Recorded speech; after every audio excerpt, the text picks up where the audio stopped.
Okay, we should be back. We should be back. See, but they're going to be like points of going west. Like these are roads that go north-south, but from Nancy's home, if the perp was to go west, it's these points, like roads, like Ina. Well, I know. What's the other one? Here is going to be Orange Grove. Orange Grove. River. I don't know. River Road. Hey, welcome back. Else. Once it gets into this area, it turns into. Welcome back, guys. On the map. So we're just west of the Catalina foothills, which you can see there. That's the western part of it, right? Over there. So we're headed south. Hit the like button again. We're not vertical anymore. We're just the west regular. Side of I-10. No, they don't have many street cameras in Tucson that they've been able to. Because if they had the time narrowed down to 2 in the morning around there, they could pull all the cameras. So they should have found a couple of cars that look suspicious coming out of that area. It's just common sense. Imagine trying to drive in New York City and not get seen on a 2-block radius. Yeah, exactly. Did that happen? No? No. So it's like, Look at Luigi. They monitor everything, and then once they picked up his trail, that's what I'm saying. So the county and the city are literally leaving the citizens at risk. Thank you, UK. Welcome in. Welcome in. They don't have the coverage. They don't have. I froze up. Police, I had to restart. Sheriff. But if they just had that, okay, we probably already have. Let's see if we can try this again. So I want to show you guys some videos while we're kind of in between destinations here. This is a weird video that I found. It sounds like it's AI, but it's kind of interesting nonetheless. We're not going to watch the whole thing. I just want to kind of give you guys a glimpse into another case that is pretty similar to Nancy's. So I'm going to play this over here. Let's take a listen. You guys hit the like button again if you're just joining, or everybody's just joining. My bad. Hit the like button, please. I had to start a new stream, so welcome in and welcome back. Banana Bandit. Good to see you guys. Okay, listen to this, all right? It's AI, so it's kind of weird. It's called Family Crime Files. And it sounds like AI, but I don't know. But listen, it's interesting. There's a lady named Annie Laurie Heron. Annie Laurie Heron is a grandmother at Mississippi was never found. Take a listen. This morning as we continue to track the new developments as authorities continue their search for 84-year-old Nancy Guthrie, who was abducted from her home in the Catalina foothills near Tucson. She's been missing for 19 days now, and the latest update, it's coming from NBC News. There is no evidence Nancy was taken over the border. Now, a lot of people were having questions about that, if this possibly turned into an international search for Nancy, who is the mother of Today Show host Savannah Guthrie. Nancy Guthrie has been missing for 18 days, 84 years old, pacemaker, high blood pressure, cardiac medication she hasn't had since February 1st.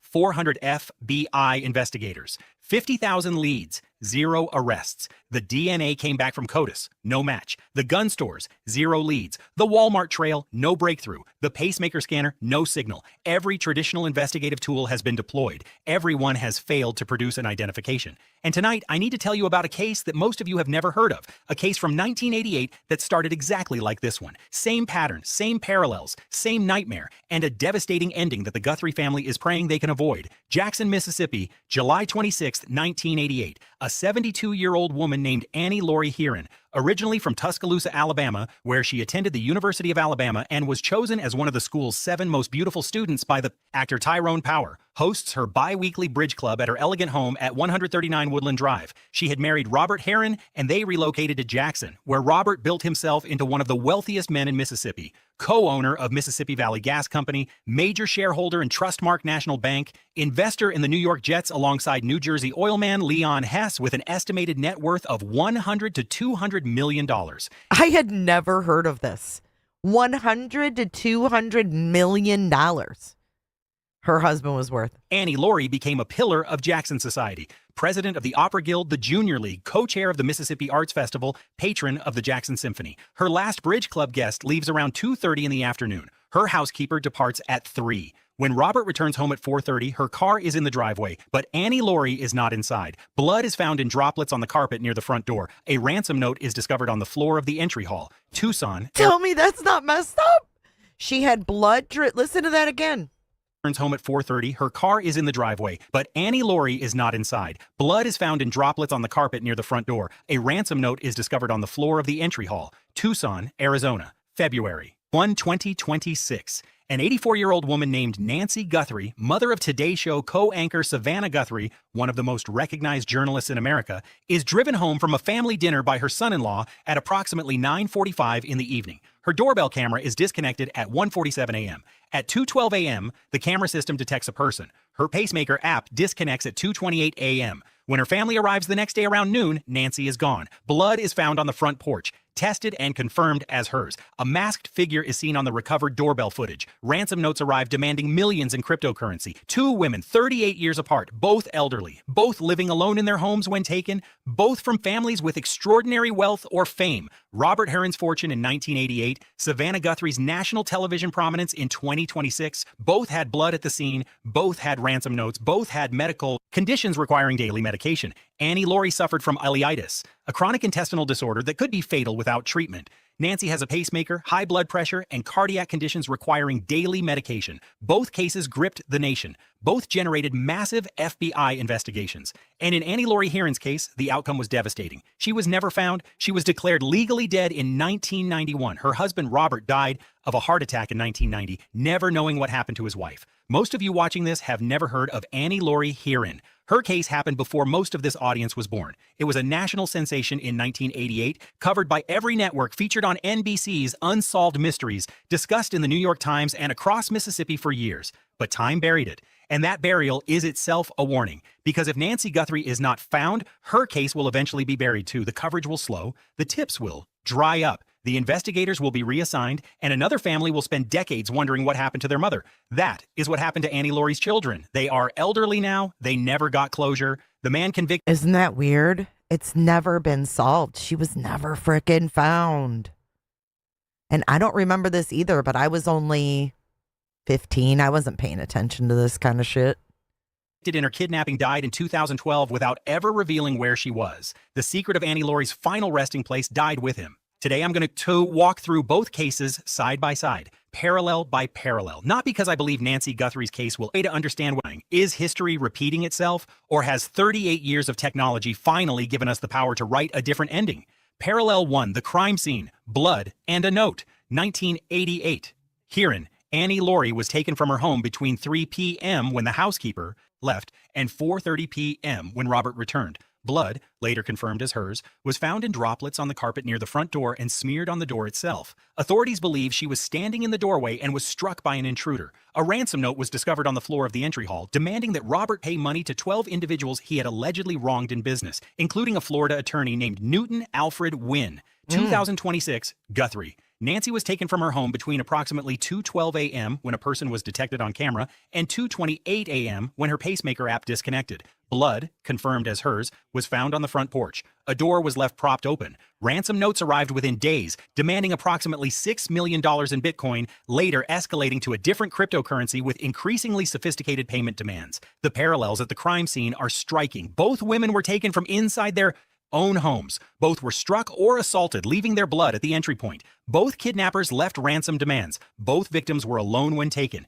Annie Laurie after her housekeeper left. Nancy in the middle of the night when no one would be visiting. In both cases, the violence appears to have happened at or near the front door, suggesting the kidnapper confronted the victim as she approached or answered the door. And in both cases, the kidnapper demonstrated advanced knowledge of the home.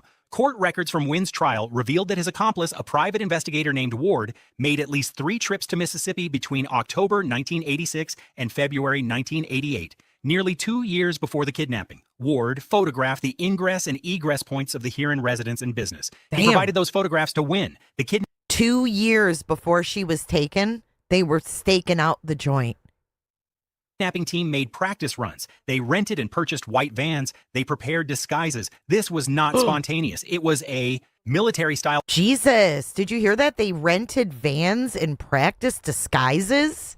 He provided those photographs to win. The kidnapping team made practice runs. They rented and purchased white vans. They prepared disguises. This was not spontaneous. It was a military-style operation planned over months, if not years. In the Guthrie case, the level of pre-planning is still being debated. The doorbell camera was disconnected 25 minutes before the suspect approached, suggesting the kidnapper knew the camera was there and had planned the timing. The crime occurred at 2 a.m. in a neighborhood with no streetlights and long distances between homes, suggesting the kidnapper chose optimal conditions. The suspect wore a ski mask, gloves, and dark clothing and carried a backpack and a holstered weapon. But the sheriff told a Phoenix ABC affiliate that the motive remains unknown and that investigators don't know if this was a kidnapping or a burglary gone wrong. Multiple experts who reviewed the footage told Arizona's family the same thing. This doesn't look like a planned kidnapping. An inside source confirmed investigators believe this may have been a burglary that spiraled beyond control. That uncertainty is itself a parallel with the Heron case, because even in 1988, the motive was not what it first appeared. The ransom note listed 12 businessmen who wanted payment. It looked like extortion. But the FBI eventually concluded the real motive was personal revenge. Wynn's vendetta against Robert Heron for a business dispute that had destroyed Wynn financially. The ransom was a cover for what was really an act of vengeance. In the Guthrie case, the ransom notes may also be masking the true motive, whether that's a burglary gone wrong, a personal grudge, or something else entirely. But there is one critical difference at the crime scene. In 1988, there were no cameras, no doorbell footage, no digital timestamps, no pacemaker data. The investigation had blood and a note, nothing else from the scene itself. In 2026, Nancy's home had a Google Nest camera system. Even though the kidnapper disabled it, Google recovered fragments of footage from back-end servers. The FBI has a physical description, equipment identifications, behavioral analysis, and precise timestamps. 1:47 a.m. camera disconnect, 2:12 a.m. person detected, 2:28 a.m. pacemaker disconnect.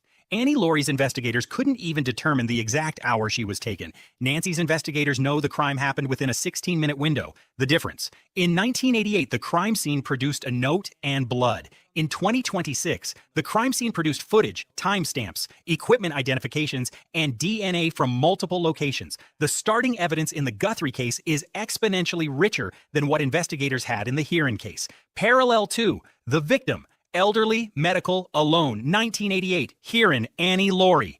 Heron was 72 years old. She suffered from ileitis, a chronic inflammation of the intestines that required daily medication. Without treatment, the condition could become life-threatening. She also had scoliosis and arthritis that gave her a stooped gait, limiting her mobility. She was a petite woman, 5'4", 120 pounds. She was a beloved figure in Jackson society, president of the Jackson Opera Guild, the Jackson Junior League, co-chair of the Mississippi Arts Festival, a patron of the Jackson Symphony. She was active, social, and mentally sharp. She lived with her husband, Robert, but was alone in the house between 3 and 4:30 on the day she was taken. 2026.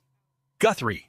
Nancy Guthrie is 84 years old. She has a pacemaker, high blood pressure, and cardiac conditions requiring daily medication. The sheriff has described the medication as potentially fatal to go without. She lives alone in her home in the Catalina foothills north of Tucson, a secluded desert neighborhood with no streetlights, long winding streets, and considerable distance between houses. Her family describes her as mentally sharp and independent. She is a devoted mother and grandmother, active in her church community, and has lived in the East Tucson area for more than 5 decades. Both women were vulnerable not because of cognitive decline, but because of physical vulnerability. Annie Laurie's scoliosis and arthritis limited her ability to resist or flee. Nancy's age and cardiac conditions make prolonged captivity medically dangerous. Both were taken from environments where they felt safe, their own homes, in neighborhoods where they had lived for decades. And both had medical conditions that created a ticking clock. If Annie Laurie didn't receive her ileitis medication, her condition could deteriorate fatally. If Nancy doesn't receive her cardiac medication, the same is true. In Annie Laurie's case, the FBI later concluded she likely died within the first month of captivity.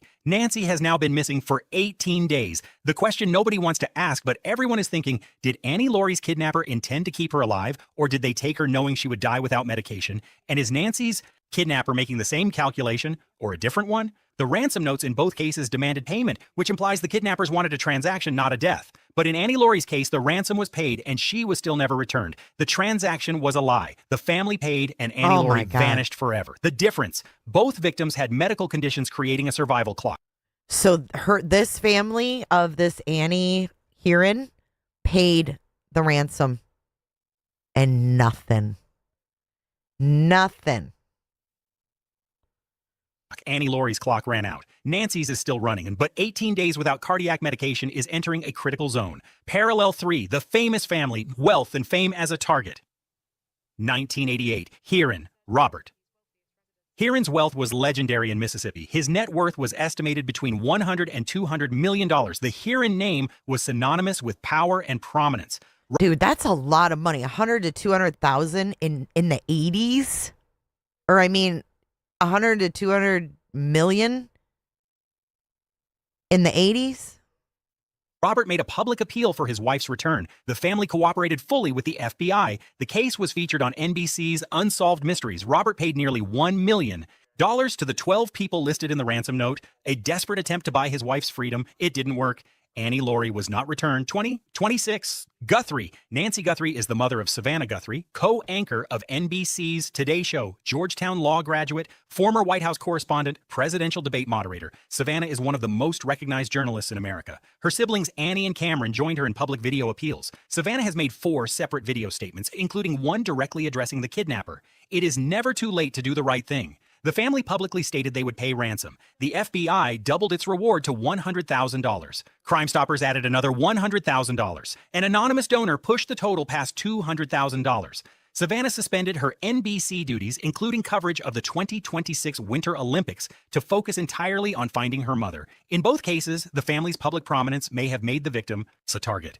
Annie Laurie was taken because of Robert's business disputes. The ransom note specifically named 12 franchisees he had allegedly wronged. The kidnapping was revenge disguised as extortion. In Nancy's case, the motive remains unknown. The sheriff told a Phoenix ABC affiliate that investigators don't know if this was a kidnapping or a burglary gone wrong. But Savannah Guthrie's fame, her face on national television every morning, her family's address discoverable through public records, created a visibility that may have attracted attention from someone who saw an opportunity. And in both cases, the family's willingness to pay ransom did not guarantee the victim's return. Robert Heron paid nearly $1 million.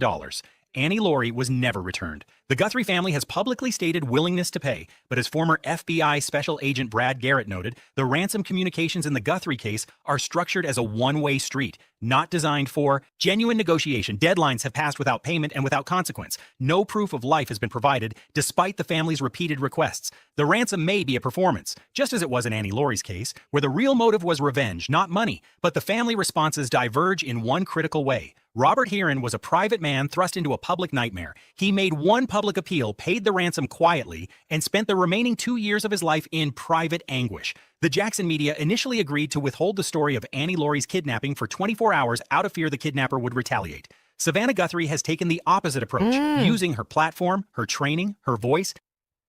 That's weird. They waited 24 hours to publicly announce it. Is that why we're seeing the 31st on Nancy's?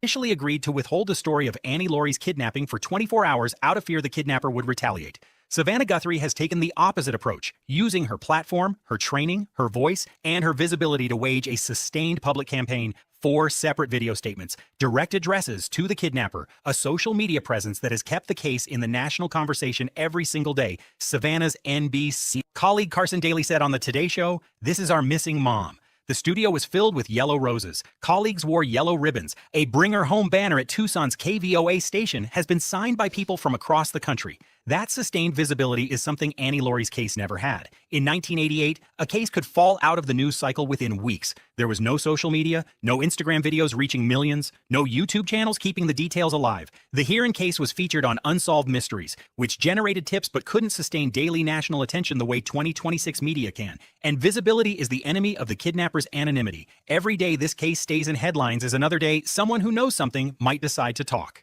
The difference: both families had resources and willingness to pay. In the Heron case, payment did not produce return. In the Guthrie case, the family has offered to pay, but no viable transaction has been established, and no proof of life has been provided. Parallel 4, the investigation. 1988 tools versus 2026 tools.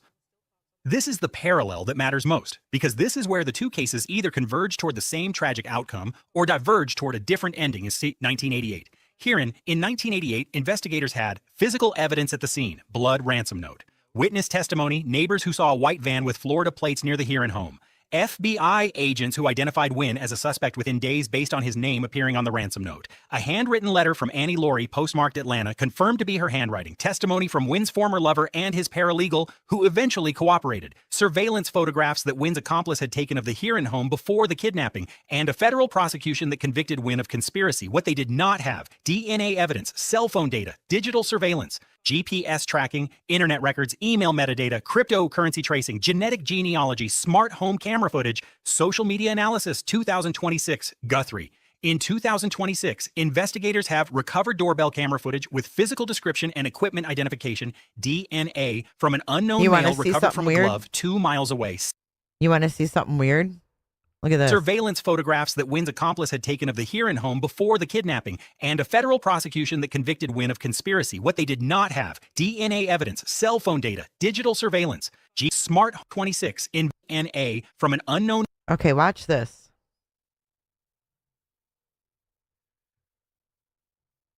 Oh, wow. Look at this view. Let's listen to JLR for a minute. I want to hear him being right there. Dramatic. Wow. That's awesome. It's very similar. Yeah, it's weird. There's got 5G up here. There's a lot of areas you can get up top. Oh my God, look at that old house up there. Can you go? Yeah, I've been in these things. I'm You gonna can go hike up. all the way to the Yeah, top. I'm gonna go up there. I'm gonna take a walk. You guys take your time, whatever. Yeah. I'm gonna walk around a little bit. Hey, I'm just gonna walk around a little bit. Yeah. This isn't the view I wanted. Show the viewers this massive terrain here.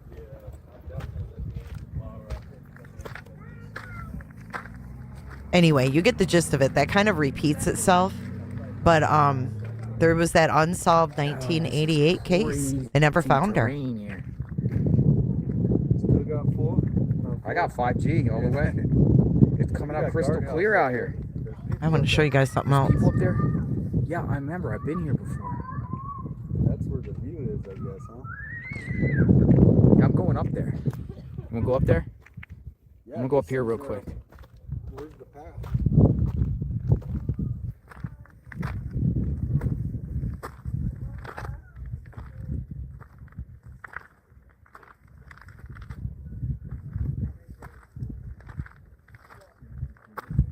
Be careful, Going up here to the JLR. top of Gates Pass here.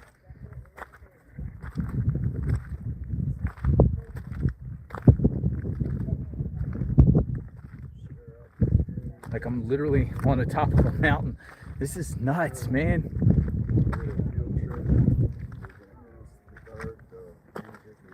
Look how high we are. I guess not, Sean. Let me Google it. Annie Laurie Heron. This is Because rough. that's You like can an fall AI right and it over, keeps tumble over. repeating. It's weird. Annie Laurie You know, Heron. these are called jumping cactus, right? Jumping cactus. So the reason is they got tremendous electricity.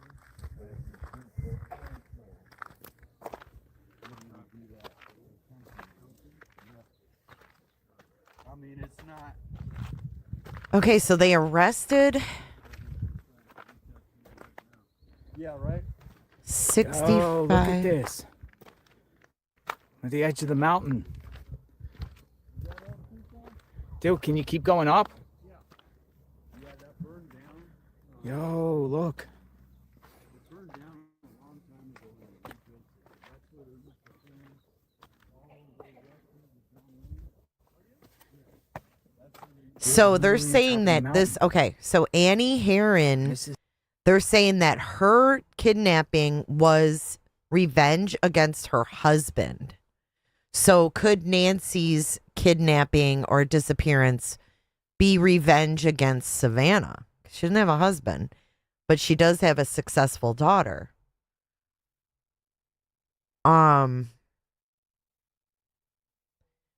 Two out-of-place vehicles were seen in her neighborhood on the day of her kidnapping in 88. One was a light-colored Ford pickup.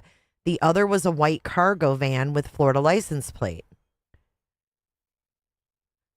It's unsolved. It says the FBI arrested 65-year-old civil attorney Newton Alfred Wynn in DeLand, Florida, on federal charges of conspiracy to kidnap, perjury, and extortion relating to Annie's kidnapping. He previously owned a Florida-based school pictures franchise and was one of the men listed on the ransom note. He received a $145,000 check from Robert Sr., but had his attorney send it back.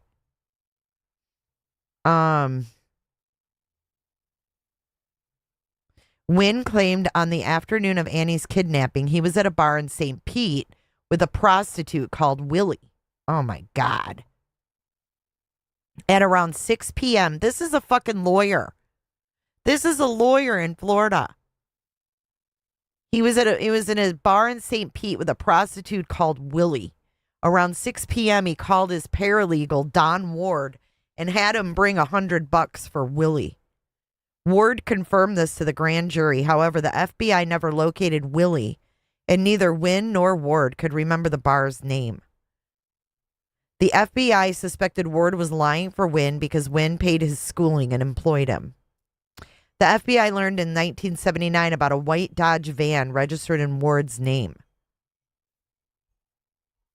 3 months, oh my God, this is a lot. 2 weeks before this lady was kidnapped, another neighbor saw a man sitting in a white van. When the neighbor returned home later that day, the van was still there. The neighbor asked if the man needed help. And the man said, "Is there a law against parking in this neighborhood?" And then drove away.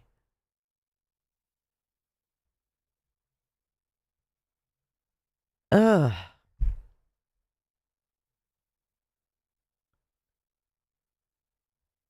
Okay, so he ultimately was convicted of conspiracy to kidnap, perjury, and extortion by mail. He was sentenced to 19 years and 7 months in federal prison without the possibility of parole. He was also sentenced to 5 years probation. In April of 2006, he was released after serving 16 years. On August 6, 2012, he died at age 88. The FBI and police believe he kidnapped Annie and took her to his cabin in the Florida swampland. They think she died within the first month of her kidnapping. Sadly, she's never been found. On August of 1991, she was declared legally dead. Yikes. I'm higher than the cactus. Dude, you fall, you're in trouble. Let me go here. And no, he doesn't have hiking gear. Oh my God, got it. Yes. We made it. Dude. Yes.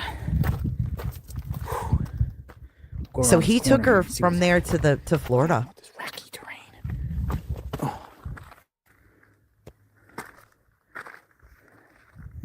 There's nothing but cactus and cacti out here. Yo. I might be able to get to the top from here. Dude, I'm even higher up here. Look at this. Dude, there's caves up here. Oh my goodness. How high it is. Cars look like Matchbox cars.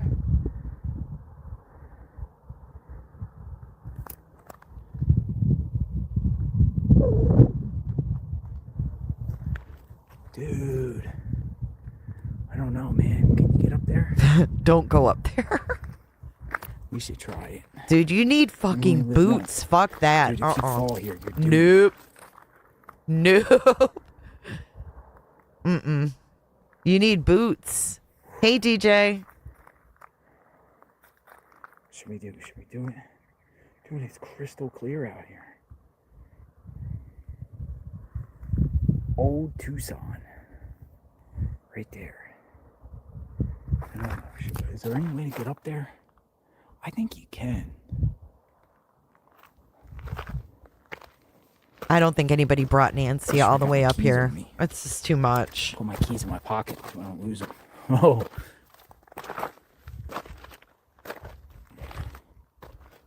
Should we go up? Let's go up. It's not too steep right now. You can do this holding a phone. It's literally insane. Look at this. Oh my goodness.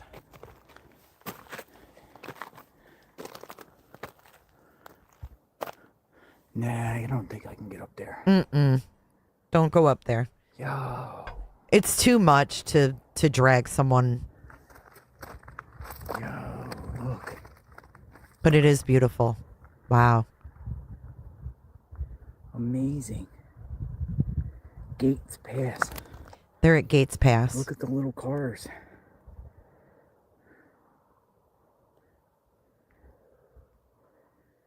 I'm high enough. Dude, you can see so far in the horizon. He had Mel in All 857 right, with we're gonna him. head back over. We're gonna look at an old house. Be careful, jeez.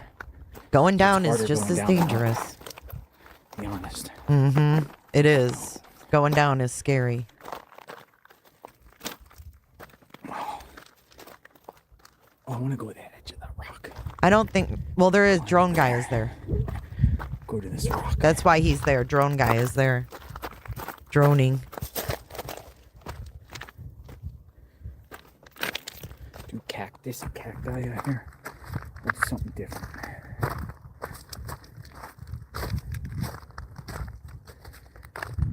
In the case in 88, did the people involved have a son that could be involved in the Nancy Guthrie kidnapping? Oh, I don't know. It specifically has. Look at this. I don't It's know its if that own lawyer rock. had kids or not. We are literally over 500 feet up. Yo, look, I can do it.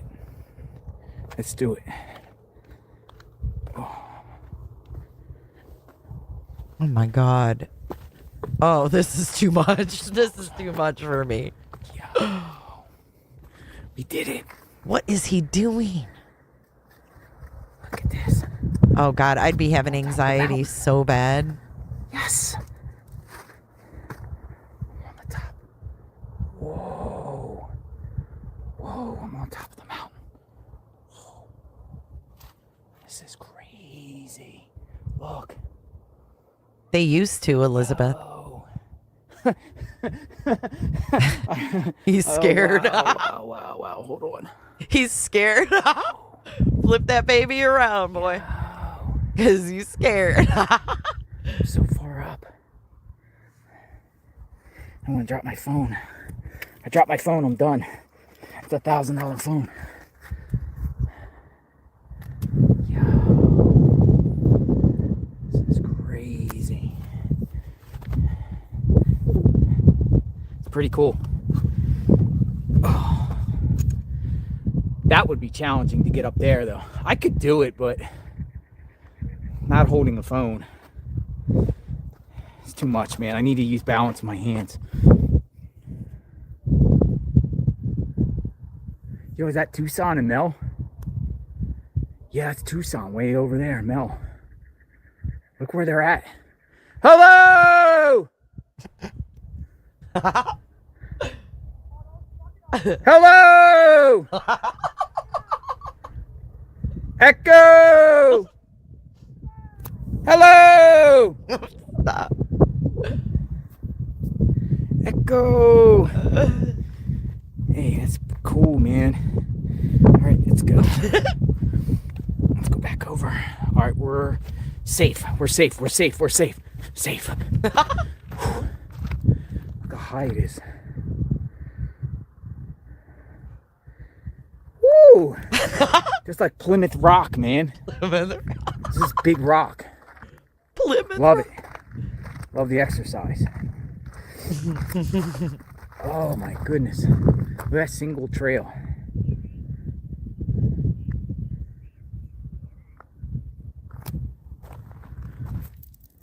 Look, I found 857. I thought 857 Tucson's there. There he is. Where is he at? Where's he at? Where are you at? There he is. Brian Enton's latest update. People are very, very nice in Tucson. Latest update. People are very, very nice in Tucson. That's his tweet. Whoa, sorry folks, I had it on mute. There's 857 Tucson.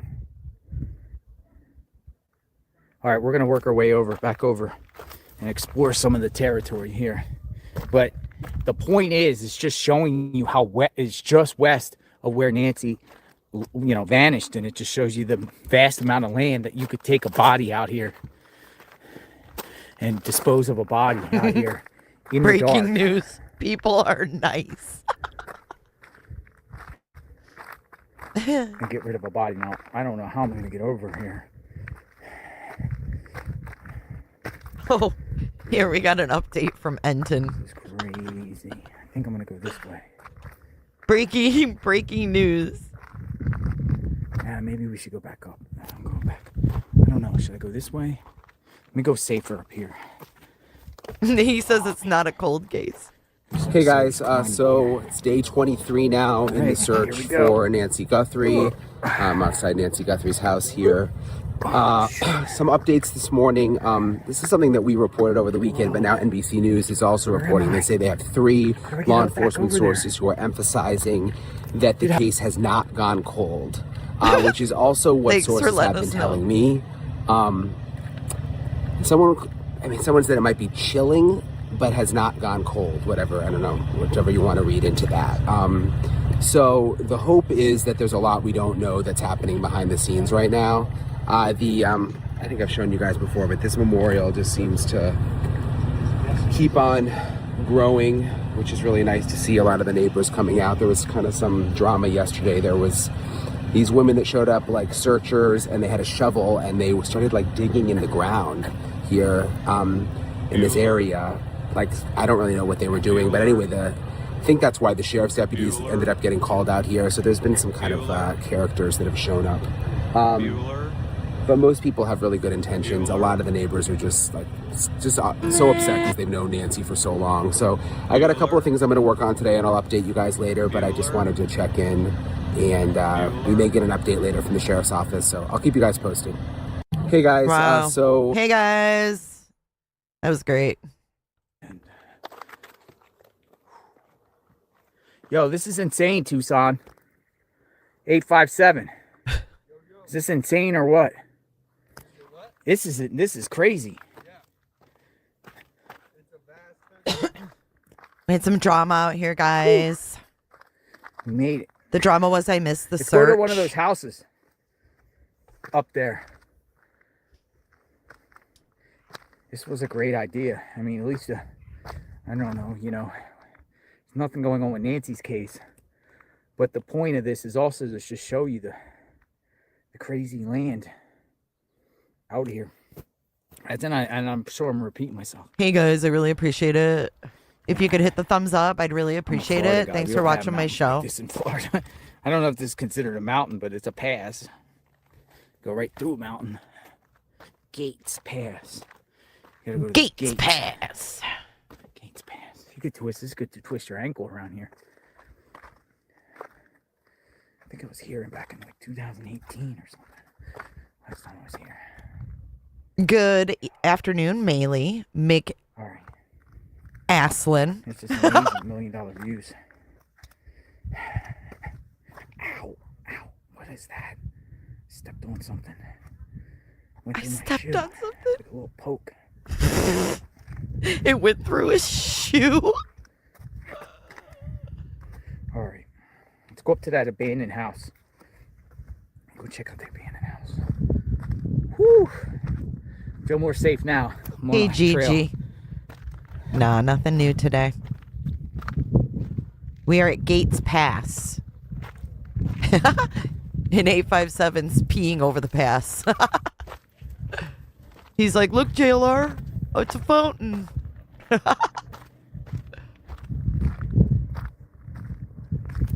Unbelievable. Now, are we saying Nancy's here? No, that's not what we're saying. We're saying that it's possible Nancy was brought out into the terrain out here just west of Tucson and put out here somewhere. And you could probably come out here and get back to a mule from Tucson within an hour and a half. JLR rides a donkey across the desert. Do they do donkey rides out there? Anybody want to come with me up there? I'd ride a donkey up there. I'm gonna go up here and check out. Let me ride that donkey.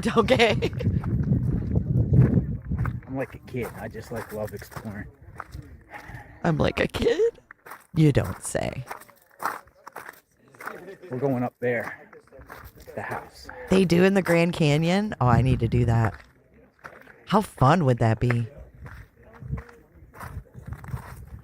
So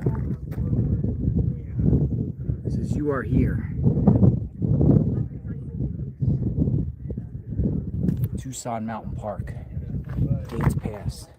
Overlook Trail. Whew, I'm getting thirsty. I got iced tea. No, not a four-wheeler. Too loud. Let's go.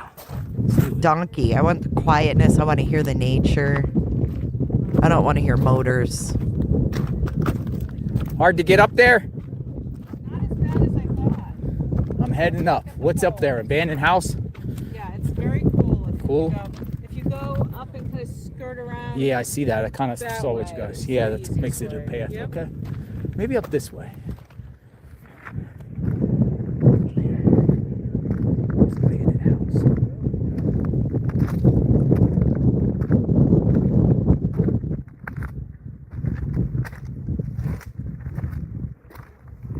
Dude, I'm shocked 5G is up here available.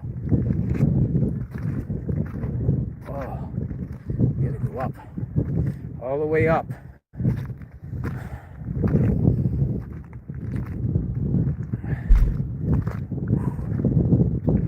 I'll tell you, you get a good exercise. Especially when you don't use your hands. Florida here, It's nothing but misfit.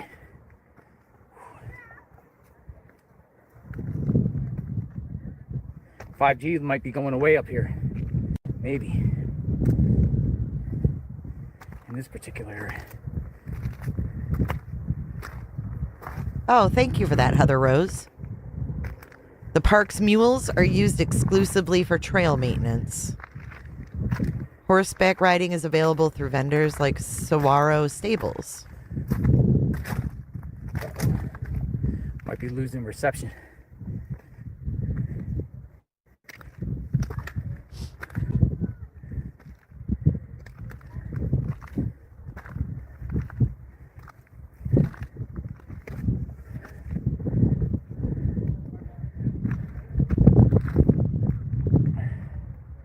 Holy smokes.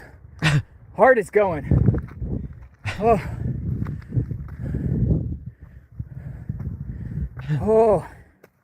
Deep breaths. Deep breaths. Oh my goodness. You know, I can feel we're here. We're at the House of Horrors. House of Horrors?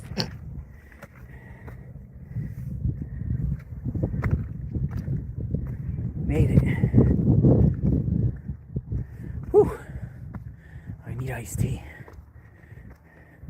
Look. Old house. This old house. That's pretty cool. I wonder what that was used for. Yo. What the heck? I'd be searching that golf course again where Luke hangs out. Look at that. It's got a little table. Wow, that's pretty cool.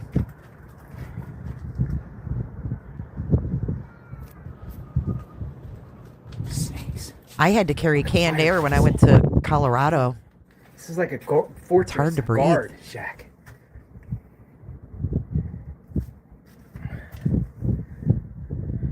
I really think you could got up to that mountain there. I was there. This is the edge of the mountain that I was on. Over here. We were trying to get up there. I think you can.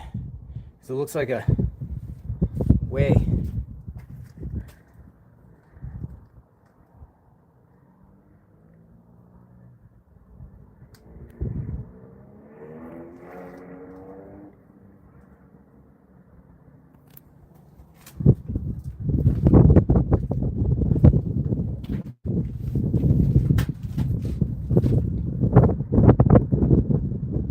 Alright, so this is kind of just an example of what's going on. We're going to head back towards Nancy's in a second.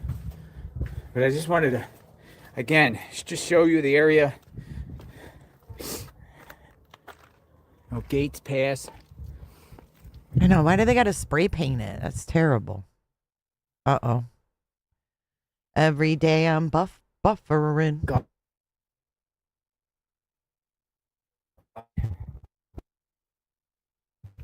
We're going to do some more updates in just a bit.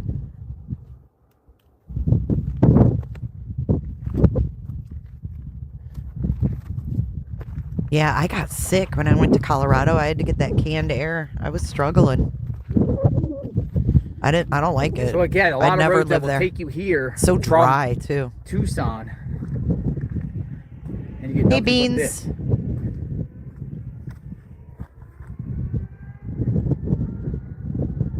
Mel didn't go up with them.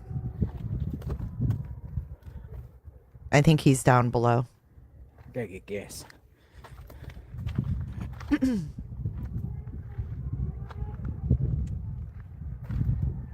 3,100 feet. All right, we're headed back.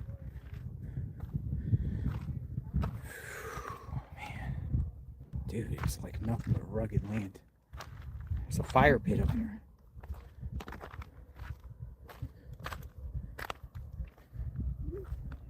You felt better living at that high altitude? I was struggling.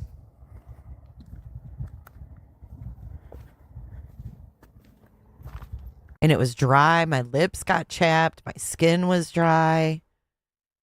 It was very dry out there in Colorado. Yeah, I think the golf course is a place to go back to, especially if they haven't searched it. You swell in altitude changes? A little spotty. So I would say the first week would be where you would buzzers or anything like that if she was out. I don't mean to be graphic, but Hey, Denise.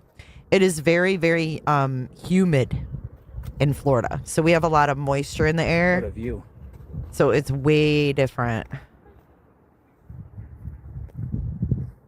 Golf course, the smell, look for birds. I mean, I don't know. She might have been moved. All right, let me head down here. She might have been Go down moved. this way. Gates Pass. They're not searching for a reason. They know what's going on. Yeah, I'm almost down. But why I'm are safe. I mean, they still have to find her. Just to Where is follow this she? trail. Where is a whole human? But yeah, I mean,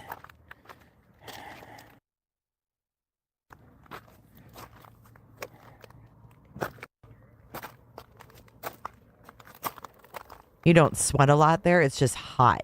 Dry heat. Tucson monsoon season? You really have monsoons?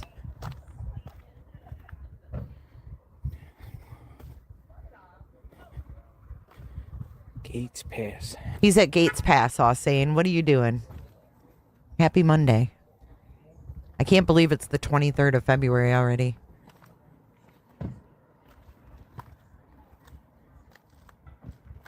Oh.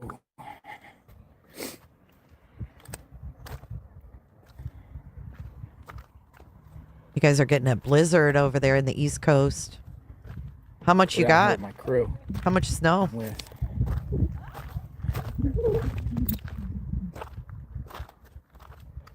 mean, look at this stuff.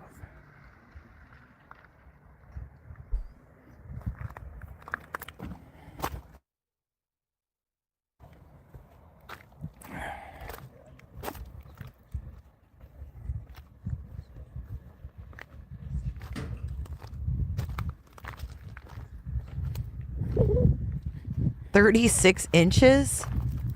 Are you joking?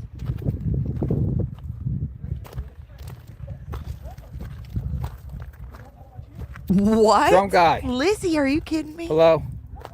32 You like to inches. just come up here? I love it. Oh my Here God. in the 60s, 70s, Uh-huh. 80s. Can't fly the drone up here anymore. You can't? No. It's prohibited? Yeah, because it's a national monument. And they just did that about 5 or 6 years ago.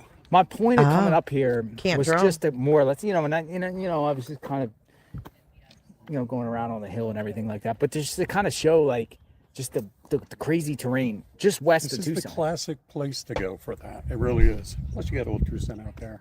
Why is it called Old Tucson? It's a film studio, basically. It's a Film- tourist attraction. Oh, it's a tourist attraction. Yeah. Is that like Wild West movies and things? That's where they did all the early westerns. And they still do some. Yeah. But they use this whole area for filming. What? I mean, I've never seen anything like this. Like as far as like with the cactus, It's unique. like there's that's no for other sure. places. Like I would say maybe Moab, maybe Yeah, I've been Moab. there. Yeah. That's more like rocks. Yep.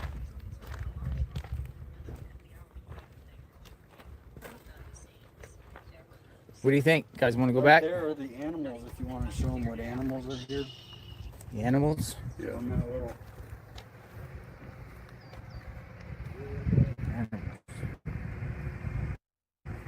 Yeah, we're gonna head back down to Nancy's. Oh man, we got snakes, tortoise, kangaroo rat, bat.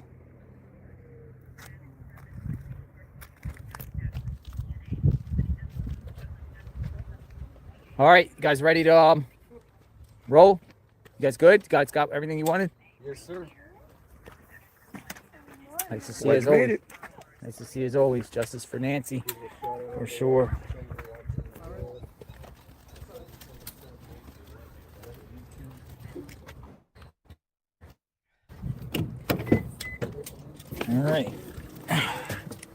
All right, folks. We're headed back down the mountain. I feel bad for you guys with all that snow. I am freezing. I just went and put a hoodie on. And you guys are getting like 4 feet of snow. Or 3 feet of snow. 8 to pass.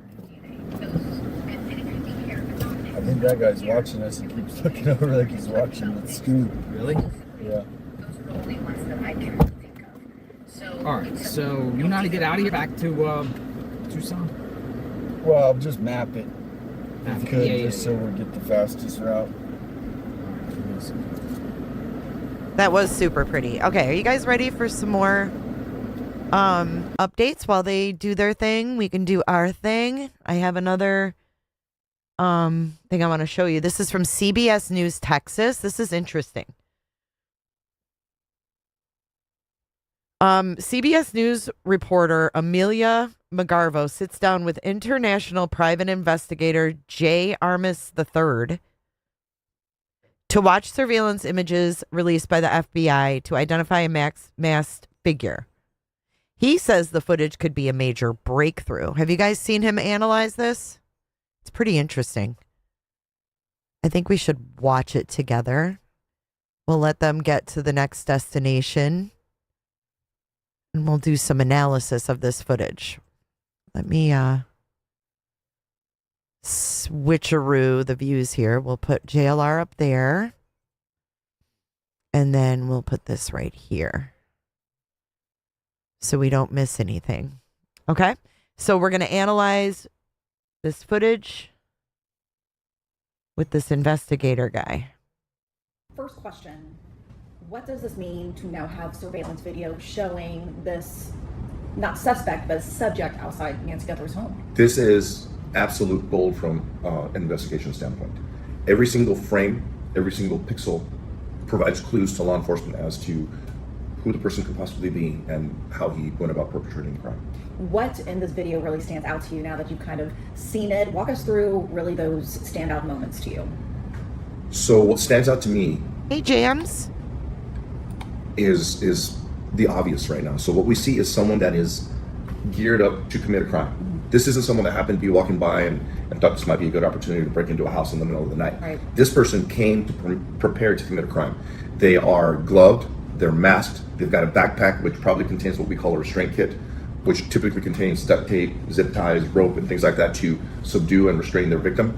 Another thing that comes to my mind is this person probably was a home invader. This is very different from a burglar. A burglar will go in and break into a home when he knows or he believes that no one is going to be home. A home invader breaks into a home knowing that he is at some point going to encounter the people inside that home, and those are the most dangerous types of people, in this type of context, because they know that something can potentially go wrong if the homeowner gets access to a firearm or something to defend themselves with. So they are typically prepared to do harm to those people. I think, just based upon this individual's actions, if you notice in this first video, he goes up to the door, he notices there's a doorbell camera. So now he's trying to block the lens of the camera. So now he's thinking, You know, what can I do to cover that lens? So he starts looking around on the floor. He goes over to the bushes or the entrance of the home, grabs some grass that he tears off from the floor, wads it up, and then comes back to the doorbell. And as you see in video number 2, he's trying to figure out how he can use that brush that he just got to cover the camera lens, and it's not successful. We know this. You would think that he would have duct tape in there. You would think he would have duct tape or something that he would have thought in advance to do that. But what is also very telling from this video is, even though he's bumbling, and I say he's bumbling because he's literally fumbling trying to figure out, how do I cover this camera lens? He didn't anticipate that in advance. But even when he's bumbling, his movements are very calm. He's not rushing around trying to figure out what to do. He's very calm. He looks around. He knows he has all the time in the world, and that is what bothers me. Is this man knew that he had all the time in the world, and he wasn't worried about the authorities or a neighbor showing up. Diving into that notion more, do you think he's still a familiar person with the family, or do you think he thought this out? The more that I look at this case and the more that the facts come out, it is feeling more and more to me like this was a home invasion. I don't believe that it was originally intended to be an abduction. I think it might have been a home invasion gone wrong. I don't think so. And I then disagree. The man spent that much time, which is the other huge red flag, is spending 41 minutes at a crime scene is absolutely unheard of. Absolutely unheard of. So it should have taken no more than 5 minutes maximum to breach the door, locate the victim, subdue an 84-year-old woman, and extract her from the home. That should have been, if this was a true abduction, that is the 1, 2, 3. You get in the house, you grab the victim, you leave as quickly as possible. Right. You don't spend 41 minutes inside the crime scene. So what you have to ask yourself is, what happened after that 5 minutes? Every second after that first initial 5 minutes, what was he doing inside that house? Was he looking for jewelry? Was he looking for things of value? Was he covering up forensic evidence? That is something that is very, very troubling to me. Deep diving this video even more, is there anything else that stands out to you? Obviously, this is appearing to be a man. Mm-hmm. He's Caucasian. Why is this video so important to identifying, the FBI is calling him right now a subject, Mm-hmm. not a suspect, Right. But could this lead to more answers as to who did it? Absolutely. So if you look at the still, with technology that we have, we can obtain biometric data from every single aspect of this picture right here. So using the bricks, because each brick is a certain size, and if you can determine the camera angle that the video or the picture was taken at, you can extrapolate his exact height, you can estimate his weight, and through facial recognition and through biometrics, you can determine his facial geometry, especially when he's looking straight at the camera. You can see the video of him looking at the camera.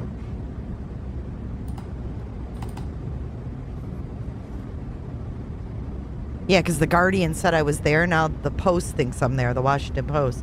I told her, I said, I'm not there. I'm covering it from home, so. There's a moment right there in this video. Yeah. Is that a light in his mask as Yes, well? that is a light in his mouth that he's using to illuminate. So if you look at right here, he's got a light in his mouth that he's using so that he can be hands-free. And he can use his hands to try and figure out how to use that grass to cover the lens. But right here, you can clearly see his face.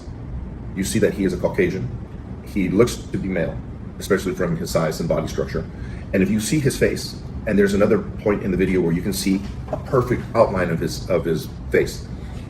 Using special software, they can identify data points on that face to enable them to determine the shape of his head, even though it's covered with a mask. They have software that will enable them to remove the mask. Wow. Right? And see the outline and the structure of his skull. They can measure and create data points between his eyes, between the two pupils, the distance from the pupil to the nose, the distance from the nose to the chin. All those data points create an image that can be utilized by law enforcement to compare to a suspect. So once they find the suspect, they can say, well, how far apart are the eyes on our suspect in comparison to the person on the video? Are they farther? Are they closer? Or is this a dead match?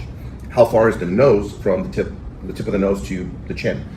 Those things in themselves provide biometrics and identifying features that will help identify possibly the perpetrator.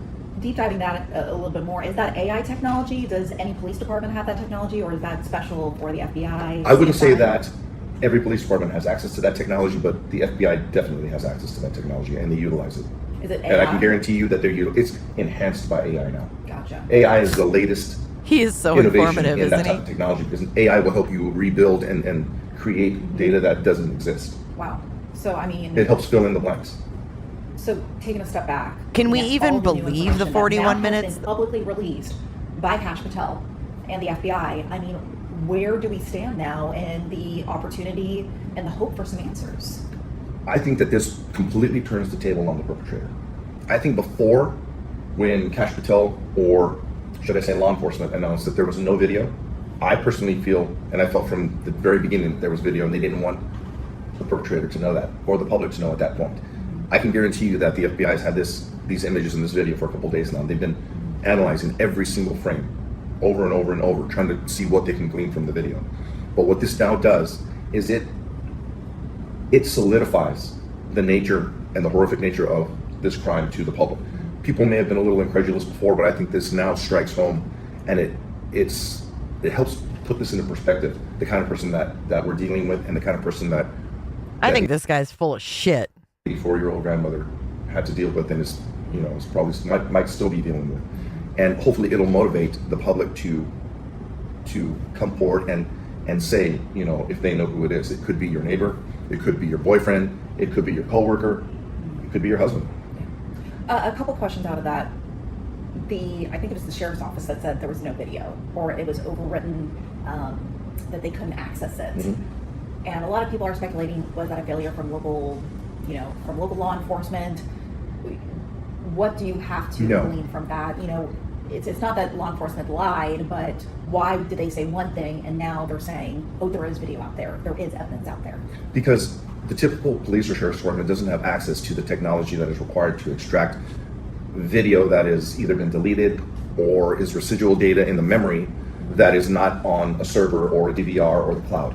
From what I understand and from reports that I've seen, the FBI using technology and working with the vendor, the creator of those cameras, I think these are Nest cameras, they work with the FBI to help them extract the data that normally would not be available to anybody.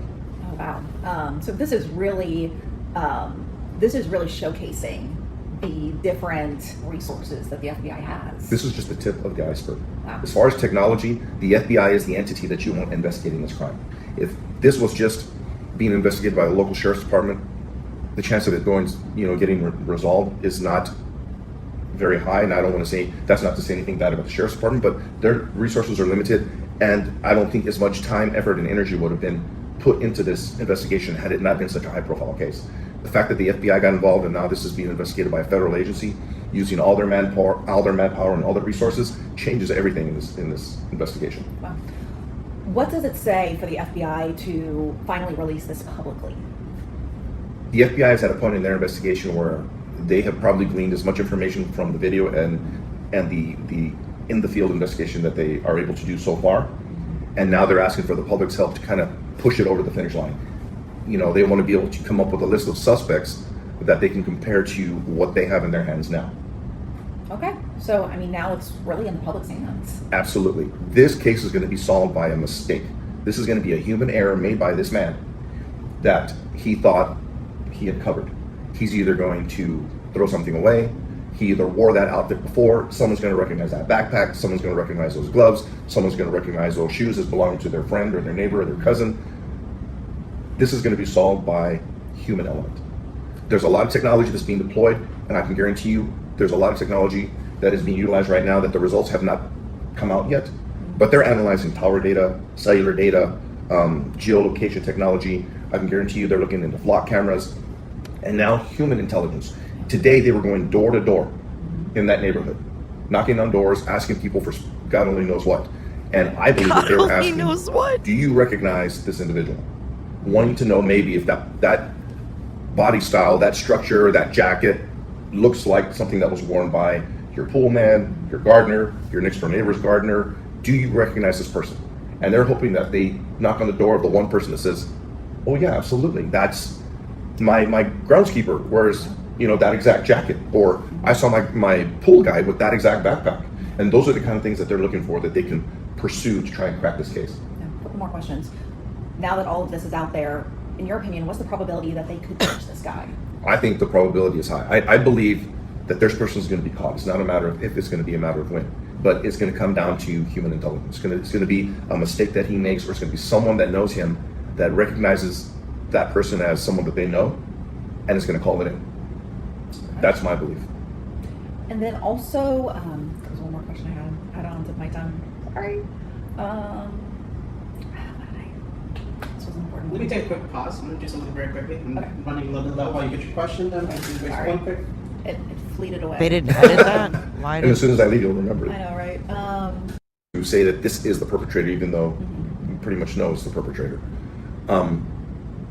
Maybe they're trying to be politically correct. Maybe they don't want to rule out the fact that this could very well be a woman in disguise. Anything is possible. A woman in disguise. Where is the probability at this point that maybe we can find Nancy? Or they can find Nancy, I shouldn't say we. But let me ask it again. At this point, what's the probability that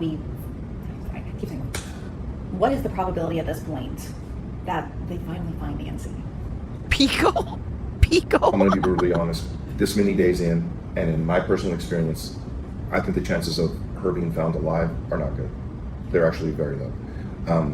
If they are able to identify the perpetrator, I believe that they will be able to locate where she is, but I do not believe that she will be recovered alive at this point. And also, you were talking to me over the phone, the lack of ransom communication, or the lack of communication in general with the family, that raised red flags for you too. Absolutely. Right? This goes completely contrary to the kidnapping playbook, 101. When there is a kidnapping, the objective of the kidnapper is to obtain the victim and then make the ransom demand and then ratchet up the pressure. They set the terms. They tell you, this is the day that I want the ransom, this is exactly how much I want, and this is how you're going to deliver it to me. The family of the victim is not begging the kidnapper, please call us and let us know how much you want so we can pay you. The kidnapper is the one that's in control. The kidnapper is the one that maintains the pressure, and they ratchet up the pressure constantly by instilling fear in the families to make sure that, number one, the family doesn't contact law enforcement, and number two, that the family pays. Okay? None of that was happening in this case. I personally believe that every single one of the ransom demands has been fraudulent. I think they're from people trying to take advantage of the family that is absolutely desperate in the worst time of their life, and they're trying to capitalize on that, which is another reason why I believe they requested Bitcoin, because Bitcoin can be requested and transferred anywhere in the world to anyone in the world that has a Bitcoin account, a Bitcoin wallet. And that opens the field to every criminal on earth. And this is such a high even someone in Jordan, out of the country. Is there anything else you'd like to say on this? I mean, I know we deep dived a lot. Your analysis on the video is so enlightening, because at face value, it's not. Shut up, you talking head. All right, we got more. We've got the interview room from yesterday, which was very interesting. Maureen McConnell was on here, and I just got to say, to have each. What a boss. What a boss. I love her. I love her. I have a girl crush on Maureen O'Connell. She's amazing. Listen, he introduced her. This is the first time that she's ever met Chris and Gary and Ann. I'm not really sure. I don't really know much about Ann Burgess, but Chris introduces her and he left out some of her credentials. And I just want to say that I noticed a little bit of intimidation. I don't know if, and this is just my opinion on this. I noticed that Chris is a little intimidated by Miss Maureen. She's a boss, but anyways, he left out some of her credentials and she made sure to correct that. And I thought that was funny. But I also noticed some other things. We'll stop and pause and talk about it. But let's go. Let's start here. Each and every one of you here. And as you can tell, we brought in the A-team tonight to just have an amazing conversation about the Nancy Guthrie case. But before we jump in, I just want to thank everyone out there who has supported our channel for the last 5 years. We are so grateful to each and every of your support. Ask one thumb for being classy. The upper left-hand corner, you know her well. She's a living legend. Dr. Ann Burgess is with us. And it's funny because like Ann Burgess being a female, she's not a threat to them, but this beautiful blonde with all this experience and like a badass is, and you'll see it. You'll see it. You don't know her, you're going to know her in about 30 seconds because she has a bio that is quite impressive. And I'm just going to give you some of the highlights. But Dr. Ann is a pioneering forensic nurse and internationally recognized expert in victimology, trauma assessment, and abuse patterns. She is renowned for her co-founding work as one of the first hospital-based sexual assault crisis programs and for working collaboratively and setting up pioneer. Okay, I'm skipping Gary and her. Also shoulders at different times. So okay, thank you for your time this evening. Watch for Maureen. To my left here is Dr. Gary Bricotto. Many of you know him. He is a forensic clinical psychologist, a researcher, and author. He specializes in violent crimes, and he has the largest database of over. What I don't like, and I'm just going to be honest, what I don't care about Dr. Gary and this Ann Burgess is that they always go sexual, and I don't like that. I mean, and especially in this case, it's like Gary brings it back to sexual like 3 or 4 times. It's weird. He's always about sexual. 119 years worth of research in mass killings. So what do we want to call that, Gary? Mass murder. You're talking about the database I co-created with Dr. Gerges at Columbia Medical Center. Yeah. So, he goes on a lot of dinner dates. And of course, he's got 119 years worth of data to speak about there. A lot of He's dinner also dates. the co-author of The New Evil, which just went #1 on Amazon. And what category, Gary? Forensic psychology. You can get it anywhere, but on Amazon it was the #1 bestseller in forensic psych. I was thrilled, but it's still holding on. So we're going to make these two positions. Thanks, I gotta know it. For the #1 spot this evening. Okay, we're going to make them position for the #1 spot. And up above me here is our new friend. We are delighted that she's here. She's taken her time, even though she wasn't feeling too well. But we're grateful that Maureen O'Connell is here. She's great. You got to love that piece of the puzzle, right from the get-go. She is a retired special agent with the FBI, spending 25 years. And that experience, goes into not only the elite evidence response team, but she has also been in some of the technical issues with the FBI, where she traveled around the world, assembling cases such as kidnapping, missing persons, homicides, bombings, you name it, she's done it. And her expertise, we are so grateful to have her on this panel tonight to bring into maybe connecting some of the dots that aren't necessarily being talked about out there. And she is just an amazing human being. You've seen her probably on Megyn Kelly and other shows, but we're just grateful that she's here this evening tonight. Maureen, welcome to the program. Thanks. Hey, Chris, quick correction. Yes. I didn't travel all over putting those cases together. When I went overseas, it was with the evidence response team to do, whatever we were doing. But my background is also heavily in the gangs and narcotics realm here in Los Angeles. That was pretty much what we would call my day job. And then the side gig or the side hustle or the extra work was the evidence response team, where we received just unparalleled training for 2 decades. I did that, and it was just a wonderful, wonderful series of experiences. So thank you.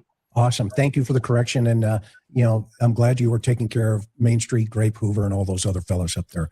So we're so excited to have you here in the game. Oh, look at her. She's not humored. Oh, I'm glad you were helping out Hoover and all of the FBI. She is not amused. She's like, yeah, okay, dude. Just get the creds right. Okay. So tonight, I just want to kind of give everybody a little rundown on where I think this conversation will be headed this evening. One of the things that has been going on here, we know that there's been no suspects identified in the Nancy Guthrie case. The most recent stuff, obviously, they're processing DNA. And, we'll dive into each of these kind of subcategories. There's a reward out there. I think we can take off the plate any of this cartel conversation unless somebody else has a different idea. I mean, Mexico right now is popping off, and I don't see Nancy Guthrie, involved in any way, shape, or form down there. Anybody disagree, or you have a different opinion? Okay, so we're all okay. I'm going to pause there for a second for a quick update from Nerdy Addict. We have government chopper flew in from Chandler and lowering speed and altitude around the peak of Mount Lemmon. And then we have a road closure 26 minutes ago. West Ironwood Hill Drive and North Camino d'Aste. I don't know where that is, but I'm going to retweet it. If anybody wants to check it out, it will be retweeted. Ashley from 4th grade. We have a new update. Thank you, Lizzie Bones. We're going to watch this really quick. We'll get back to Chris and them. Listen to this. This is about dispatch stated a vehicle of interest in the Nancy Guthrie case. Have any reporters asked Sheriff Nanos about this? Is this them following up on the 2 a.m. 911 call at River and Oracle? The one where the girl was hanging out the car? Let's listen. For a vehicle of interest in the Nancy Guthrie case, last seen in the area of Ina Road in Thornydale, unknown direction of travel. Just 90 units here, about a copy and attempt to locate for a vehicle of interest in the Nancy Guthrie case, last seen in the area of Ina Road in Thornydale Road, unknown direction of travel. It's going to be a dark blue 2019 Chevy Malibu, Arizona, Mary, Adam, Lincoln, Ida, Boy, William, Union, William. Vehicle of interest in Nancy Guthrie case sometime on 2/11/2016 in the Ina Thornydale area. If located, PC will need to be established for stop to identify the driver. Again, it's going to be a vehicle of interest. It's going to be a dark blue 2019 Chevy Malibu, Arizona, Mary, Adam, Lincoln, Ida, Boy, Union, William. Last seen in the area of Ina and Thornydale. End of attempt to locate 22:15 hours.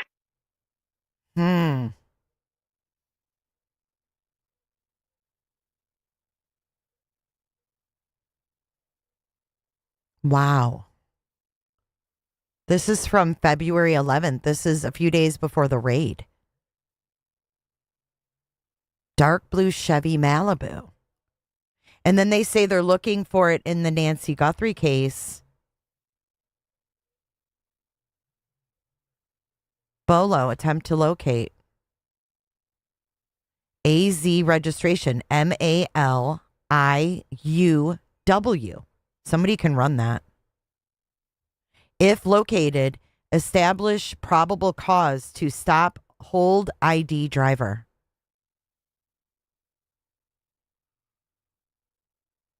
For a... Okay, that's wild. And look, this is the February 1st person seen hanging from car window near Oracle and River. The car under the tarp I thought was a Charger that was towed. That's the car. It says, It's going to be at Oracle and River. The caller is advising they saw a female out of a vehicle window screaming. Then it went northbound on Oracle. The vehicle was a dark gray or blue Chevy Malibu. No plate. Advised that the female was hanging out of the window wearing all black, and the door was also open. It's going to be at Oracle and River. The caller is advising they saw a female out of a vehicle window screaming. Then it went northbound on Oracle. The vehicle was a dark gray or blue Chevy Malibu. okay, if that door was open on Oracle, they need to check Oracle Road. They need to check Oracle Road. Nancy has like a Subaru or something. But that door was open on that car. No plate. Advised that the female was hanging out of the window wearing all black, and the door was also open. I don't think the female hanging out was Nancy. I think it was whoever was helping, in my opinion. But wow, this is from the 11th. Is that a follow-up to that?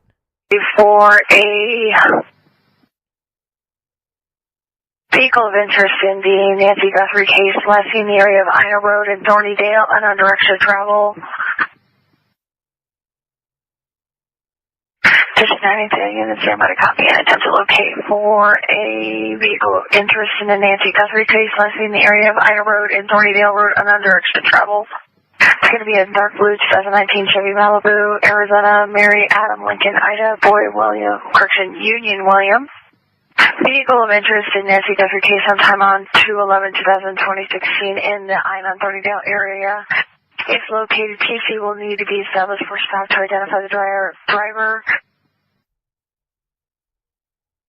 Again, it's going to be a vehicle of interest. It's going to be a dark blue 2019 Chevy Malibu, Arizona, Mary, Adam, Lincoln, Ida, Boy, Union, William.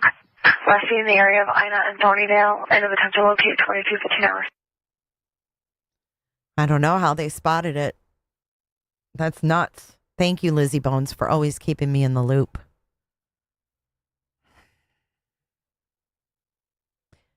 AZ registration, if anybody can look it up, it's MALIUW. I don't have any way to look that up, but I know some of you guys have those subscriptions. So if you want to email me, let me know. All right, we're going back to this. We're all set with that one. It looks like the investigation status is moving forward. I personally believe behind the scenes, both the federal, the FBI, and the Pima County Sheriff's Department, the boots on the ground, those guys and gals are getting it done, and those who are running to the podium later on will get it done. But at this point, I think some of the rumors and all this other stuff that is just noise in the background is detracting away from maybe some intellectual conversation that we can have here to maybe bring some insight into Nancy and what's actually going on here. So that said, I want to just give all four of us just a brief victimology that I put together here. And Ann, I think this will really be in your lane as a whole. And as we talk about, why the targeting of the elderly, statistically, obviously, this is a situation that is so rare. I think all four of us are going, I've not seen this one yet. But at the same time, I know you and Gary and others are doing some research. And so I kind of want to tap into that and get your feeling on that. But so here's just a high level run on Nancy Guthrie. She was We're skipping this part because he's just giving a case update. He's reading the article I read about the friends. So I'm going to skip forward a little bit. And they call the police. Okay, so I'm going to throw a curveball at everybody tonight, which I think is the first time anybody has talked about this. And that's why I think you guys are going to be perfect for just what you said, Ann, right? Going into the garage, okay? But when the friend said she likes to sit on the porch and write in her journal, nobody has spotted these two other doors. Aha. And nobody's talking about these other two doors. So I want to... Okay, so interesting. If you see this here, is this off of Nancy's bedroom? She has like this little patio here with a couple doors. That's at the front of the house too. I want your guys' opinion because we see this guy, right? Let me pull this up a little bit bigger. Okay. This is where she sits in her habits to write in her journal outside. And there are two other points of entry into this house. Now that when I first saw this picture, as I zoomed into it, I assumed that could have been water or something like that. It's not. It's a tree. It's a big tree that hangs out into the courtyard. So it's kind of deceiving that it's not some type of pattern or anything like that would cause us alarm, right? Just for the record, so that guys and gals in the chat, that so that my is not question any kind of, is there a gate? Is there a gate of some sort here? I wonder. Well, right. What if they got the car model wrong? They had the wrong year in Coburger in the beginning.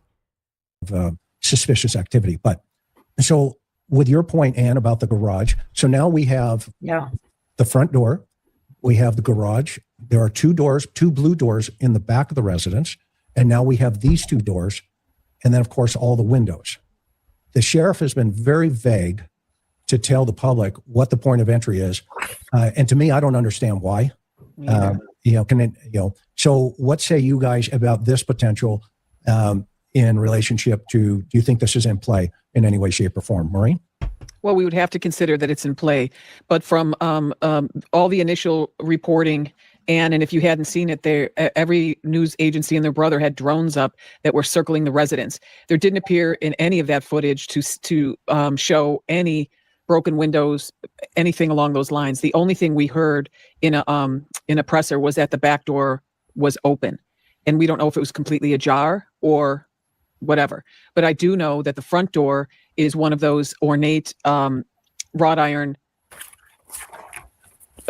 gate doors, or like a screen door that's really, really difficult for those of us in law enforcement, really difficult to breach. It can be done. Obviously, we oftentimes would use a winch or some breaching tools, but it makes a lot of noise. And then behind that is a very thick, like hickory or oak Spanish style door. So that front door, the assailant walked up and took down the camera. And so I believe it was part of the plan, no matter what happened after that, because that's where the video ends. I don't know what happened after that, but I do know that was the planned egress route. That's what I believe. Okay. Was someone else in the back? I don't know. But if I were going to try to break in, I would test these doors. I mean,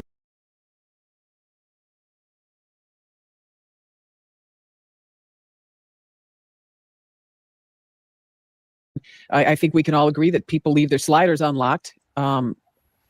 I think older women that live alone tend not to, but I could be wrong.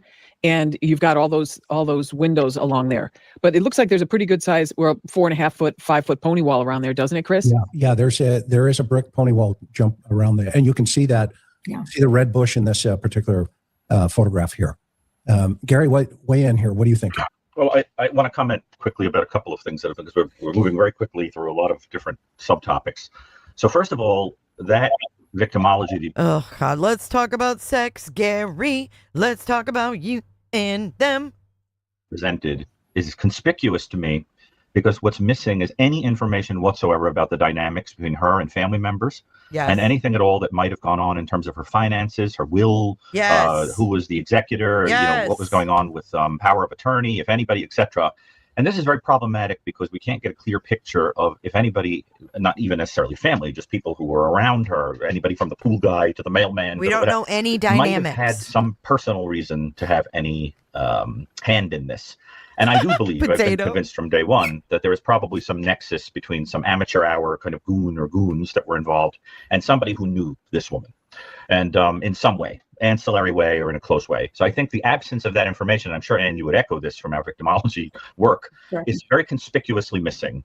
The second thing is I was thrilled to hear that she kept a journal, because there may be clues in said journal about some heating up problem between somebody approaching her for money and her saying, pound. Oh, good point.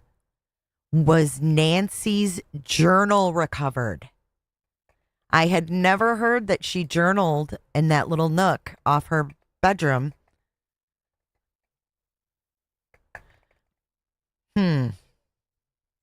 Dirt, a pound sand, I'm not giving you a penny, somebody who threatened her, etc. So that's very helpful. The other thing I think we have to say when you're talking about the victimology is extremely important is that one of the things I heard buzzing around for a while when this first happened was the question, and I see it in the chat too, the question of whether she could have been targeted for sexual purposes.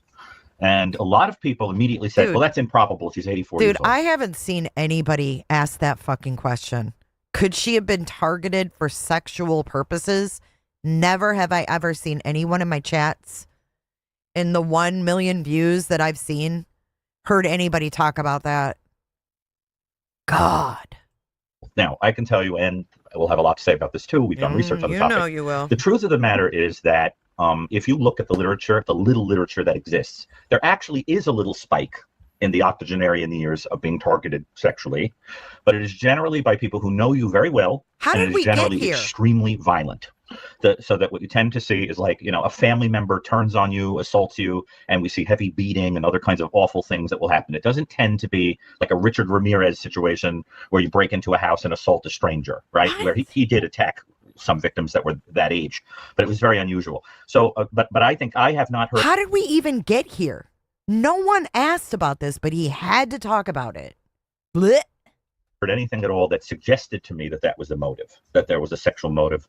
I wondered it, as did you. I know, Chris, when they were looking at fluids And it was unclear what that might include. I did wonder about that. And I wondered what you think about, just to sort of give your professional opinion on. Dude, we were literally talking about journaling. We were talking about journaling in her fucking slider door. I just don't know how we got here. On it. What do you think about people in the public who insist that she was targeted by somebody who would probably be serial in nature, by the way? You don't, if you're paraphilically attracted to an elderly woman, unless she's totally random. What? Yeah. Well, that is very interesting. The cases, and it's really Mark Safrick who has done the research on elderly murdered women, and he's got a database of about 120. And what seems to be is they are murdered sexually. These are all sexual cases, but they're left at this residence. They're not abducted, so that they can be targeted and they can go in and commit the acts. But we'd have to ask him. I never remember him saying that any were abducted. So that part that's the curious part. I think the other important thing I wanted to say is the people you also want to look at is who does the cleaning in the house and who does the yard work, because as we just saw, there's a lot of brush, easy places to hide in that, what Chris put up initially.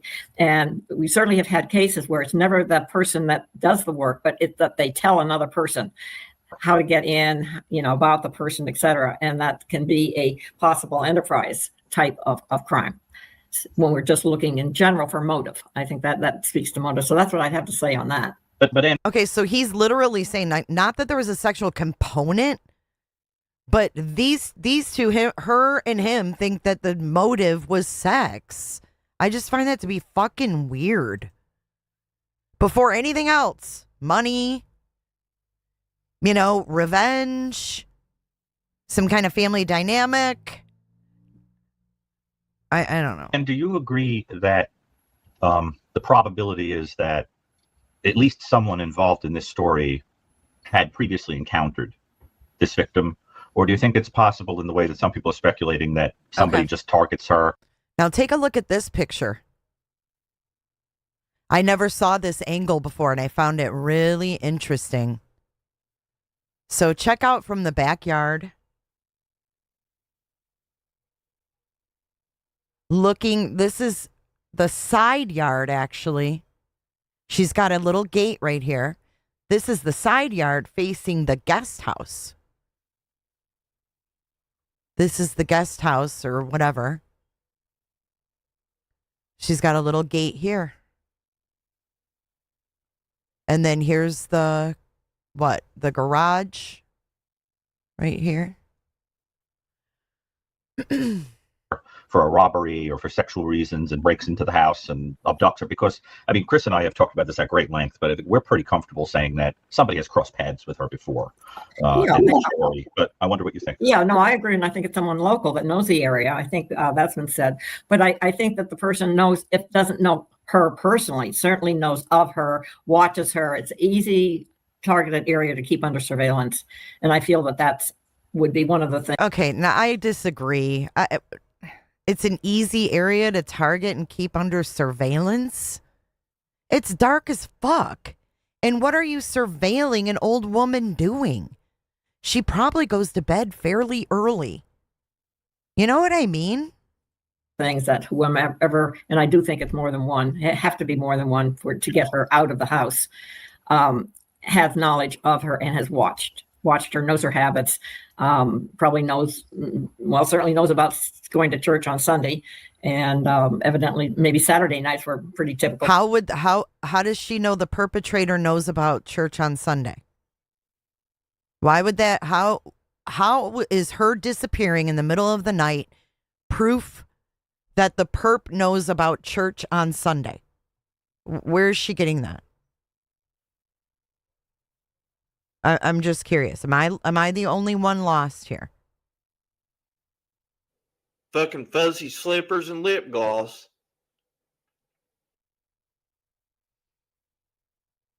Too, where she'd go out for dinner and then come back in and use the garage and come in. Right. So I agree with you all that. Yes. But just to cross our T's and dot our I's, because I think a lot of people are I know a lot of people are very eager to hear what we have to say about the sexual possibility. I just want to be clear that in our work that we've done on elder crimes and so forth, it is extremely unusual. Let's say you were dealing with a serial offender who was very organized and would abduct people repetitively and take them someplace to do things. It's virtually unprecedented to do that with an elderly victim. I'm not aware of any case. I looked in my own data. I can't find any case where an offender removed an elderly victim from the home and took them someplace for sexual purposes. Not one.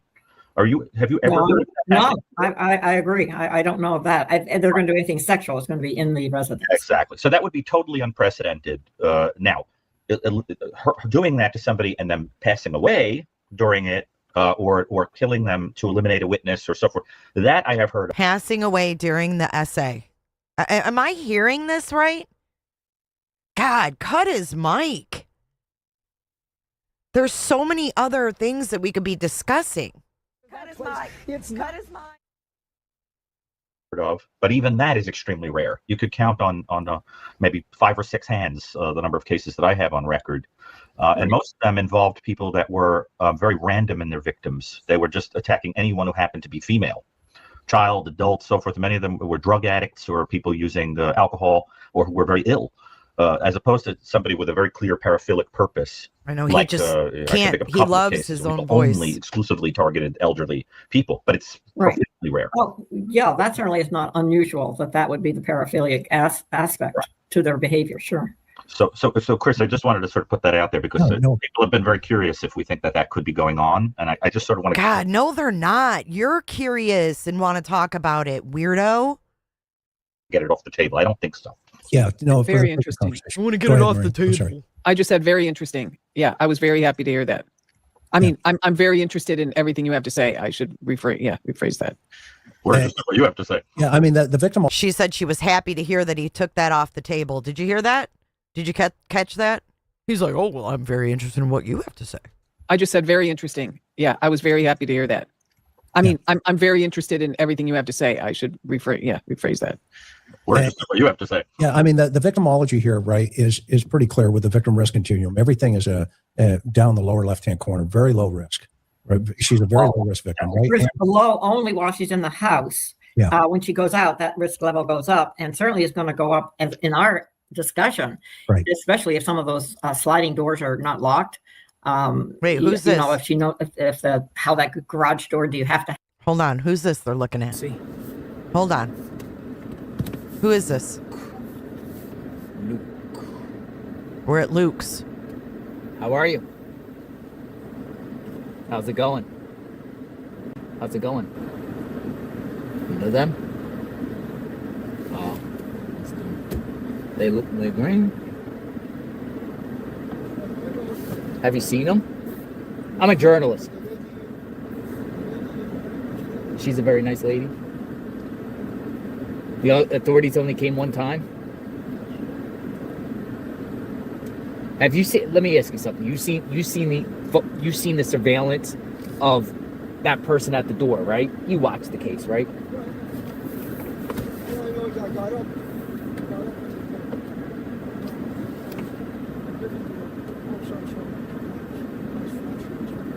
Really? Yeah.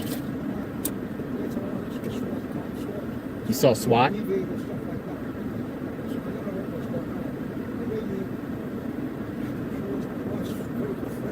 She was your wife's friend? You've been here 40 years? What does she do for a living?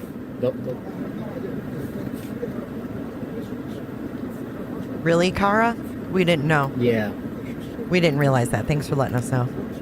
The like button.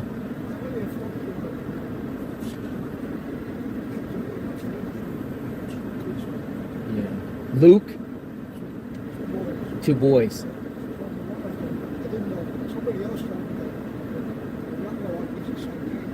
San Diego?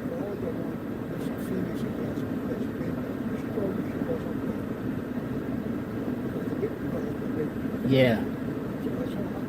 Has people been rocking it? Like, I know you were staring at me like, who the heck is this guy? Oh, okay, because I was listening. No, I was just like, because the mystery is everyone wants to know if this dude is involved, you know? Do you think the son is, though? You don't believe it? Where are they at now? They just leave?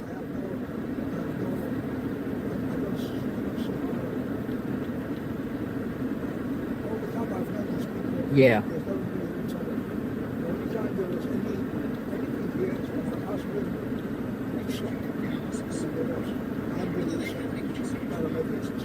Husband got sick and there was paramedics there. That's the only time police was ever here.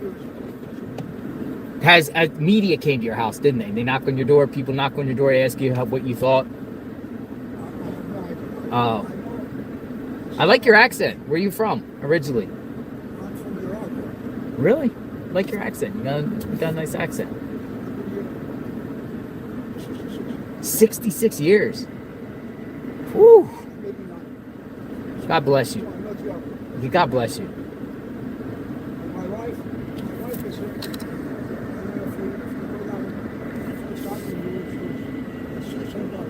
Yeah. Okay. You know anything about Luke there? Do you know where he works? Like, what does he do for a living? Have you ever seen him come out and do anything? Walk? Yeah.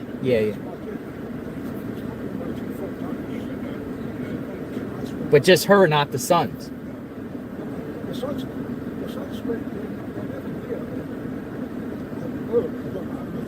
Yeah. Wow.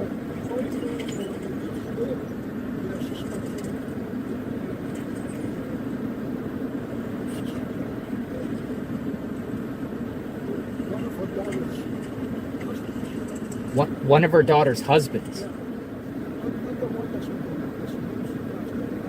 Yeah. Okay, I'll look into that. I'll look at that. Yeah, I come around. I'll be honest. I drive around here. I'm a journalist. So I'm over here at the house covering the case. I drive past here once morning to see what's going on. I just do a quick drive-by each day, and I see the trash can. You haven't seen her since. What kind of car did she have? Chrysler?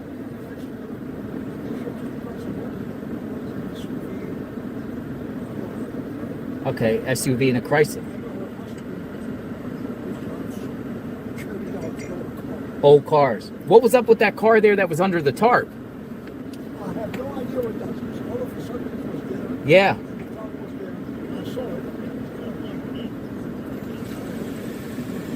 Has FBI or authorities come around the neighborhood asking for surveillance? Nobody's asked you, and you live across the street. Nobody has asked you for surveillance. Yeah, let me see. Oh. You just went in. It's getting the mots. Yeah. So I'm shocked because they never came across the street to ask you for surveillance.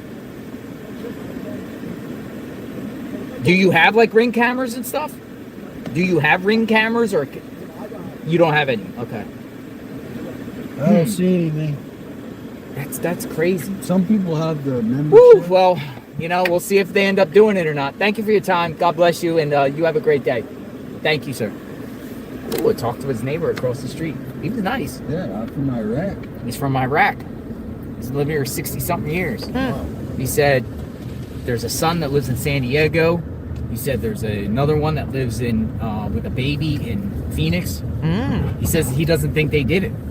He said the wife or the mother comes out there and he knows her, and they have a Chrysler and they got an SUV, and he never sees the sons or anything like that. The mother comes out and gets mail. Hey, we got that by luck. He said feds have not, or no authorities have gone to his house asking him for surveillance. What's up, Lindsay?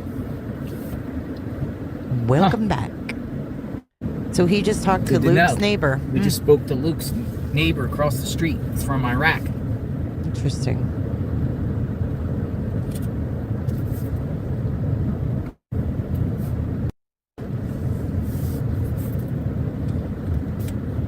It's just something JLR said a long time ago, and we made a joke out of it. Surveillance, then he said, "I got the mots." That's all. You would think the authorities would be asking people around here for surveillance, right, to see if this guy moved out, make a move. What's crazy is that happened, and then immediately we woke up. Not 6 hours later, Oh, he's not. That was nothing. Just ignore that even happened. Well, that's what it seems like it happened here, you know? I mean, so that's what's just so... And then the public is just left, oh, well, you guys just did all that for nothing? You just ripped the mother out, or, ripped the woman out of her home and her son out of the home for nothing? And it sounds like it is, because they haven't brought up his name again. They haven't, I mean... Yeah, he was just standing there because we were in front of his... He was waiting a turn. Oh. Yeah, he wasn't, like, gritting on us or, like, what are we doing? He's like, no, I'm just waiting a turn. You guys are, like, right there waiting a turn. I think we're going back to Nancy's now. We just left Luke's. Yeah.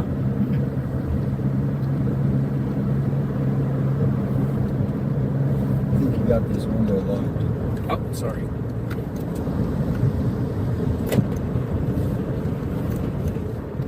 Got it? Yeah, 857's there. All right, let's go back to the interview room.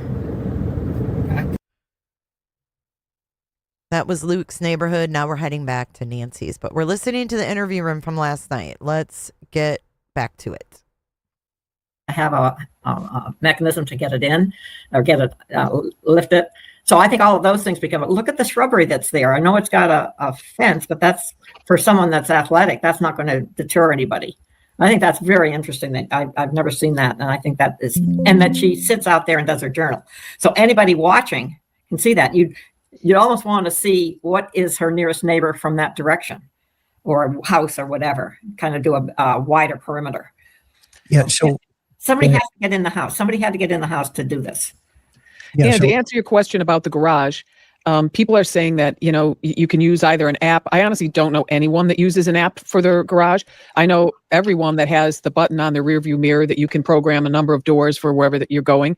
Also, the really small clickers that are only about this big. That's the kind I like to have because it fits in my purse. And but I spoke with my tech guy in my company, and he is a world-class expert in everything that deals with anything electronic. And he said that he doesn't know the make and model of this garage door opener. However, garage door openers, as a general rule, can be programmed to work with an app and also without an app. So you can have a push button, have your pass-through door or walk into your garage and press that button.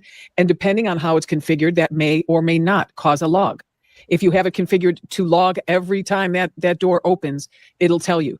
And in that instance, your phone will only register, will have a log of openings and closings, but they'll only be able to identify you as a person if you're using the app. So the other ones could be not anonymous, but you may not be able to tell who went in. And that goes for keypads also. Sure.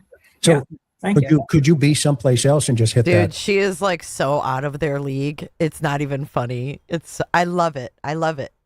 She's literally glowing on this panel. App, and then the garage door would open up too, right? Yes. So, well, yeah, I mean, the fact that we have two data points here to Maureen's conversation. The first one is 9:48 p.m.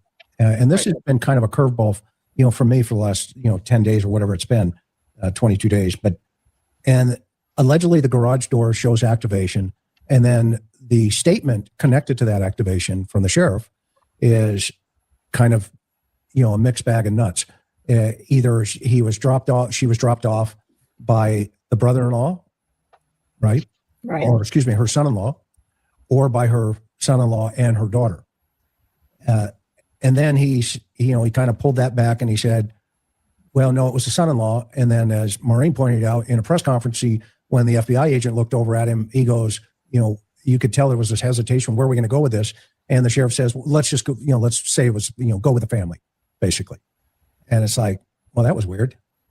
So it was very weird. Yeah. I mean, it just, right. DLR doesn't look right. Right. Okay. So then the next data point that we have is 9:50. So it's a 2-minute garage doors open, garage doors close. And that caused all kinds of, conversations with everybody. Well, did he go in? Did he stay out? And then the very first press conference he gave out on the curb in the evening, he was asked specifically by a journalist, did the family go inside? And he kind of, got caught broadside for a moment, and he goes, yes. Okay. Is that the one where he said they went in to make sure she was settled and then left? And I started banging on that right then, saying that's not possible. An 84-year-old woman in a walker getting through the garage, up those 2 stairs or whatever, and into her residence, just doing that and getting out to your car is impossible. But the more I thought about it, the more I thought, what if they went in through the garage, closed the door when they got her up and in there, and then left through the front door or the back door and forgot to lock it? Great point. Yeah. Great point. Anything on just to in our conversation to that point, because I think the elephant in the living room is coming up here, right? The elephant in the room. The elephant in the living room. Okay. So at 1:47, we're all aware that. Wait, there's a really, really good part in this where Chris addresses a troll, and you guys are going to freaking love it. He gets so bent over troll comment. One troll, him and Gary, get their tidy whities in a bunch, and it's funny as fuck. The elephant in the living room. The Nest doorbell camera disconnects. We have the video of the guy. You know, Is this a clue? What did something happen in the living room? Leaf Man or whoever he thinks he is up there. And then at 2:12. Leaf Man? What do you call him? Leaf Man? Leaf Man or whoever he thinks he is up there. Wherever and then he at thinks he 2:12, is. this is kind of just a random concept that was presented out there by the sheriff. Another data point, 2:12 a.m., a person is seen on a camera. But he doesn't tell us any more than that. He just kind of floats it out there. And then he says they couldn't get that data because it was in a server and that it didn't go up to the cloud. So that's kind of a confusion. Maureen's like, And then, right. And jump in at any time, you guys, don't worry about stepping over me if you have a thought. At 2:28, Nancy's pacemaker disconnects from her watch, from her Apple Watch. So from 2:12 to 2:28, we have that, whatever it is, 16 minutes approximately. And then 11 a.m., she doesn't show up for church. So he jumps right to 11 a.m. Then 11:56, it jumps to the family goes to check on Nancy. Okay. The family, yes. Right. The family goes to check on Nancy. But we don't have a data point if they utilize the garage. Did they go through the front door? Did they go around the back? Did they go through the sliders now that, did somebody jump over that pony wall to check on mom through the slider? We don't know. We don't know. We definitely know there is no, as Maureen pointed out, there is no signs of forced entry that has, one, been made public, and two, that you can see based on the drone footage and what the news and all these other, news outlets are putting out there. So that's kind of a, it's kind of a mystery, but I would have expected if it's her habit pattern, and you guys tell me what you're thinking, if she's the passenger the night before, I mean, it's hard to say, does the son-in-law have a clicker in his car? That would make sense. That could be a possibility. Does he have the app? That could be a possibility as well. But does mom have the app as well? I don't know. Or does she have a clicker that she carries with her because she took I'm going clicker, Chris. I'm going clicker all the way. Yeah. Okay. So if mom's got the clicker in her purse, it makes sense. They're pulling up to the house, click, the garage door goes up. Okay. And now 2 minutes, I'm with you. I'm having a hard time saying, okay, get out, get your cane, walk yourself into the house. She's such a boomer. You'll see you at church tomorrow. But go ahead, Gary, jump in. Well, two things. One is, and I know it sounds far-fetched, but from the angle of logic, we have no choice but to put it on the table. Here we go. Is that technically speaking, just because somebody's blood and some foreign DNA are at this house does not mean that whatever fate befell her happened at that house. I am aware of many, many cases involving sophisticated staging where something happens to somebody in one location and then you go and put some blood and enter the home and leave your DNA that way elsewhere. I think it's improbable, but it is possible technically, which is interesting to think about. The other thing is there's something confusing about the mismatch of different psychologies that seem to be going on here, because whoever did this did something that seemed to involve some inner knowledge, was very comfortable there for a period of time, right? Didn't seem, particularly worried about capture or anything like that. Yeah, that's very, very cozy, right? And has gotten away with this, right? Left very little, material. But then at the same time, the person that we see on the video is like amateur hour, dressed in a ridiculous outfit that looks like a concoction thrown together with things from around the house and Walmart, whatever. The holster that doesn't match the gun, worn incorrectly, dangling. Like a costume, right, Gary? Like a costume. It looks like a person. Wait, looks like it was stuff picked up from around the house. I disagree. Said that it looked like Ralph Cramden dressed up as the man from Space, the Honeymooners, where you throw together whatever you find in the house to improvise. What? It's silly. So there's something about that doesn't. Silly? He's wearing a fucking windbreaker and pants. What's silly about it besides the stupid mask and a backpack? He's like, oh yeah, Walmart stuff. A lot of us have to shop at Walmart. Weirdo. He's so eccentric. Match the kind of sophistication that seems to be present, and somebody getting away with this and leaving very little. So that's why it really feels like, and I made this analogy on Court TV a couple of days ago, is it feels kind of like we're seeing the waiter serving the food, but not the cook. What we're looking at here, this is the person who is the person who's been recruited, financially paid, is told you're going to get a share of this, whatever, who goes in, and behind him somewhere is some more intelligent person who has said, I'm not even stepping foot into Dodge. I'm not going to get, so you'll do that. And what I think is there's a concentration on this person as if this person is the brains of the operation, but it doesn't psychologically make sense. And so that is why I postulated, I think a few of us agree, that there is some kind of group enterprise thing going on. Now, it's fun to be able to say that that's Anne's term, right? We all use that term, group enterprise versus personal cause, but that comes from Anne's crime classification manual that you did with Douglas and Alan Burgess and Ressler, right? Right. So, Chris, would it be helpful? That's right. Would it be helpful if Anne explained for the audience the difference between personal cause and group enterprise? Because what I think is going on here is somebody with a personal motive who's gotten involved with in a financial kind of thing, so that it's confusing everybody. But somewhere in the story is somebody with more personal motive. So, and maybe, what do you think, Chris? Sure. No, I would agree with that. Well, to try to get some handle on how to talk about cases in general. Yeah, these two kind of take the show over at this point. I'm going to actually bump it up to 1.5. See if we can get through it there.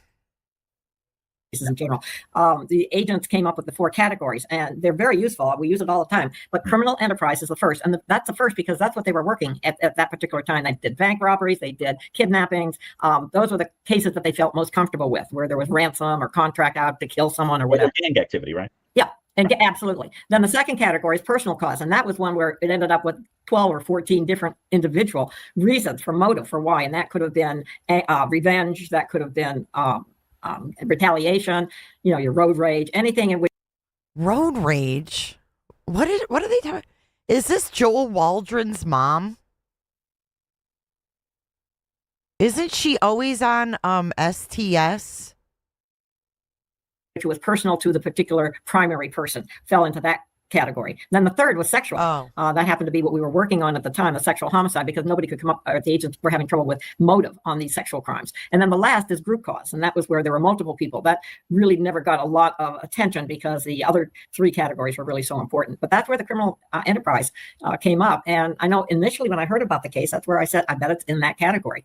I don't know whether it's developed anymore, but I do think that the primary person would have a personal cause reason. And I wanted to expand a tiny bit on. I think she used to be on there a lot because I remember him saying, Dr. Ann Burgess. I can just hear his voice saying it. His mom's name is Carm. Initial victimology here, because it doesn't have to be the person, her himself. It can be the group, it could be the family, it could be a wider cut, if you will, of a target. And I think the other thing that keeps coming up is so much of the time Savannah's name comes up, and whether there was anybody that had any personal reaction there. That has to be looked at. I think that should be on the table for motive, not just the mom, the 84-year-old mother. The reason I love this discussion, Gary, and Ann, is because, and I'm sure Chris feels the same way, but Chris and Gary, you both talked about how so much of this just doesn't fit together. It's almost like square pegs being crammed into round holes, and then everyone just is left scratching their head or waking up like, WTF just happened, Yeah. So I think breaking it down this way is extremely helpful.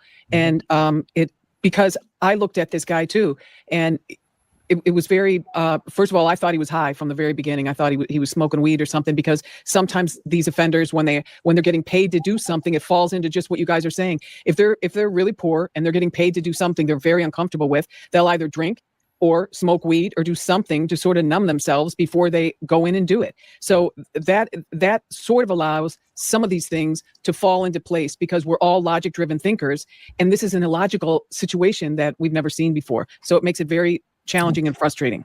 Right. And, Chris, you and I have talked about this on prior episodes, and stop me if I'm taking this too far afield of where you want to go. I think the audience as well as myself. I mean, I'm you can't get the four of us together and not have a chat like that. We can't help ourselves. But so Ann knows, and the audience may know, and I'll mention it, Maureen, because it's really an in the weeds kind of thing, is that one of the things I contributed to the literature was this term elimination murder, right? That's a term I've coined, and I use that, and I don't want to necessarily put murder on the table here because I want to maintain hope that we don't really know how this is going to turn out, but I think hope is important for the family, as improbable as it seems, right? That an 84-year-old woman without medication, who's ambulating with difficulty and has been missing this long, is okay. I would like to maintain hope. Now, so what I meant by that term was that sometimes a person, you don't necessarily have ill will toward them, but there's simply an impediment to something.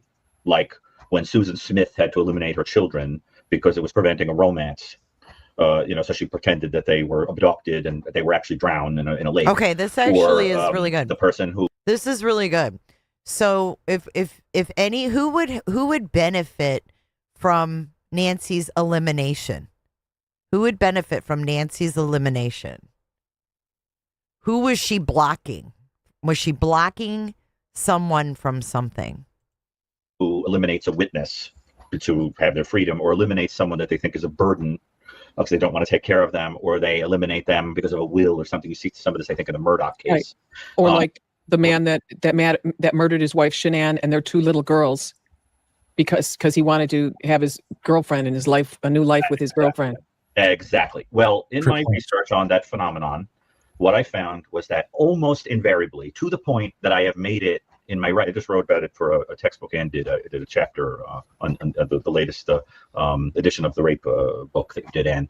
Oh my God! What I just proposed spit it out. was that it is actually one of the characteristics that the people who commit those, who tend to know you, almost invariably make a story up that a stranger, an abductor, or a stranger from the outside came into the situation and for no clear reason whatsoever took or eliminated the person, right?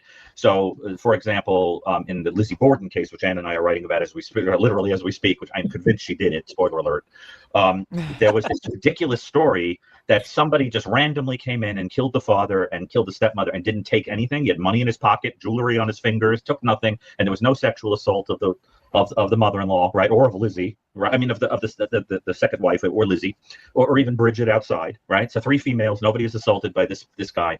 Totally ridiculous, because it was staged to look like I'm convinced, staged to look like an outsider came in. And so one of the things I've been thinking about is somebody who knows her, and let me be clear, because I don't want to cast any aspersions. It doesn't have to be somebody like a family member, right? Because we have the sheriff coming out and saying that he has cleared. Yeah, he's very worried about a lawsuit, okay? Very worried about a lawsuit from Tommaso. Members of the family and their spouses. So what I'm saying is it could be somebody who knows you in some way. Let's put it like that. And such an individual, if eliminating you from money or something else, will try to make it look like a stranger did it. And what we'll be missing is signs of robbery and signs of sexual assault, so that there's no other explanation of why the person would do this. Right. And I just want to put that out there, that's very interesting to me, that we see no signs of robbery. I mean, if people went in there in a random robbery, why not take things? Right. That doesn't make sense. And we see no sign that she was assaulted. In fact, they thought it was a simple missing person situation because that house was not even in major disarray. So that's very, very interesting. We don't know that yet, right? Yeah, we don't know that. We don't know that. So, I mean, why? That's what they intimated. Yeah. Okay. And so that's very interesting. And so I just want to put out that I have been suspicious that this was a person who had some knowledge of her that is giving the impression that an outside person, and what better way to do that than to use a hired person or some goon or somebody to do this? And that's the person who becomes the fall person for the situation. But then you've got to get to the real reason of why, and we don't know any dynamics to help. Gary, not to say, just to follow on to your point about this elimination theory, and not potentially having anything to do with what we're talking about right now. Right. In my couple of years, I've had a number of cases where adult children, and I'm not talking about Savannah or her siblings. I'm just saying along the line of what you were just saying. I've had a number of adult children who wanted their inheritance now, were really upset that their parents wouldn't give it to them. And that's something that we all would find so shocking for so many reasons. But they're demanding it essentially. And so it's crazy that elimination theory could fall under so many different umbrellas. And it seems like it seems that this spike I'm seeing in this type of behavior or this type of thinking where it's like, hey, mom and dad, why don't you just take a second out on your house and give me all the money that I would get when you died, because we could do a lot more with it now than we could. And we just don't want to sit around and wait for you to die. Literally, that's what people are saying. Well, that's a smart thing you're saying, because the whole point of the whole book I did with Michael Stone is this whole idea that there's something changing in the culture that is increasing. Exactly my point. Yeah. And what you're touching on is that the entitlement of the average person is sort of increasing. And I think you're hitting the nail right on the head. What I smell in this story is that there's somebody who wanted something from this woman, felt entitled to it, and wasn't getting it.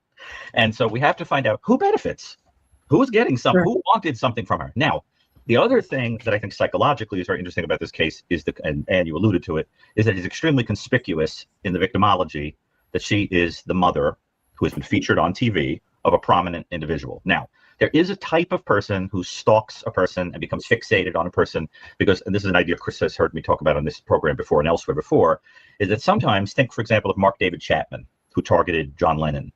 The idea is you go after a person because you want in history to be attached to them. You parasitically attach yourself to them. So, now I can't look up, Abraham Lincoln without seeing John Wilkes Booth's name, right? Like they're tied together forever. That's possible. However, having studied such people, the tendency is for them to be, in the profile, is they tend to be a little psychotic and depressed with narcissistic personality structures.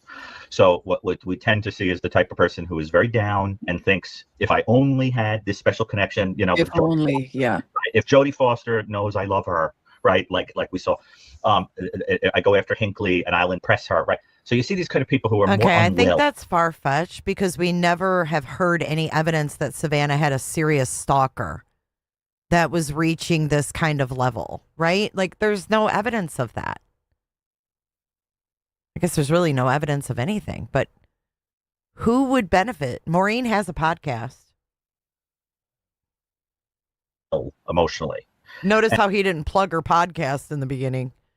And I think he does at the end. Any clear indication of that in this story? Because the thing is, when that's the motive, the person comes forward right away, just like in a ransom. In a ransom, we tend to see a note or a contact 24 to 48 hours after the abduction. There's proof of life. You get the money, and it's over in a week on average. It's very transactional for a reason. Yeah, there's nothing extra and nothing personal. Exactly. In this story, there were things that were not necessary. There were risks taken that were not necessary for perpetrating the crime and getting money. And so it looks kind of like someone has an emotional thing mixed in there that we're unaware of, or nothing went to plan. Like, we're going to take her, we're going to make it look like somebody abducted her, and we'll get the money, but then she passes away. So now we try to get the money anyway, right? Something like that. So, but I wanted to put it out there that Who's it doesn't this lady? match the profile we would see in somebody who was like psychotically fixated. Hold on, I think we got an interview. Who's this lady? I took a chance parking down there. What's your name? My name's Lisa. Hi, Lisa. I'm in the Camaro down there. Oh, you're in the Camaro. What's going on, Lisa? Okay. Whoa. What's going on? Got some information? You're like really serious. Yeah. What's going on? Well, when this happened with her, I'm very religious. I speak Hebrew. I believe in the Lord. And I was really concerned about her, And so, is it the third or fourth day? I said, Lord, what's going on with her? Please let me know what's going on. I said, I'm really worried about her. Where did she go? What's going on? So hours went by, and he said, the freeway. The freeway? I said, the freeway, like, because I was raised in Tucson. Dad was in the military, came back from overseas. He used to take us to Texas a lot. He took I-10, and he took us to Fort Worth. That's where my relatives are. And he said, yeah, Texas. I said, Lord, Texas. The Lord told you Nancy's in Texas. No, he didn't say it. He said the freeway. The freeway. Towards Texas. Towards Texas. I said, Well, Where does that leave okay. this official? What does that mean, Lord? Where? He said, and then, I mean, he's going through El Paso. I don't know how Mel stands out there in the heat with a suit. Entering, going to enter through El Paso. I mean, sorry. Leave it there for now. Yeah. To the border. It's mine. Yep, you can have it. That's what the Lord told you. Yes. El Paso I got more. on a But he freeway. didn't say He's it. got to but come then- out here but though to get He it. was going east. East on the freeway. And I was going. Okay, I I was got trying- plenty. I was like, because I'm like, come on, talk to me. Come on, real close. Tell me what is this? Wait till I tell her I got What one. is this? And I said, then that's when I like No, these you're not shoe. blocked. We're going to get a shoe. And I was like, wow. And I'm just not ready to get the chat. he wouldn't say. He wouldn't say. He wouldn't say. And so I kept saying, east. What does east mean? Yeah. What, we talking the east side of Benson? The Rincons? What is east?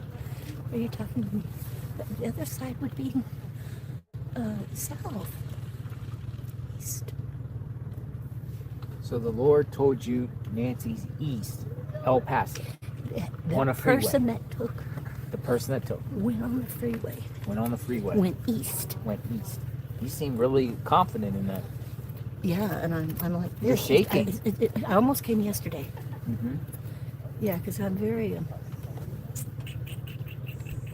I'm just very spiritual. So where are you from? I'm from Tucson. You're from Tucson. Do you want a water? Do you need a water? No, or I'm anything? okay. I'm okay. I just. Because it's hot. I know. Yeah, it's taken a lot Here, to why don't you have tell a me seat? because I want the Lord to go. Here, I have don't a want. seat. I don't want to later. I to don't get, want you to fall. I don't. When did the Lord tell you that Nancy Wow, went she's to freaking out. Tucson? Okay. Or I'm sorry, On the Texas. freeway. Got on the freeway. You want something to drink? Okay, thanks. Yeah. I got on the freeway. East. East. East. Well, what highway takes you east? The Interstate 10. I-10. I-10. I did. And then I started thinking about, well, Dad would take us east to Texas. So you just go live. And he said, all day? El Paso. You do it? El Paso, which is on I-10. And I was like, see, I'm all like worked up because this is really powerful. Yeah. Because I'm in constant communication. I'm constantly in prayer. I'm a widow of 7 years. I was married. In 25 would have been 50 years. Mm-hmm. And that kind of. Oh, please don't film me. No. I'm not showing you. And so. Yeah. So. Yep, go for it. So, And yesterday when I was at church, I was at the Open Door Baptist Church in Catalina. at Open Door Baptist Church. And I got this little piece about me. Uh-huh. And I did everything, and this and that. Got back home. There it was. So I don't have to. Back in there. But I have the scanner. Back in with him. I don't get this kind of stuff. I'm Yeah. not this holy, you know. In 2005, I learned the name Yeshua, and I wanted to know. I was taken to the Church of Christ when I was young, and this and that. And Jesus and all this. Brian, Let me. Gomez, Brian and Jim from News Nation. Lovely. Somebody brought food for Brian Inton. Nice. Nice. She bought food for Brian Inton. Brian Inton got some delivery. Looked like some sort of sandwiches or something. 7 select. Number 7. Okay. Just getting too much on me. So what appears to be happening here, folks, too, is like different streamers and reporters get deliveries by like people.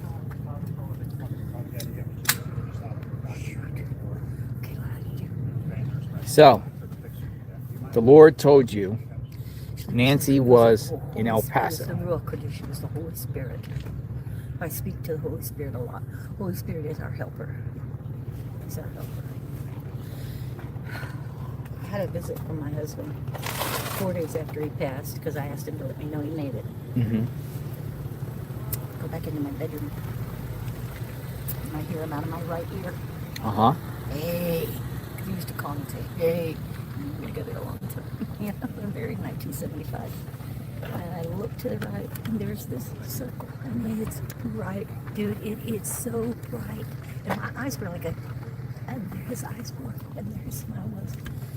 And ever since that, so I've really been into the Lord, and I really, you know, I really get a lot of stuff from him. Mm-hmm. I'm not a wackadoodle. You're not a wackadoodle? I'm not a wackadoodle. I'm just really intense right now because it took all I had to come down here. I've been parked down in the wrong place. I'm probably going to get hauled. Oh, bless your soul. Well, thank you for stopping by and saying hello. Yeah, it's, and yeah, so maybe she's in El Paso. She's gone. You think she's gone? She cried a whole lot. It's okay, ma'am. She cried a whole lot. So it's okay, ma'am. yeah, I'm okay. It took a lot to come down here. It took a lot. Thank you so much. Be safe. I'll be 70 next year, and I'll Thank be you. 70 in August. So I will. Yeah. You want to come on in? You live here? Do you live here? For now. How are you? Okay. Darren, how are you? Good, good. Every time I come past here, Yeah, I Darren. see you over here. Okay. Darren, nice to see you out here again. Darren. Yeah. Oh, come on, you can borrow ours. It's not much shade right now because of the way the sun is out. I have to do some filming, and then I've been working out of the car all day pretty much. But Air conditioning. yes, air conditioning because it's so hot. She works hard. No, seriously. It's wonderful. I'm a multimedia reporter, and I'm the only one here. So everybody's in Phoenix. I work for Phoenix, but I'm based in I'll be all right. Thank you anyway. Oh, no, you don't want it. No, Take it. You no. have water in the car. I do. So, thanks for listening. Yeah, I know it probably sounds. safe travels. I Just breathe. you know, it's just. It's been so much that take some I've. deep breaths. Yeah, I'm cool. I'm cool. I'm cool. I'm just filled with the Spirit right now. I just really am filled, and I got, you know, it's just really some intense. Do you guys want some intense- fruit, some Mexican style fruit? So you brought and brine it and some food? Yeah, but I can't find them. But you know, if you guys I mean, you want could leave some- it here, and then if I see Brian it, and I can say, He'll be somebody back here come. later. You should be back. There's a couple What do you of got? trees Let me see here. what you got. All right. Let me see what Do you you guys got. know what tajin is? Oh, what's that? It's a Mexican spice, lemony and salty, but it's really good on Oh, fruit. yeah. That stuff is great. And here's some fruit for you. I agree. There's a couple in Well, there. no, it's for Brian it, and so we're gonna save It's it for you guys too. No, you don't. No. You know what? It's hot out here. soon. Yep, Brian's Bye. not even Have, there. have some fruit. Have Thank a you, tray, ma'am. okay? And then there's lime in there. There's this. That you guys can. I know it's. You guys can share. What's your name? My name is Carla. What brought you out here? Bring food? Bring you guys food and to visit the memorial and bring some flowers Where are you from? from Tucson. Tucson. What do you think happened to Nancy? I don't want to speculate, but I have high hopes, but again, I don't. I don't know. Faith, hope, Yeah. faith. Carla, do you speak Spanish? Sí. Sí, hola, buenas tardes. Thank you, ma'am. God bless. Thank you. It's going to take a while. Thank you. Thank you for your time. Thank you. Thank you. Poor lady. ¿Puede ser? ¿Le puedo grabar la ropa para abajo? Ok.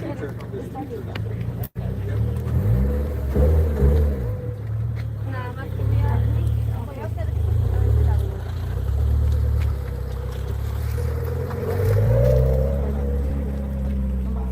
Sí, la estoy bajando todo. ¿Qué tipo de preguntas? Nada más porque vino hoy, vino a dejar y eso, no estoy preguntando qué pienso, nada más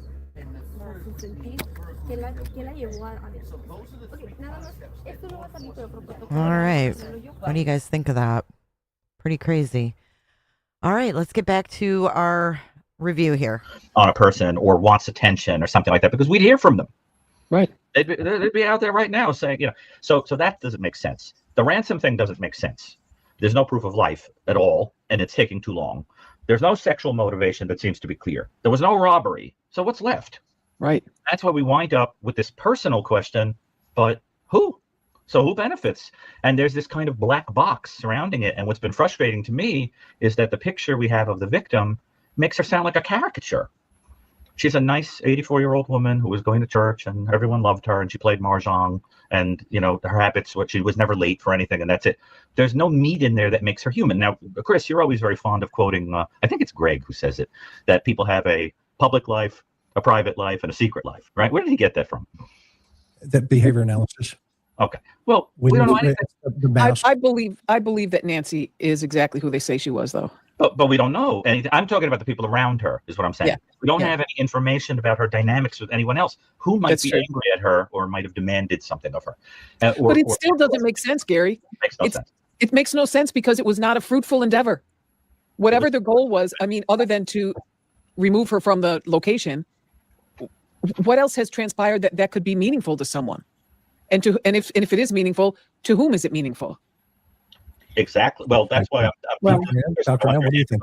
And what do you think about this? Well, there's one thing that has changed, and that's been Savannah's job.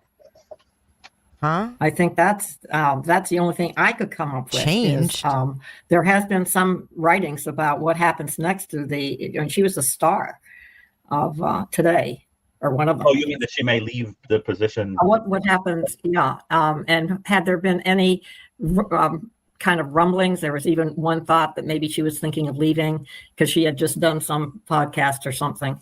But that's a great question that you say. No. Is what has been affected? Savannah never said she was leaving. She never said she was leaving. I've never heard that. Exactly. Now, it's interesting that you say that because I just happened to, while I was cooking last night, listen to, I don't even know what was on, but it was someone talking about her job and how it's up on the chopping block now because she can't go back to work. And I remember thinking as I was cooking, well, who would know that if anything happened to her mom, she couldn't go back to work? But then I looked at how much she loved her mother. Yeah. And it was so obvious. It was the way I loved my mother. Yeah. And as big and tough as I am, and I have a whole family of first responders, and we're all, rough, tumble, salty, the whole 9 yards.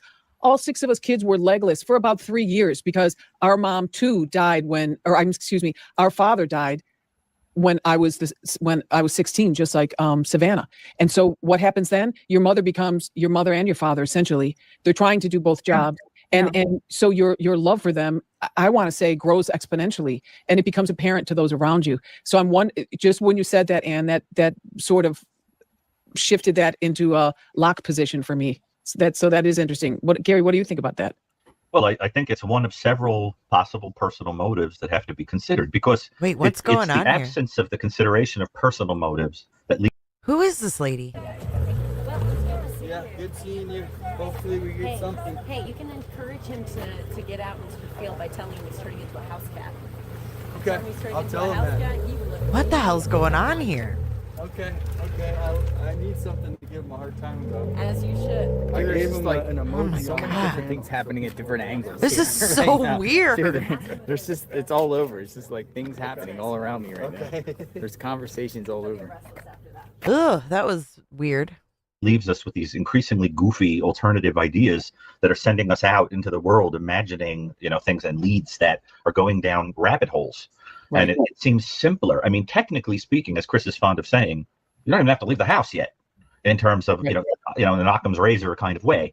Now, there's been this clearance of the immediate people around it, but that doesn't rule out all kinds of people that might have known her in ancillary ways.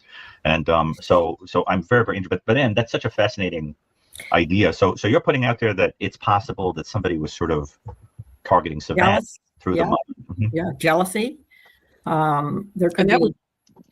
Which opens up Pandora's box, Ann, right, for the guy in LA. Oh, golly, yeah. The fruitcake that they, the feds took off pretty quickly. The fruitcake.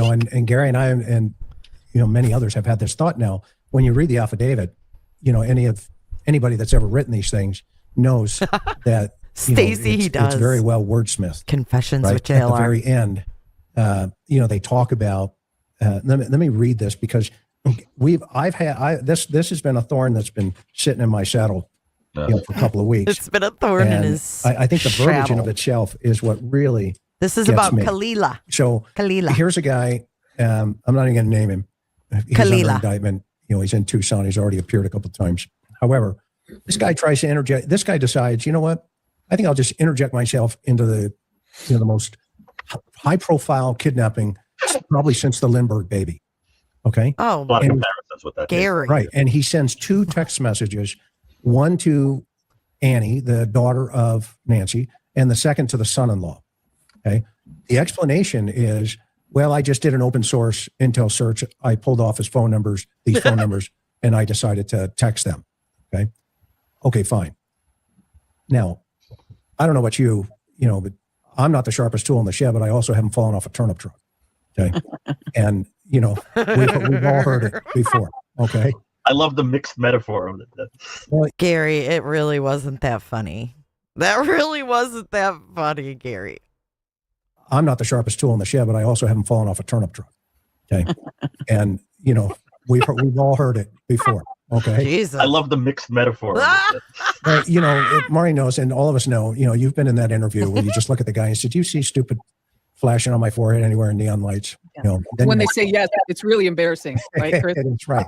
That's when you go and say, I'm going to get you Look at a him. bottle of water. I'll He be right is back. Okay, cracking up. Here's the text message that this guy sends to the brother-in-law when Savannah is on the news as the spokesperson for the family with her sister and her brother, who I can take Savannah and her brother off the table personally.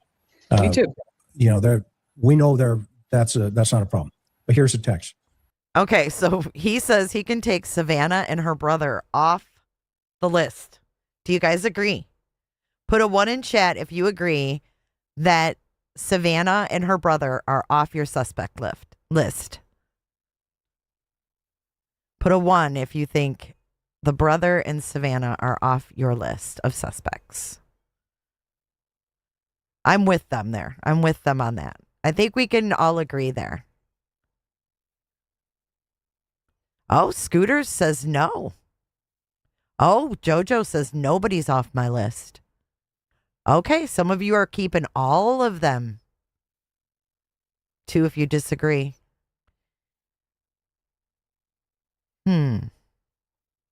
Interesting.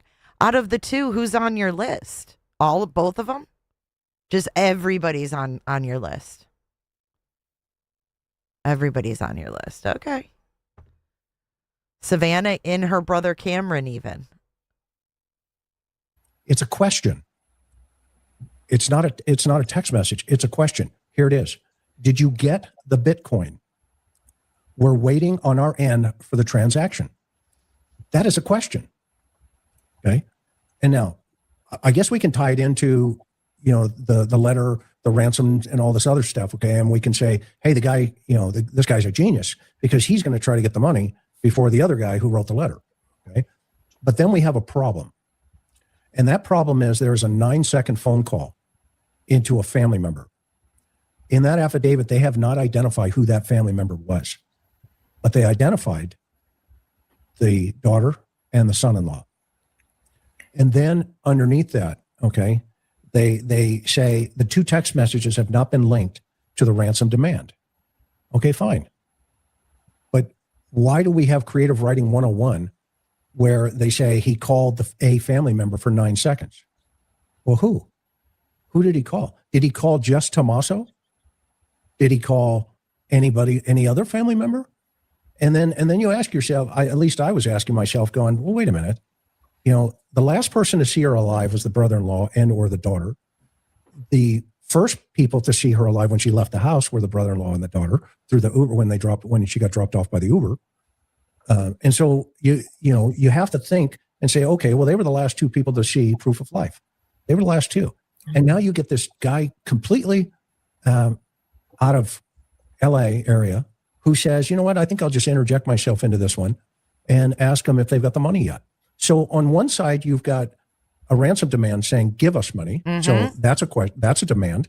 Give us. And over here, you've got this one saying, have you gotten it yet? Yeah, that's weird, right? Have you gotten it yet is coming from Kalila to Annie and Tommaso. And then in the video, they're saying, we will pay, right? So we have in sequence, Savannah saying, we will pay. And then Kalila texting Annie and Tommaso, did you get the Bitcoin yet? Did you get it yet? Not like, oh, you know, it's just weird, right? A question like, did you get it? They're saying, we'll pay it. He's asking, did you get it? Completely out of LA area, who says, you know what, I think I'll just interject myself into this one and ask them if they've got the money yet.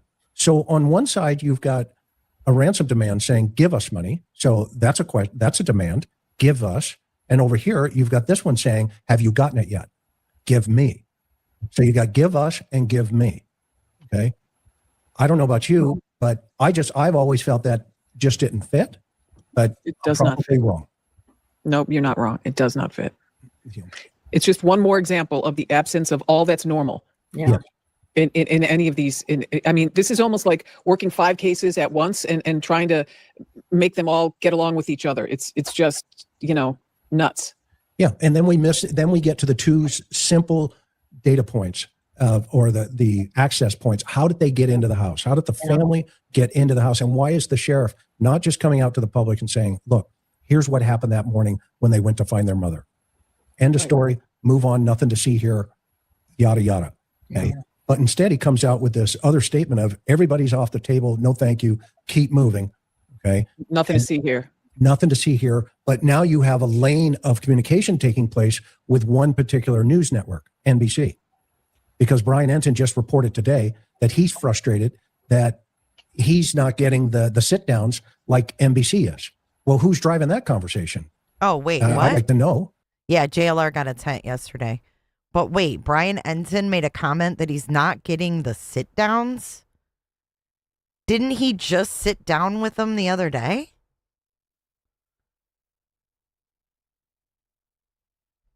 Right? I mean, behind the scenes, is that going to be a crafted narrative, ultimately? And is the sheriff under a lot of pressure behind the scenes, to say whatever he wants to say? Ann, what are your thoughts? Oh, I agree. I think there's, when you get into the other very odd thing here is there's no information that anybody can, like a group of us can look at. They wouldn't put anything in about the crime scene, even the entry into the house. What is helpful is this timeline you put out, and there's big gaps. And to try to figure that, they seem very reluctant to do any kind of interpersonal kinds of work. They're so kind of avoidant of it. I wonder, why haven't they?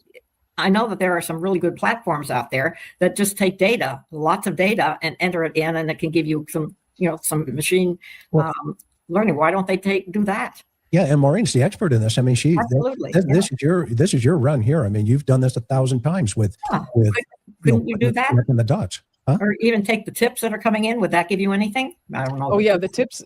There's a lot of tips coming in, and as soon as you double the ransom or the reward, the tips doubled. So they're looking at all the tips very closely, and as you all probably well know, if you have one tip that says, I think I saw someone walking down the street with a hoodie, but then you have another one saying at that same location saying they saw a tag to a vehicle, then you have another one, then as they collate, they get pushed up to the top.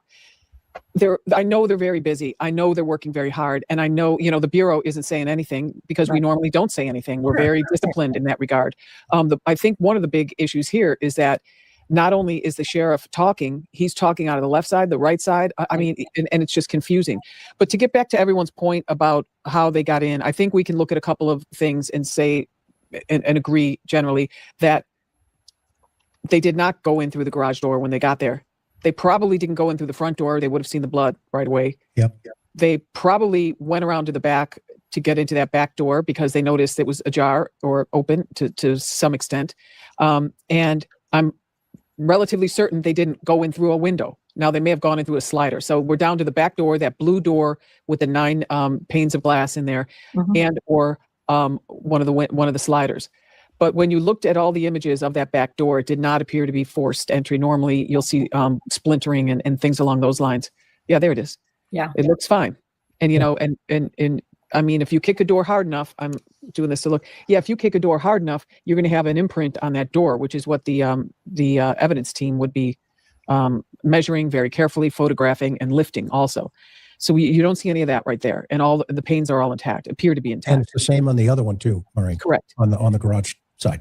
So we're looking at the garage door being open with either the keypad where it didn't log on the app that someone must have had for them to have that data point, because every data point on that timeline, I always throw things on a timeline. I find them to be just so filled with information. And the door, the doorway or the garage door opening and closing, etc. The fact that they didn't mention it tells me it was opened in a different way because they can't verify that data point. But it also goes back to what you were saying before, Chris, about what was it with the timeline? Oh, with Savannah's mom going on that show. That was, you know, just a few months before. That's a point I would have on that timeline for sure, because I would be looking for things to be happening along those lines. Like, for example, when you consider that shooter in Vegas where he shot all those people at that country western concert, but no one could ever come up with any type of motive whatsoever. The only thing I thought of was I went back and looked at when did he had one pistol his whole life. And then all of a sudden he starts buying fancy long guns. I mean, really expensive weaponry and lots of ammo. So I looked at that date, and then I looked sociologically, what's going on around that date. And the only thing I could really find was a week before he started acquiring big numbers of weapons. It was that movie called The Accountant, where it was, like him, a simple, boring accountant who actually was a world-class badass. And I thought, geez, could it be as simple as that? I mean, would that make any sense at all, Ann or Gary? Well, he's in my database with Rocky Gerges at Columbia Medical Center, and we also struggled with a motive for Stephen Paddock. That's what you mean, right, Paddock? Yeah. That's the only thing I ever. It's an interesting idea, but I think more. What number is he, Gary? Where's he fit? Oh well, we would go very far afield if I answered that question, so I'm gonna resist answering. Where do we get him, man? Right, but I can add a separate show. You have a book, Maureen? What happened? Not yet. I should. If I do have a book, I'm going to name it "My Life as an FBI Agent and Other Disasters."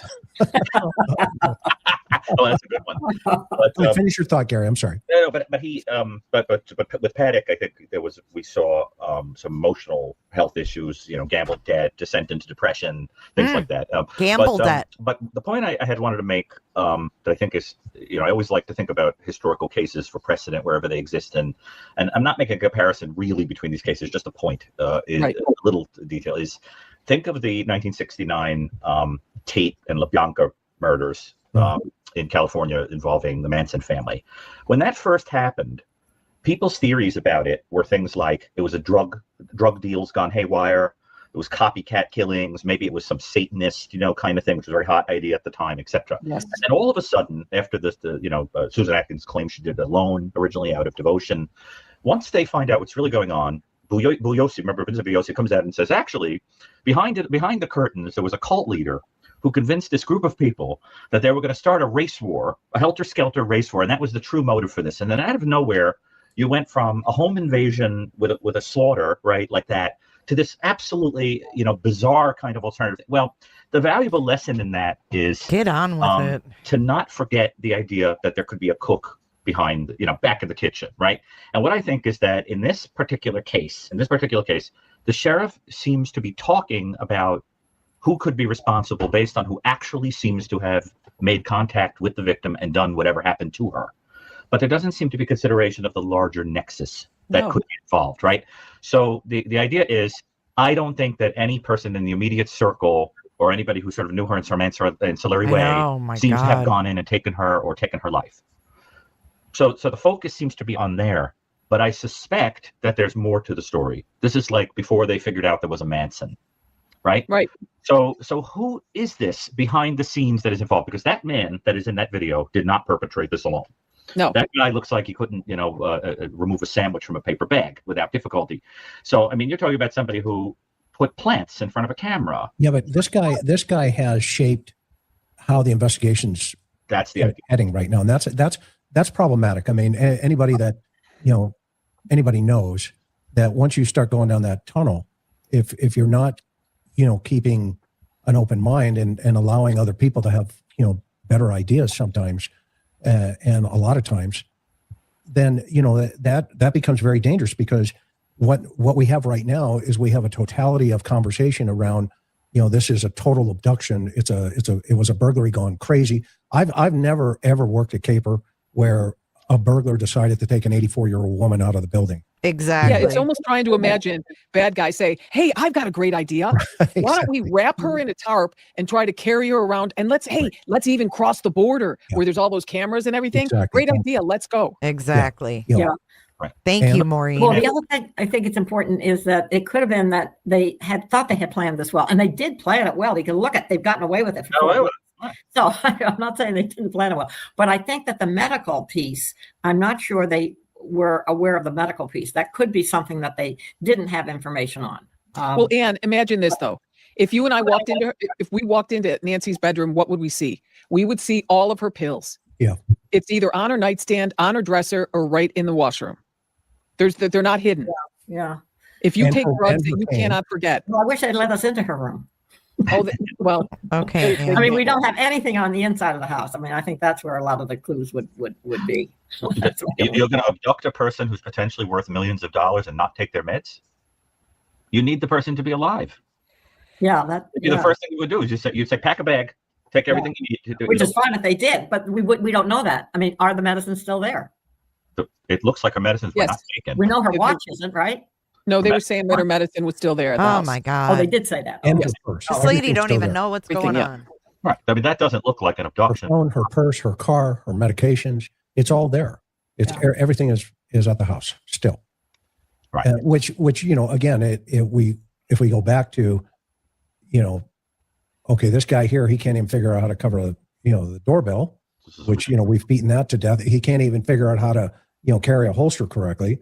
We may want to consider asking, putting out a query to every medical facility in the country for anyone that has shot their genitalia off, because with the way he's carrying, that's a good probability. He's running a risk level there for sure.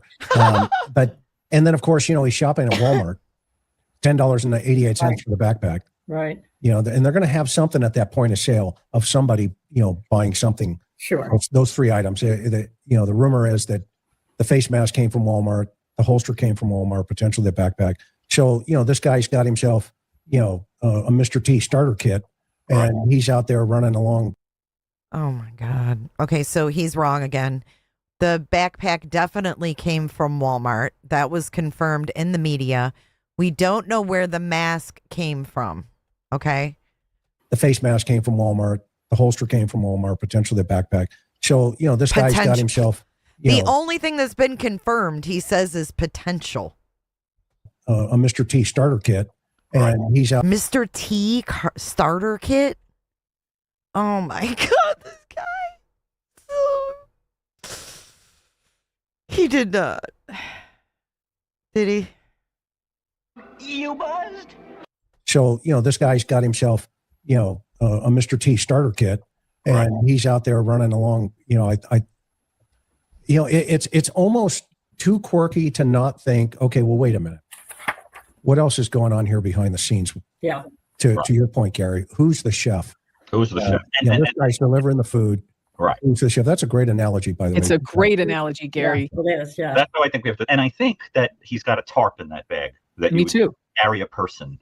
A Because, tarp. and Maureen, I heard you make this point. It was when the first time I saw you talking about this case, you pointed out that hunters will use a tarp to lift an animal. Or to drag it. Or to drag. Drag it. And I thought to myself, that's what's in that big puffy To drag. bag. Some kind 100%. Something like that. Yeah. Right. And she was, now I got corrected on this when I said it on Court TV, and then I looked it up again, and I don't think what I said was wrong, but what I have found is that she was 5'5" and 150 pounds. Correct. So so I knew that. So the question is, could one person lift her, living or not living, God forbid, in a tarp and drag her to a car and explain also the blood droplets? I don't know if the blood droplets match the way that they would fall, but so how much do we think this guy could lift realistically alone, over his shoulder, etc., if she's in a tarp? Do I think it could have happened with one person? Yes. Do I think it's likely? No. So when I walk through that in my head from a forensic standpoint, I'm thinking that he had her rolled in a tarp and he's pulling her out. And as he's at the front door and he opens it, that big thick hickory door, pulls it open, moves things around, jostles things around, opens the screen door, and as he comes out, if she became sort of unrolled a little bit and her head just turned sideways, that could explain that type of blood stain. And even the dripping to a certain point. Maybe the reason it stopped is because he put paper towels or a napkin or her t-shirt or one of his shirts or anything to stop the bleeding and then to get someone in the car. But it goes back to the point of why. I mean, why are you going to take someone who's bleeding and put them in your vehicle, unless it's a rental vehicle, but they're looking at every rental vehicle. And I just want to also make one more point, and that is whatever the sheriff is saying, I don't even listen to him anymore. He's just more noise to me. But I know for a fact that all the FBI people, and Ann, I'm sure you agree with this, and Chris, you'd agree too, that the local... She didn't know. I don't think she said drag. I think she said that she was over his shoulder. And that's why the blood was dripping down the walkway. And municipal law enforcement officers that are working at this, they are not focused like this. The aperture is wide open to any bit of evidence or any tip or lead that comes in that's going to take me down a different lane. That's where I'm going. Yeah. And that's the hallmark of any good investigator or any good investigation. Yeah. And and to dovetail into what you're saying, another word I hate that these people use all the time, dovetail. To dovetail into what you're saying. The case agent. What does that even mean? I've never heard that before. These YouTube people. I think I've heard it from him. To dovetail into that. Gumshoe dovetails. And to dovetail into what you're saying, if whoever the case agent is, whenever those leads start to come in, you go, okay, you got this, you got this one, you got that, and run. Keep moving. And that way, that individual, to your point, can stay with a clarity of focus of, what do we got going at the house? Right. Because you don't, to your point, you don't look for abducted women in, the septic tank. Okay. I mean, and you don't call homicide in the very first night with this principle of, well, she's been kidnapped. We got one media down. Another one bites the dust. ABC has officially left the building. Another one bites the dust. Something in that house that says, okay, well, let's keep this close to the chest. Let's not talk about it. We'll just do it in our debriefings. We need resources. Get the feds here because the feds, I mean, let's be honest with the world here. The FBI is the greatest at collecting evidence than anybody on the earth, period. Well, we have a lot of expertise. Yeah. We work with a lot of universities, or we used to anyways.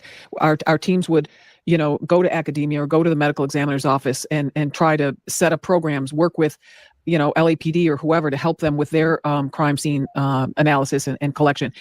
But we also have more bodies that can, like if you look at, even let's just take LAPD, when you look at their evidence teams, they're just worked like dogs. I mean, morning, noon, and night, from case to case to case to case to case. I don't even know how they keep it all straight. Whereas we can go in and say, hey, instead of 2 people at this scene, with a supervisor, like, let's go, everyone's waiting at that next call, we can show up with 12 people and a plan and just take our time and do everything. And then we turn it over to those other agencies. So if you're out there and you have a complicated case, people, we don't come in and take over, as you can see from this case. Although I would say right now the FBI is running this case. I would say because Nanos just looks like he just aged 47 years in the last 21 days.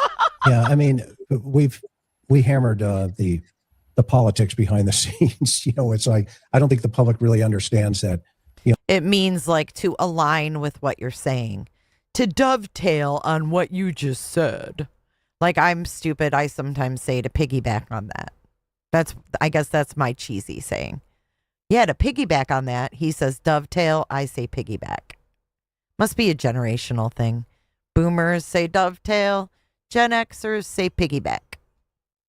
He's dug in, and it'll sort itself out. Let's put it that way, because I think all of us are on the same page here. It's not the field agents, it's not the case agents who not are the detectives. Yeah, not the patrol everybody's officers working together. They're high-fiving each other. Hey, by golly, we just impounded a Range Rover. Okay, tag it, bag it, let's move it. Okay. Or hey, I've got an idea. Bag I it, just woke up this morning and I was thinking about A, B, C, and D, and the other person's like, "Dude, that's awesome. That's just what I was missing when I was thinking down this thread or whatever." We love, we're all brothers and sisters in blue. That's it. Or tan. And the public, I mean, the problem is, and I talked to Karen, who was a journalist. I brought her over from the dark side. I always tease her, but she's so funny. She and she says, the whole story shifting to the fight, because there's not enough news going on out here. So they're shifting to the feds and the perception of who needs this, who needs that. And I said, yeah, I know, but we've been there, done that, and we all know what the reality is on the ground. And then the association jumps in, the president of the association, and next thing you know, there's the politics side of things. And I just think that's such a disservice professionally to Nancy that everybody needs to take a deep breath. If you're listening out there, we get you. We understand what's going on. Wait, what? But at the same time, keep pressing forward. Don't get lost in this stuff over here. What? Go ahead, Gary. We're almost at What's the disservice to Nancy? I missed that. I missed what he said. What is the disservice to Nancy? As they just sat here in 3 different sections, talked about a sexual aspect when they admitted that there's no evidence of the sexual aspect. Perception of who needs this, who needs that. And I said, yeah, I know, but we've been there, done that, and we all know what the reality is on the ground. And then the association jumps in, the president of the association, and next thing you know, there's the politics side of things. And I just think that's such a disservice professionally to Nancy that what the fuck is he talking about? Professionally. So take a deep breath. If you're listening out there, we get you. We understand what's going on. But at the same time, keep pressing forward. Don't get lost in this stuff over here. Go ahead, Gary. We're almost at an hour and a half, which I promised I would be at an hour and a half. But if you guys want to keep moving here, I've got a lot of questions that are sitting over in the in basket over here. And Dr. Ann, how are you doing with your snowstorm up there in Gary? Oh, it's coming. I don't know. Gary is seeing it first. How much have you got down there? Pretty bad. Maureen, you took off.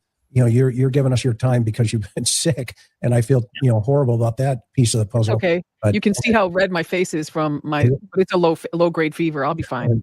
Well, I'm loving this panel. I could sit here all day because I think you get a bunch of smart people together. It's amazing where the conversation goes, and you wind up with points that just aren't being arrived at. Elsewhere, and I think it's great. So what I was going to say is I've always been very interested in court cases where the jury gets divided. Half of them see the accused one way and the other half see them another way, right? Oh, he's a victim. No, he's a monster, that kind of thing. And that tends to happen when somebody has a personality disorder. Okay.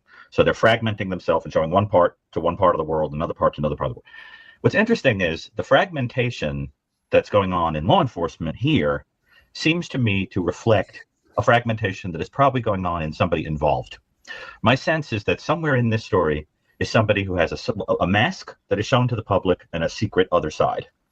And what you see is this splitting that goes on around them, you see? And it can get, and I've seen it many times where it gets manifested as fragmentation in the law enforcement reaction too. Because it's this kind of thing where people are sort of getting sucked into one way of seeing somebody as opposed to another. And I can't help but think that whatever went on here, if it had to do with attention, if it had to do with knocking somebody out of the way for money, if it had to do with abduction, assault, whatever, in every case, you got to be dealing with somebody who's got some kind of aberrant personality. Now, the reason that matters is because people who have aberrant personalities don't develop them the day before a crime. There's going to be a history in such an individual. They've been in trouble before. They're hot-headed. People don't like them. They have grudges. They privately threaten you, and in public, they look like a really nice person. Whoever is involved behind the scenes here is going to have a history of living that kind of fragmented existence. The other thing that's really important about the personality is the post-offense behavior. Absolutely. Whoever did this is going to be doing something that somebody's going to find a little strange. Is your neighbor going to the store and buying lots of equipment that you would need to take care of an elderly person?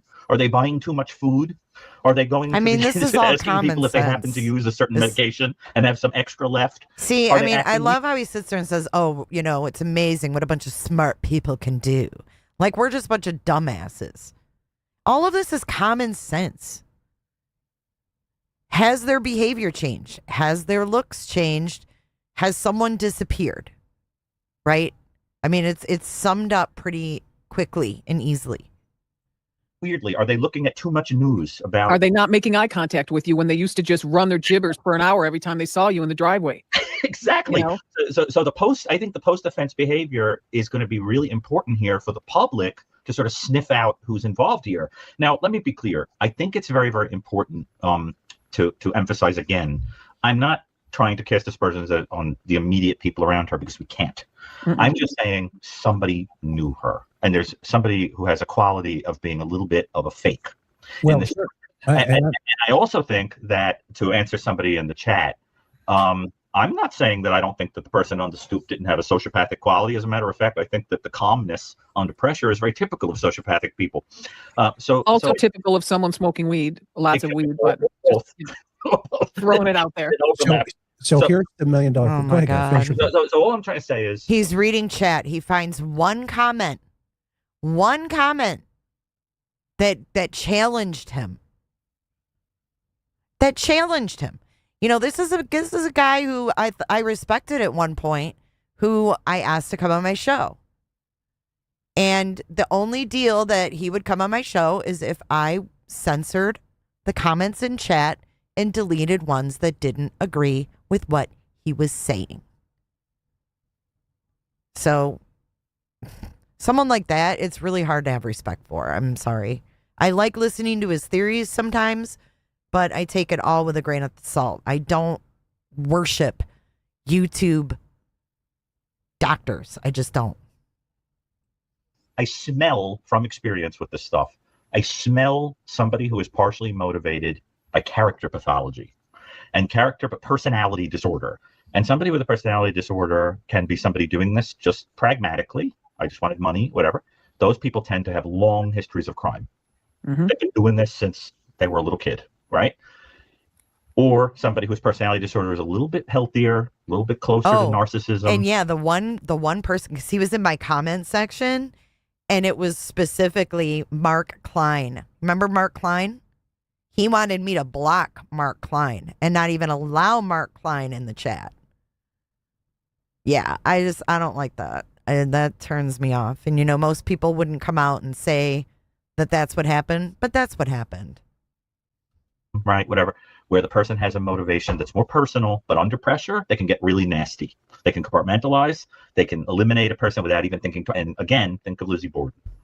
The jury let her go because they just couldn't see her capable of doing that. Do you dream about Lizzie Borden? You know, I'm fascinated by her. Well, he's writing a book about her now. That's why. Yeah, that's why Ann and I are. We're writing about her. They are. I think he's a very weak man. Here's my big question. What's your big question? It's not been confirmed. What? It has and it hasn't. Okay, tell us. Did they impound Annie's car? Yes. Yes. I can't get a straight answer. Do you know, Maureen? And I just heard that they did. Yes. Okay. Yes. So here's the $1 million question, in my opinion. Did they get it back? Where is it? Correct. Is it an item number? We don't know. List? If it's, I'll tell you what. That's all we need to know. A big question. And the sheriff has, dodged it. My sweetheart has called the PIO 3 times, sent emails, and they don't want to touch that question. And I'm trying to find out now, by the way. So you are right now? I'm trying to. Oh, awesome. Yeah. So if they have, if it's sitting in evidence, then they don't impound daughters' cars of missing women just because. And then that would lead me into the second comment, which I got in trouble for, and Nancy Grace cut me off, was ICAC. Why did ICAC show up with the UFED? Well, I understand the impulse to, because it's crimes against children, but I also know that a lot of these, even in LA and all over California, we work in task force situations. I was on many task forces, and I also did a lot of work with CNOA, which is California Narcotics Officers Association. And there's a ton of go girl task forces there too. So my guess is, when they realized they had a serious situation there, they put out the word, and it could have been one of the guys from the Pima County Sheriff's Department was assigned to an ICAC task force. And so he's like, hey guys, we got the situation, let's roll. It could have been as simple as that. It could have been more than that. But my first thought was exactly what your first thought was.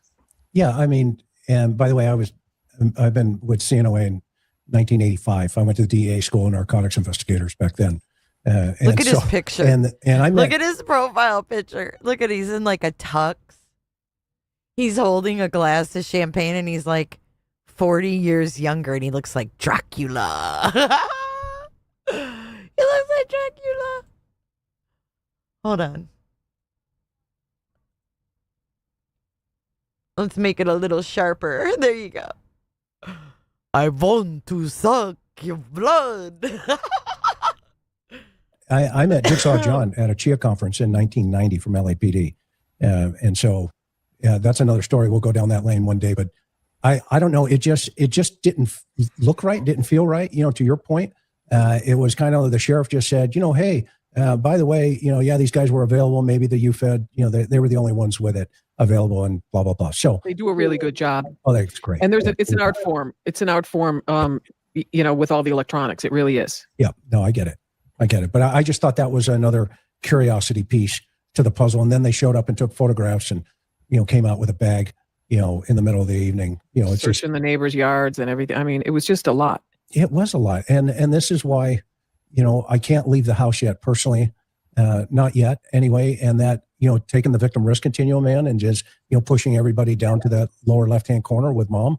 It's just, you know, it's just not fitting right. No. I mean, unless I'm missing something, which I've missed a lot of things in my life, just, you know, but I had a 90% solvability rate. So that's a pretty good number. That's a good number. That's a good number. Very good number. So. And what's your overall take on the case? Your overall perspective of everything going on and good question. Or even who you think would be the type of person that we should be looking for in this? Well, my overall take is that this was a very well planned and executed type of behavior abduction, I guess. The problem is, as I think we pointed out, and I think one of the good things about this panel is hopefully we're getting every possible idea out so that we can, we haven't missed anything. And that's really trying to eliminate any bias that any of us might have. But I think someone had them under surveillance, and that person, I think there are at least two, for all the reasons we've talked about, the motive is personal to them. That we don't know what that is, and that's to be solved. And it looks like if it was to be for ransom and something happened and it went really south, that's why the notes, although there are notes, and I would put attention to that. I don't know whether the notes were, I'd love to know whether chat GBT was used, because somebody said they were very, maybe Chris, you know, I mean, that they're supposed to be sophisticated or something. That would be a place I would hope that, I don't know whether you can get chat GPT. Yes. No. Oh, can you? So somebody can go in. Okay. All right. This lady here, she may have been good in her day, but she's clueless with the technology nowadays. She has no idea.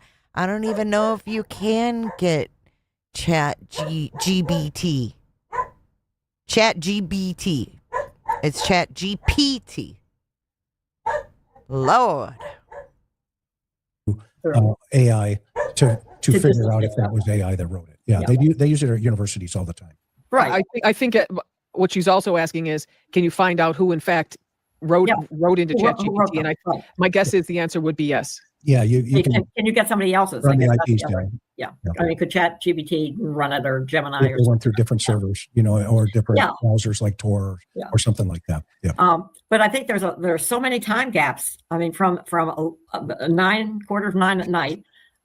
Look how much time there is for the person to do what they're, you know, to get or to do whatever they're going to do and to get away with it. One of the things that don't have, which I know law enforcement is so good at, the FBI were really good, is the car. If they could only get the car, so many cases get solved by the car. The light. I thought of the same thing. I was like, her light looks like a claw. Oh my God. Hey, what's up, Royal? There's always a car. Yeah. There's so anyway. Maureen, she's like, yep, there's always a car. Can you tell me something else that I don't know? Cases get solved by the car. There's always a car. Yeah.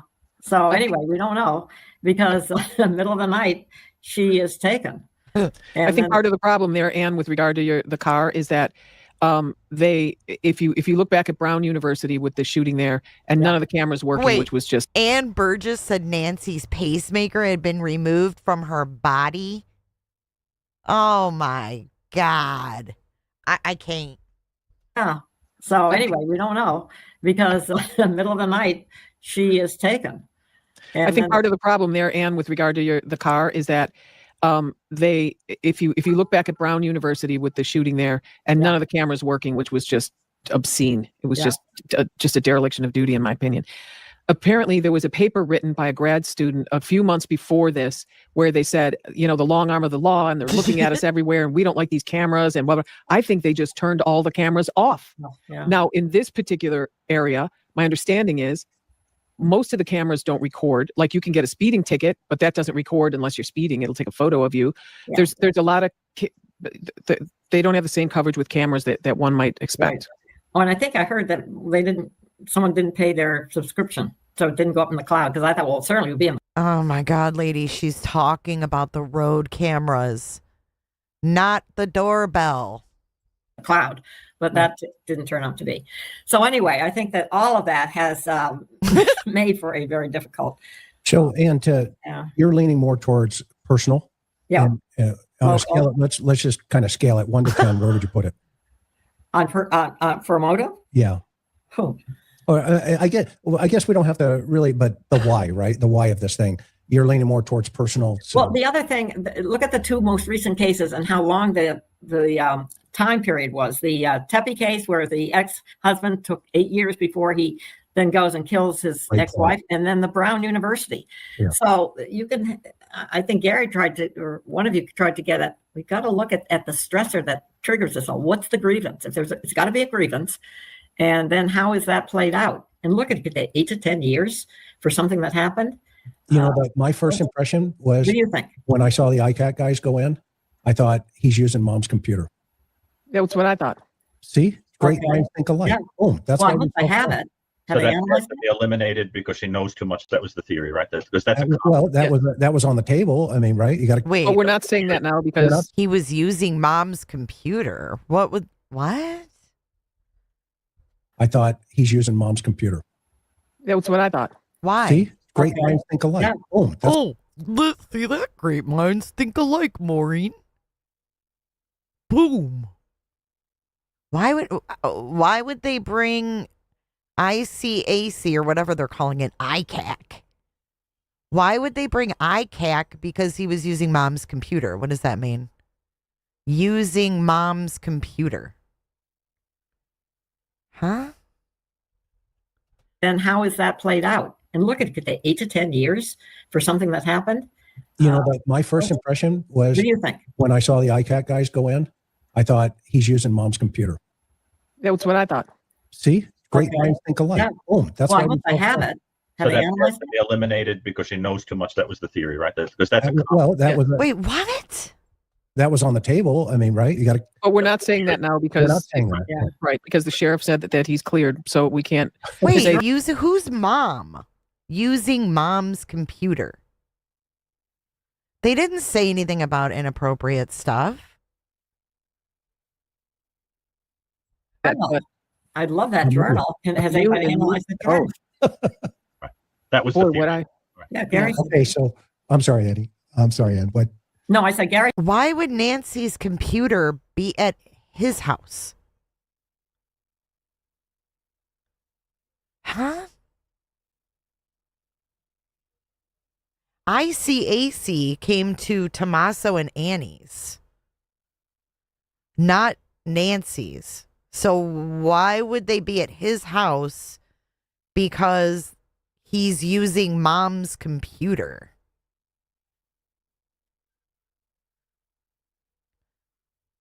Computer for what? Finances?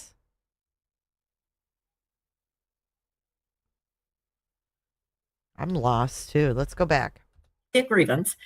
And then how is that played out? And look at it, 8 to 10 years for something that happened. But my first impression was, what do you think? When I saw the ICAT guys go in, I thought he's using mom's computer.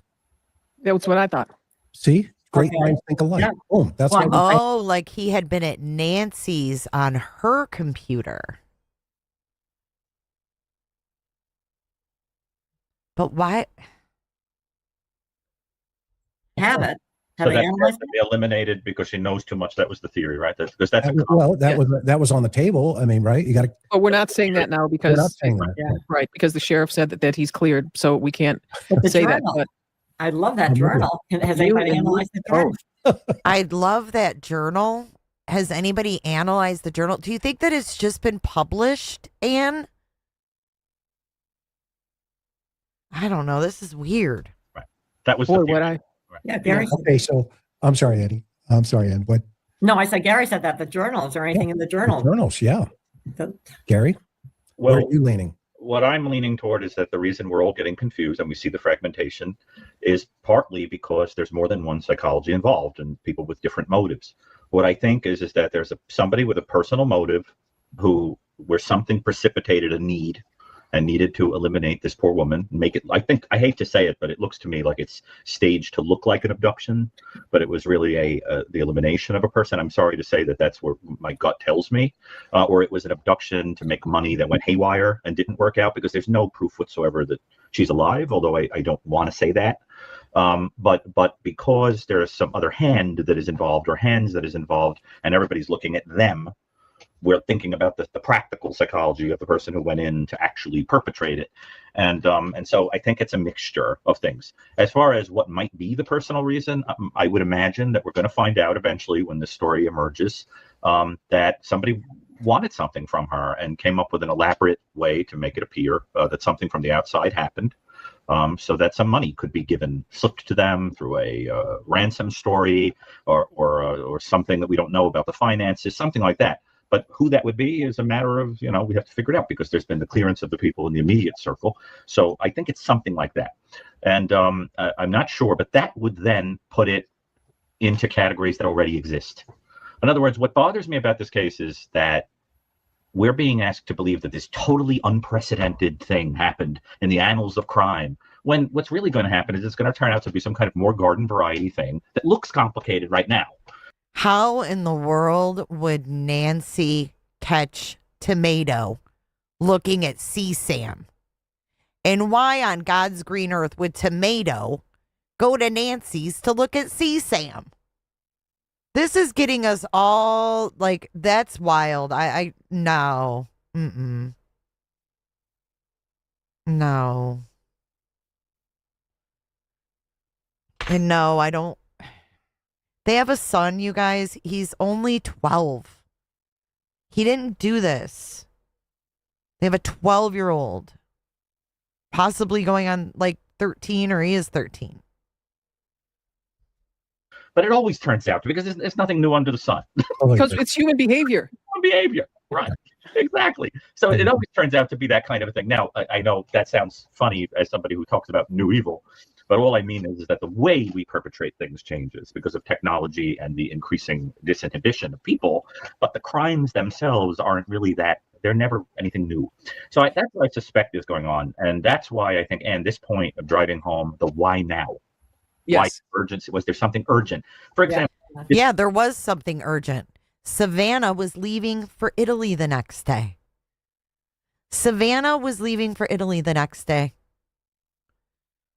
Did someone not want her to go get that experience? I wonder. She was leaving the very next day. Why, if they were going to do this, why not wait till she was already there? If it was against Savannah.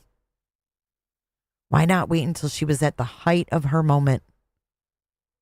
Why do it the day before? Is that just a coincidence? If somebody owed a lot of money to somebody and say, can I have money? No. I'm a straight shooter. I don't get involved in things like that. You're on your own. That kind of thing. Did somebody, have a financial need in the neighborhood and come to her and say, well, you're a nice lady, could I have, in other words, something like that is going right. We've seen that many, many times. Gary, let me ask you and Ann a question. In your experience, and this is not related to this particular case, but you sparked it with something you said earlier. Are there cases you know of, or is it common for a person to go in to perpetrate one type of crime, like let's say burglary, or kidnapping, and then just because they're there and a female's there, they just decide to sexually assault her. And Yes. I'm not talking about Nancy Guthrie. I'm just talking in general. Absolutely. Yeah, that's the difference between You've got a category, indiscriminate versus planned. Yeah, felony. Absolutely. What did you call it? Secondary felonious? Yeah, it's in the criminal enterprise category. Yeah.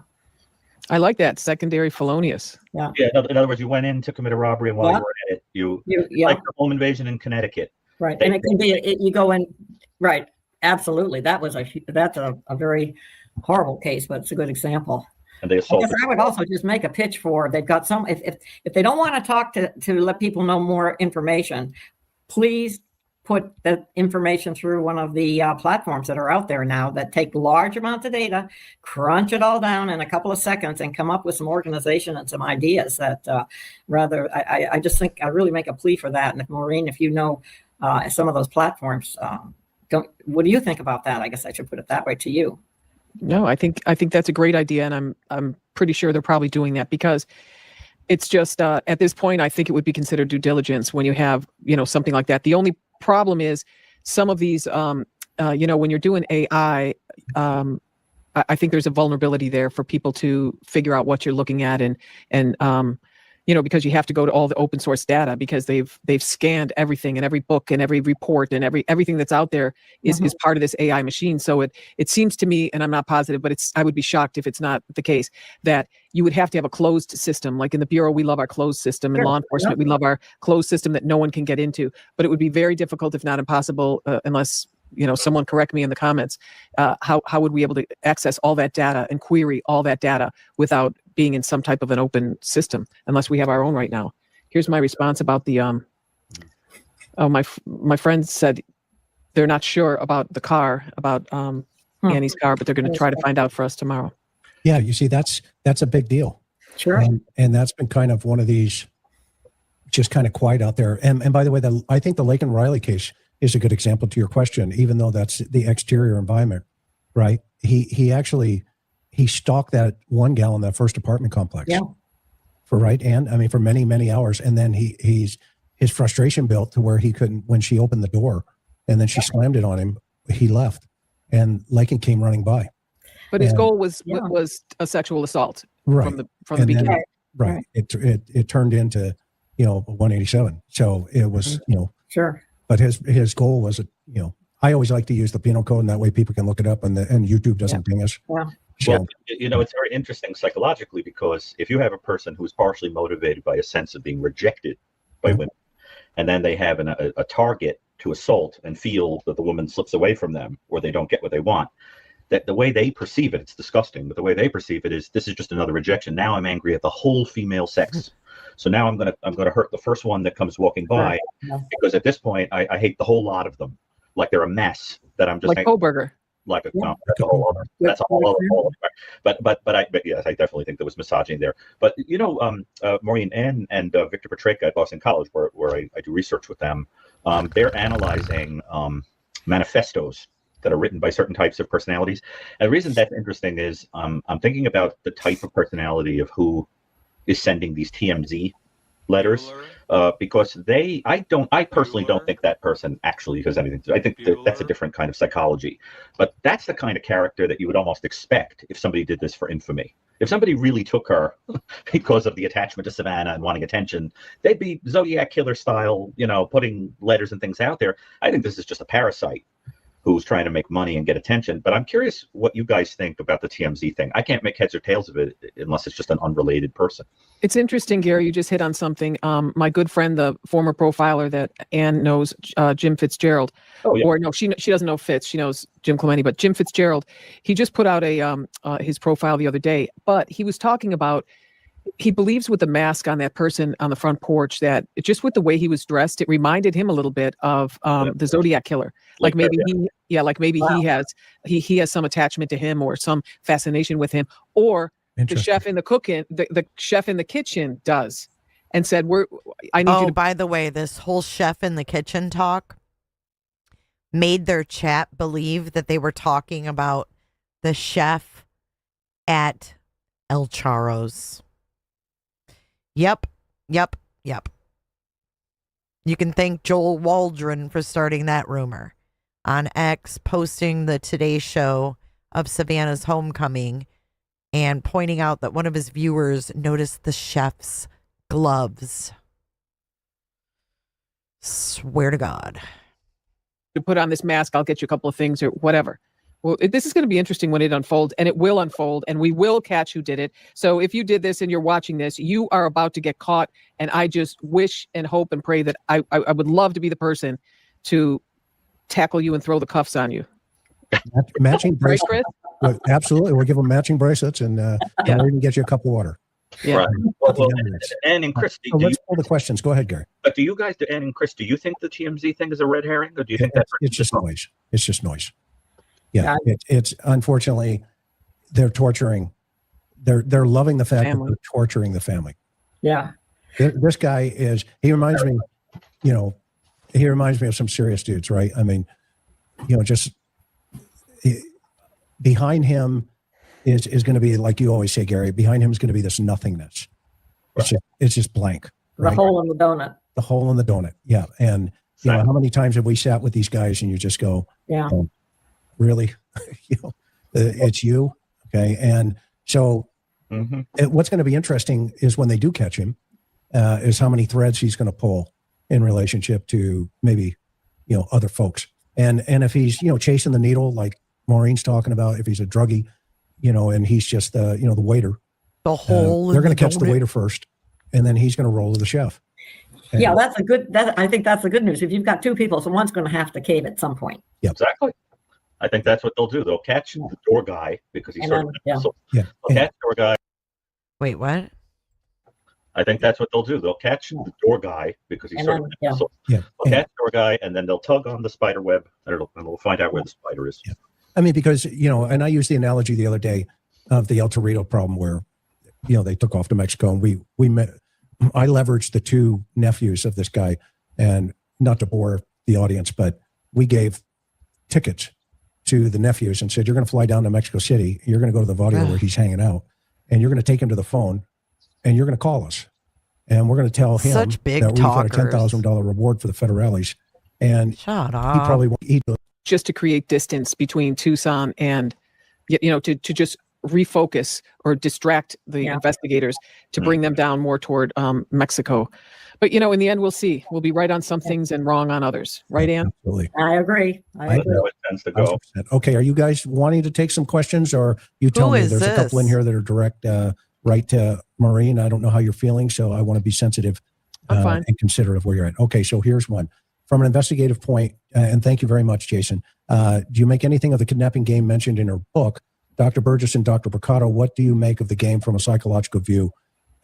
Is that normal to play a game like that as children? So I'm assuming, Jason, you're referring to Savannah's book and the part Kidnapping. Okay. Well, very quickly before it goes to the 10-pound brains, I think it was just a ploy by a cousin who was older, who was trying to figure out a way to get young children up or very early the next morning so they could, give the mom a break for mom and dad a break for a couple of days. Because, my dad used to call my mom once in a while and say, when he was late, and say, Mary, don't pay the ransom. I've escaped. And we would all crack up. But my mom didn't think it was funny.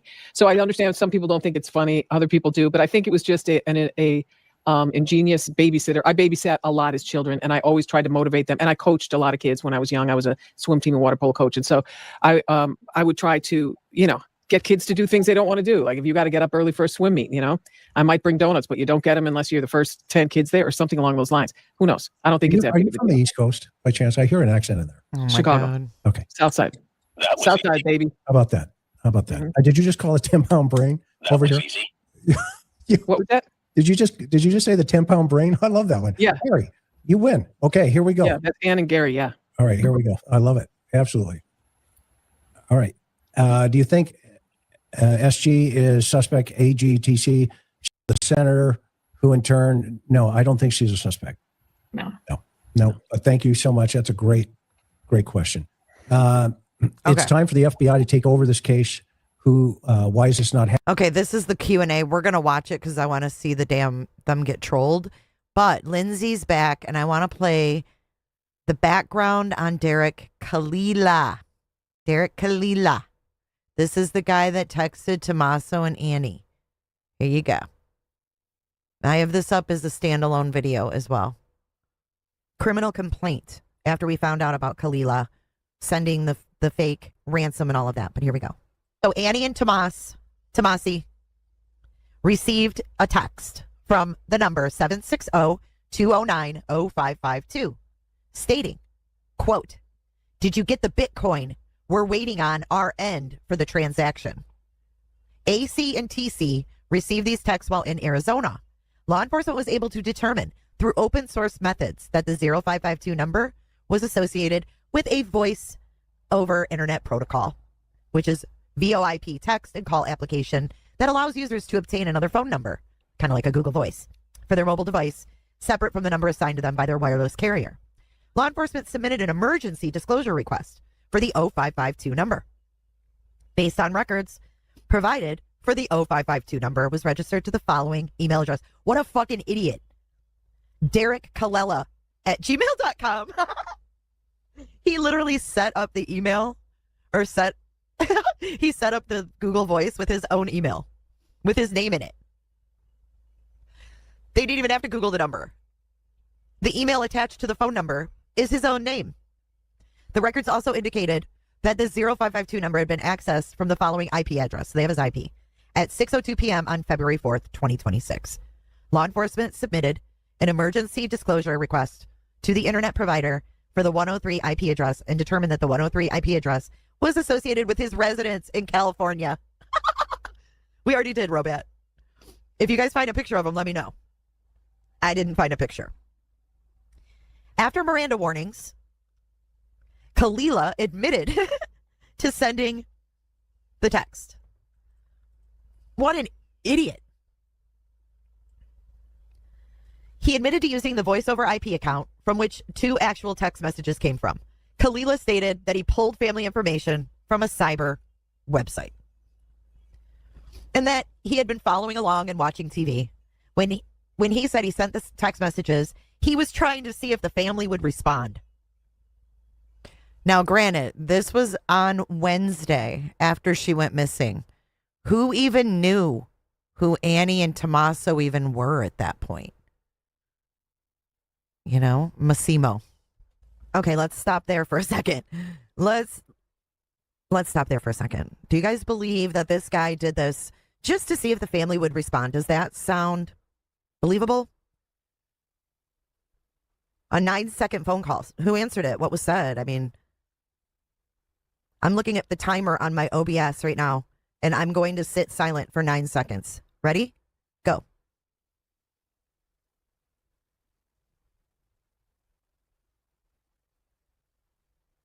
That was 9 seconds. Only Annie and Tommaso. Only them. Why only them?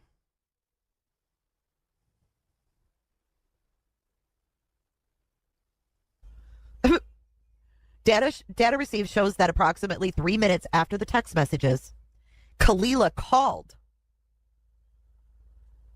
a family member of NG, which lasted 9 seconds. The 2 text messages have not been linked to the February 2nd, 2026 ransom demand.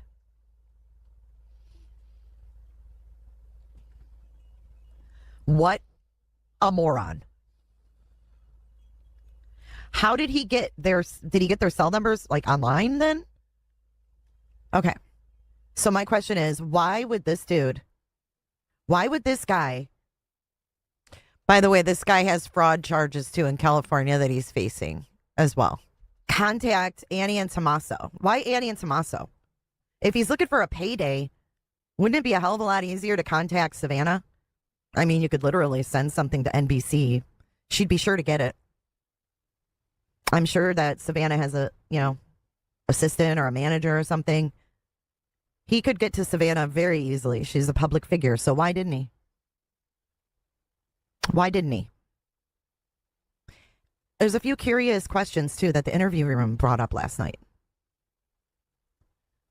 about this guy. And I find it to be absolutely fascinating when Chris McDonough like zeroes in on something. I know I tuned in last night and saw they were talking about this Kalila guy, and it was a very targeted conversation that really got my mind to go back to that I just showed you, because he was arrested. Now he's been released and no one is paying attention to him. I'm just not so sure we should discredit this guy and his involvement just yet as just being a hoaxer. I just think we should keep all options open because we just don't know. Now, this is Derek Kalila. Now, this is him. He was released, I believe it was the 12th or the 14th. Don't quote me. So this is him being released from being held federally. So he gets out. Okay, so let's put this together in a timeline fashion. What day was Derek Kalila released? I need to know.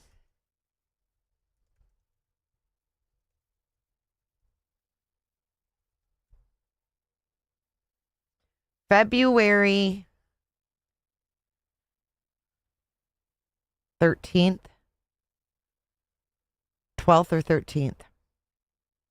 Interesting. Listen, he was released.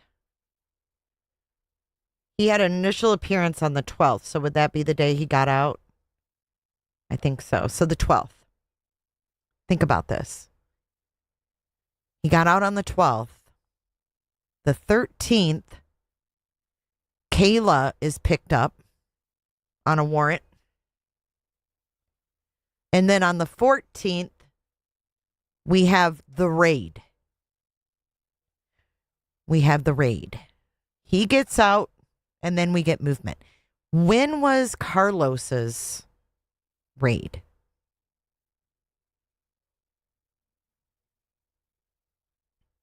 Oh, Kayla. Whew, huge rabbit hole. We got like 5 different crimes going on 5 different avenues that we don't know if it's connected.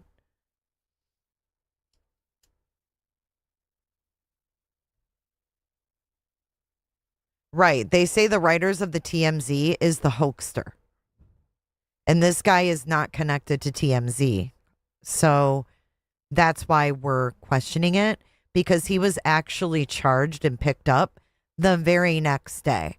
So for someone to just be a one-offer, they sure did fucking hone in on his ass, didn't they?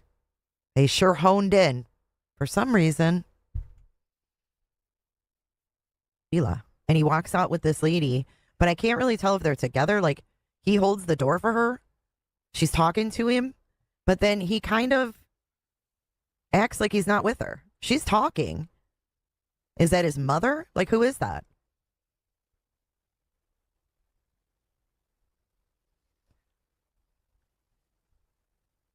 I'm sorry, Friday the 13th was the raid. What do you guys think of that? He got out the 12th, and then the raid was the next day. So the interesting thing about him, right, is that he was picked up in California. Divine, you're funny. Listen, he was picked up in California. And a lot of times, like, if this was just a rando, person trying to get a ransom, they would just try him in California. But what they're doing, guys, is they're keeping him in Arizona. They're keeping him there. And who's a federal public defender? I don't know if Tommaso's bandmate is assigned to this guy. So anyways, to sum it up, this guy, these are his restrictions. Listen, these are his restrictions. He was let out on a $20,000 bond.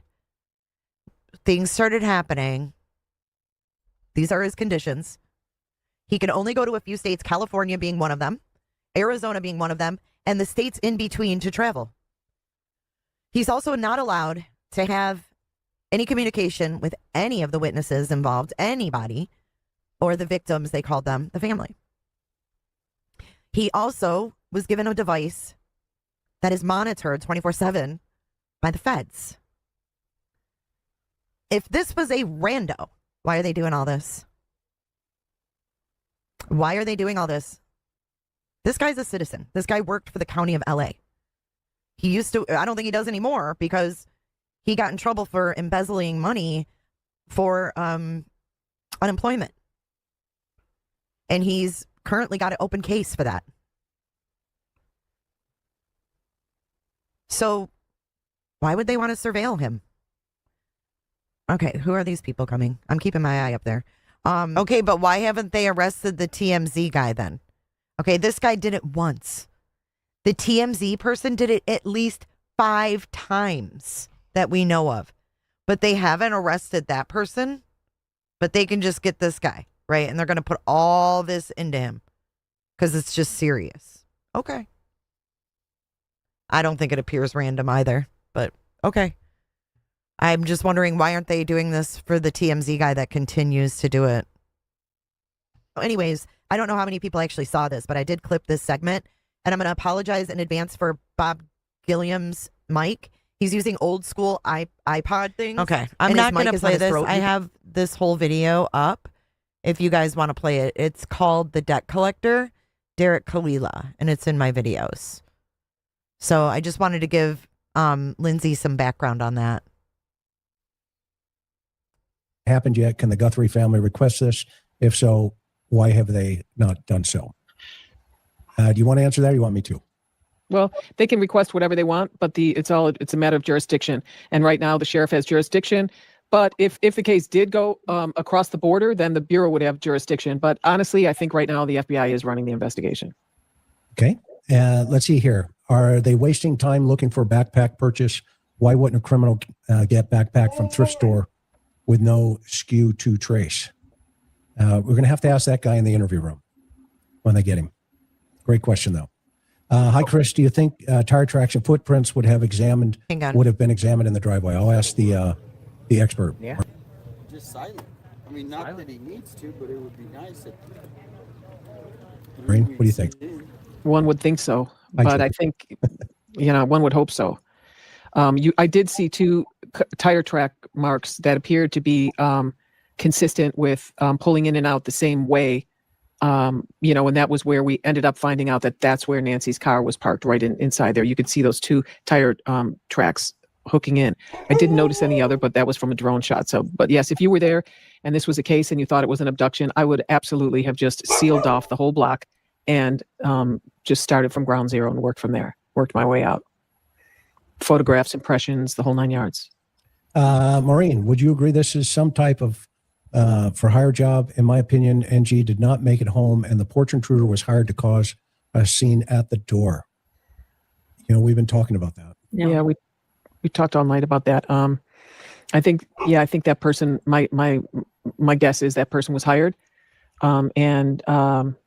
There's, I would say maybe 2 people got hired, and then the chef in the kitchen, of course, cooking up his creepy stew. And so that's what I think, but I guess we'll have to wait and see, right? Yep. Gary, this one's yours. Dr. Picado, does the sheriff clearing the family mitigate against, assured in your mind, the uncertainty of family dynamics? Well, let me be clear that when I say I'm interested in the dynamics, I don't necessarily mean in an accusatory way. I just mean to understand the psychology that was going on around the individuals to get a clear sense of what's going on. If the sheriff has cleared people, I'm not sure what the basis of it was, but we have to take that for what it is. But I just think that whenever you're dealing with a victimology, you have to flesh out what was going on around the person in many ways. But I also think that, as I keep saying, is that I think the focus seems to be on whoever this person is that we see on the camera, whoever was at that house. And there seems to be, my guess is that there's no concrete evidence to point in the direction of a cook, that they can establish. But I'm sure the thought has popped into someone's head that this person could be collaborating with someone, but probably just don't have the data. And the what's interesting about that is that would take a pretty sophisticated kind of a character. The other thing I think, I keep thinking about in this case is if you had lined up in front of you a child, an adult, and an elderly person, and you had to take one of their lives. Most people with normal empathy would have a horrible reaction to hurting any of them, but would have a particularly hard time eliminating the child or the elderly person. There's a kind of a hierarchy of empathy. Like the mafia. Yeah, there's a certain kind of psychology to be able to harm an 84-year-old person that says something about somebody's empathy being or compassion being just completely dead. compartmentalized. It takes a certain type to do that. And what I keep coming back to in my mind is that kind of person is not only like that now. Whoever did this is going to have that kind of problem with compassion for a long time. And there are going to be signs, and whoever did this, if you're profiling the type of person who did this, either the person behind the curtain or the one we see on the camera, no matter what, you're dealing with somebody who's got some problem with compassion, and I would even say must be a little sadistic. Mm-hmm. Don't you think to take to abduct a probably screaming 84-year-old woman in the dark who might not even have working hearing aids, right? Who's probably terrified, right? You're wearing a arm, whatever. Yeah. The kind of personality you have to be able to do that. And I'm wondering, and before we get back to the question, I mean, do you agree that this is going to be somebody with some horrifying personality? Yes, I would agree. Problem is, how do you find somebody like that? Well, the good news is when you're looking for somebody like that is it doesn't tend to be an isolated matter. Right. And if you've been arrested before. Right. If you pay attention, if you have situational awareness and you pay attention to what's going on around you, you look at someone and you just say, that was completely messed up. Dude, what is wrong with you? You know? I mean, there have to have been a number of occasions throughout both these people's life, the puppet master and the puppet with the gunslinging puppet. And there have to be instances in both of their lives where people have just scratched their head or just said, what in the hell is wrong with you? You know? So you're right. And both of those people, their behaviors would have changed significantly before the event. Oh yeah. And then after the event, but especially peak activity when that video came out, because now there was a chance for both of them to get caught. Exactly. That's a very astute way to put it. And I think the other thing is that what we can tell is if there's more than one person working together, they're able to form an alliance to make a relationship, but it's totally transactional. Yes. That's very different than like a Kohlberger type. Like when people said Kohlberger had an assistant, I said, no, if the person who did that before there was even an arrest, we said if this person could form an alliance with another human being, you wouldn't have had to commit the crime. Right. That was the whole problem. This seems like the kind of person who can form an alliance if it's transactional. Now that guy on the porch, for some reason, I think he's very poor. So that guy on the porch, I keep thinking, wow, $200,000, that would change his life. He's got to be thinking about, talking. Good point. But then whoever the person is behind the curtain, he may have said, dude, I'm going to give you $800,000. Just keep your head down, your ammo dry, and shut up. And we're both going to be fine. You almost have to up the ante as the reward goes up. Do you think there's a female in the play anywhere? No, I don't. I'm not thinking it. Do you? No, I'm just throwing it out there. I think it's, I just think it's really interesting that the Range Rover was in play. Yeah, the Range Rover is another raspberry seed in my wisdom tooth. Since we're bringing out really old idioms that Chris always says, I love that. They don't get any older than that, Chris. Hey, I'm stealing your whole playbook.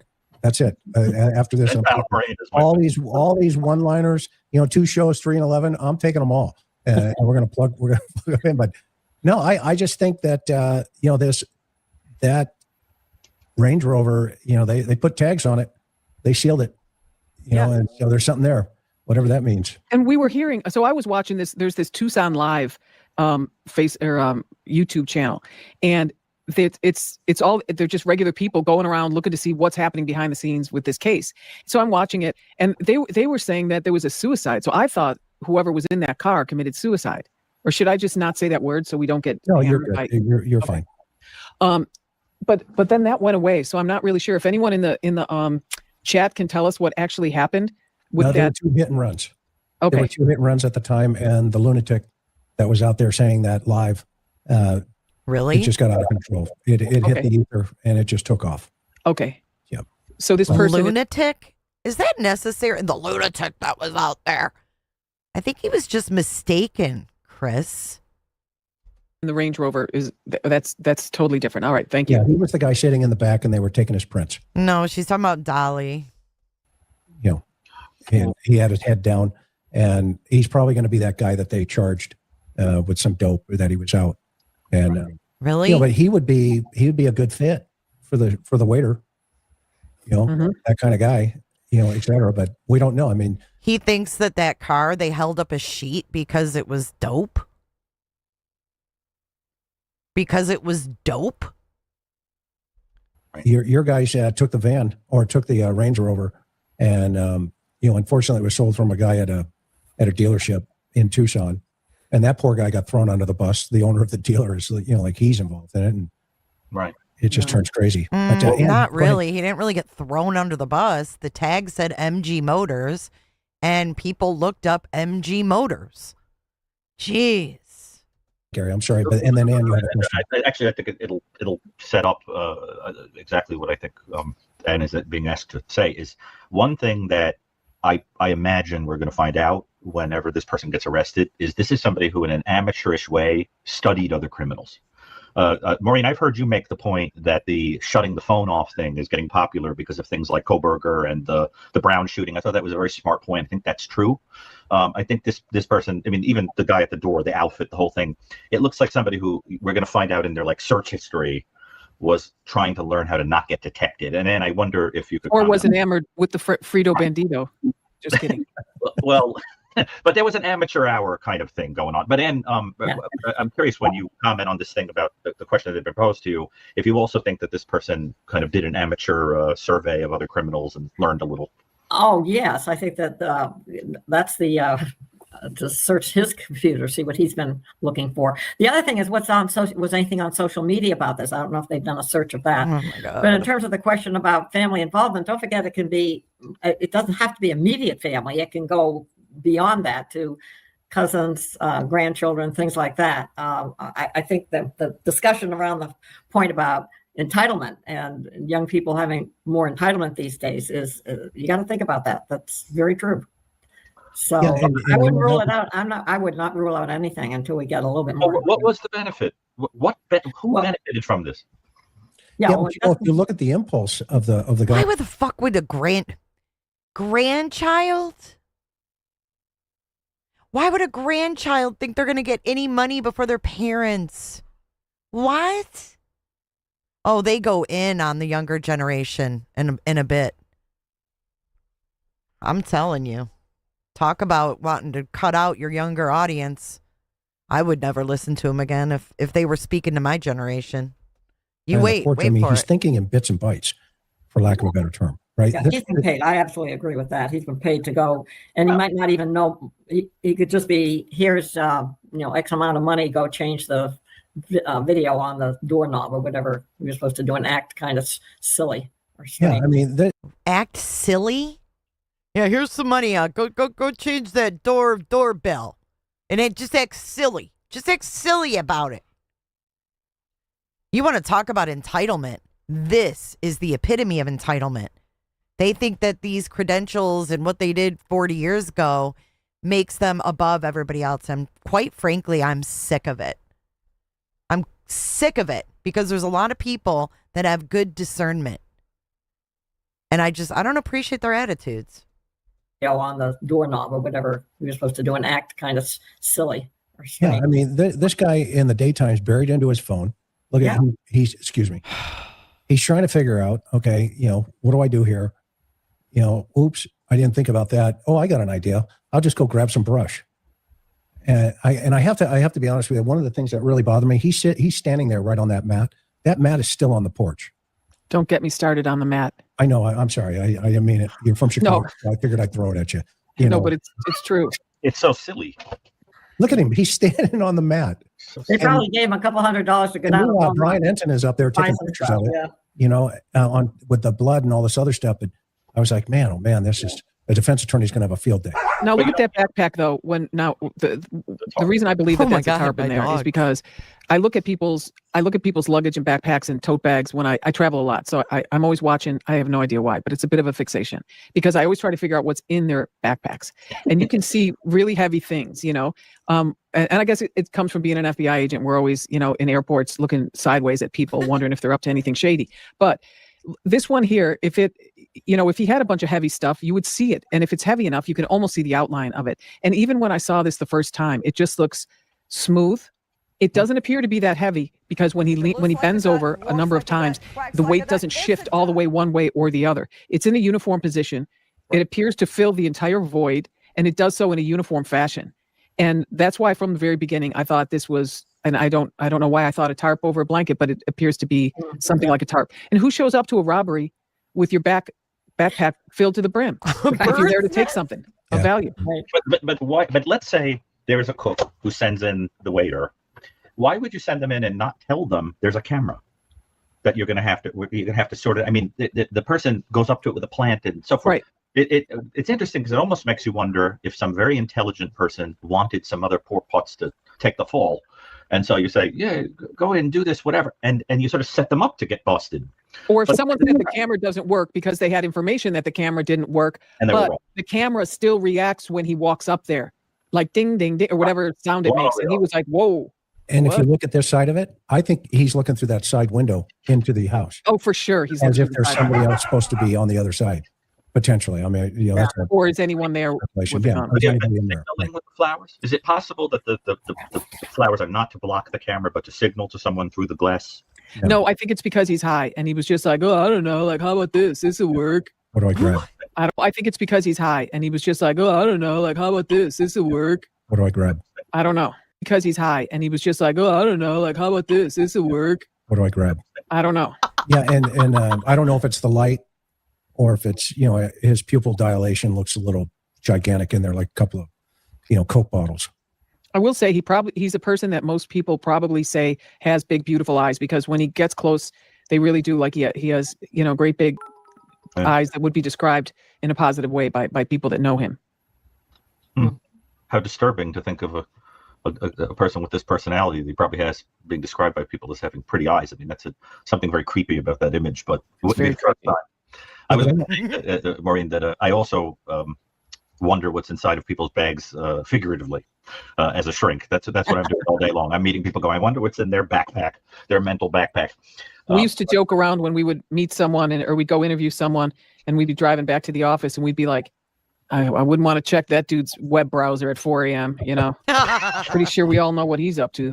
You think? Yeah. I know. Maureen, what do you make of DC text and call to AG and TC? In my opinion, this shows an involvement of TC being the mastermind of my for hire theory. Okay, so this is going to be about Derek Kalila again. So go ahead. That was a theory a lot of people were interested in at the beginning, but you know, we're being told that the family's been cleared. Now, how is the family cleared? There's a million different ways that they can do it. They looked at Tommaso's phone. They saw, you know, that it was at home during the whole middle of the night, and you know there are other ways you can tell this type of thing. So if let's say we're operating under the assumption that he left his phone at home, but he himself went out and to do something dastardly. Well, the phone would be laying flat. So let's say when they did the diagnostics on the phone, they saw that, oh yeah, just like every single other night, his phone gets lifted up, turned sideways, unlocked, all this other stuff, and then goes right back down after he uses the restroom between 2 and 3 times a night. And that happened at that night, as well as his wife saying he was there in bed with them, etc. So there's a lot of ways that they can, in fact, make a solid determination that he wasn't over there and he wasn't part of that. So I'm not really going to speak to the other stuff just because I don't want to get sued, but they've got a lot of irons in the fire right now. They have a ton of investigations going on in all these different silos, and they're doing a lot of amazing stuff. The problem now, though, is they're having problems with that, you know, with when it comes to touch DNA, or when it comes to the touch DNA that they're trying to develop right now. They're trying to get a SNP, which is the touch DNA profile, which is like a novel, as opposed to the regular one, which is just like a license plate number. Essentially, it's like 40 numbers or something. They say that the biggest challenge with that touch DNA is mixtures, and they have a mixture. So they're trying to break that mixture apart, but it doesn't appear that they're having a lot of luck right now, but I'm still hopeful. So I'm just going to wait for the evidence to take us where we need to go. Obviously, we all wish we were inside there and we could see everything they had, especially Anne. I can hear those wheels turning as we sit here, but we just have to be patient, you know? Yeah. Yeah. And I think the theory Anne's trying to figure out what Chat GPT is. Mm-hmm.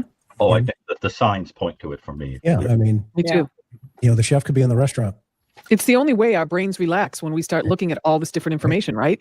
But for me, the whole curveball, for me to move from that piece, okay, meaning I'm not going to get sued either, but did they give her back the car?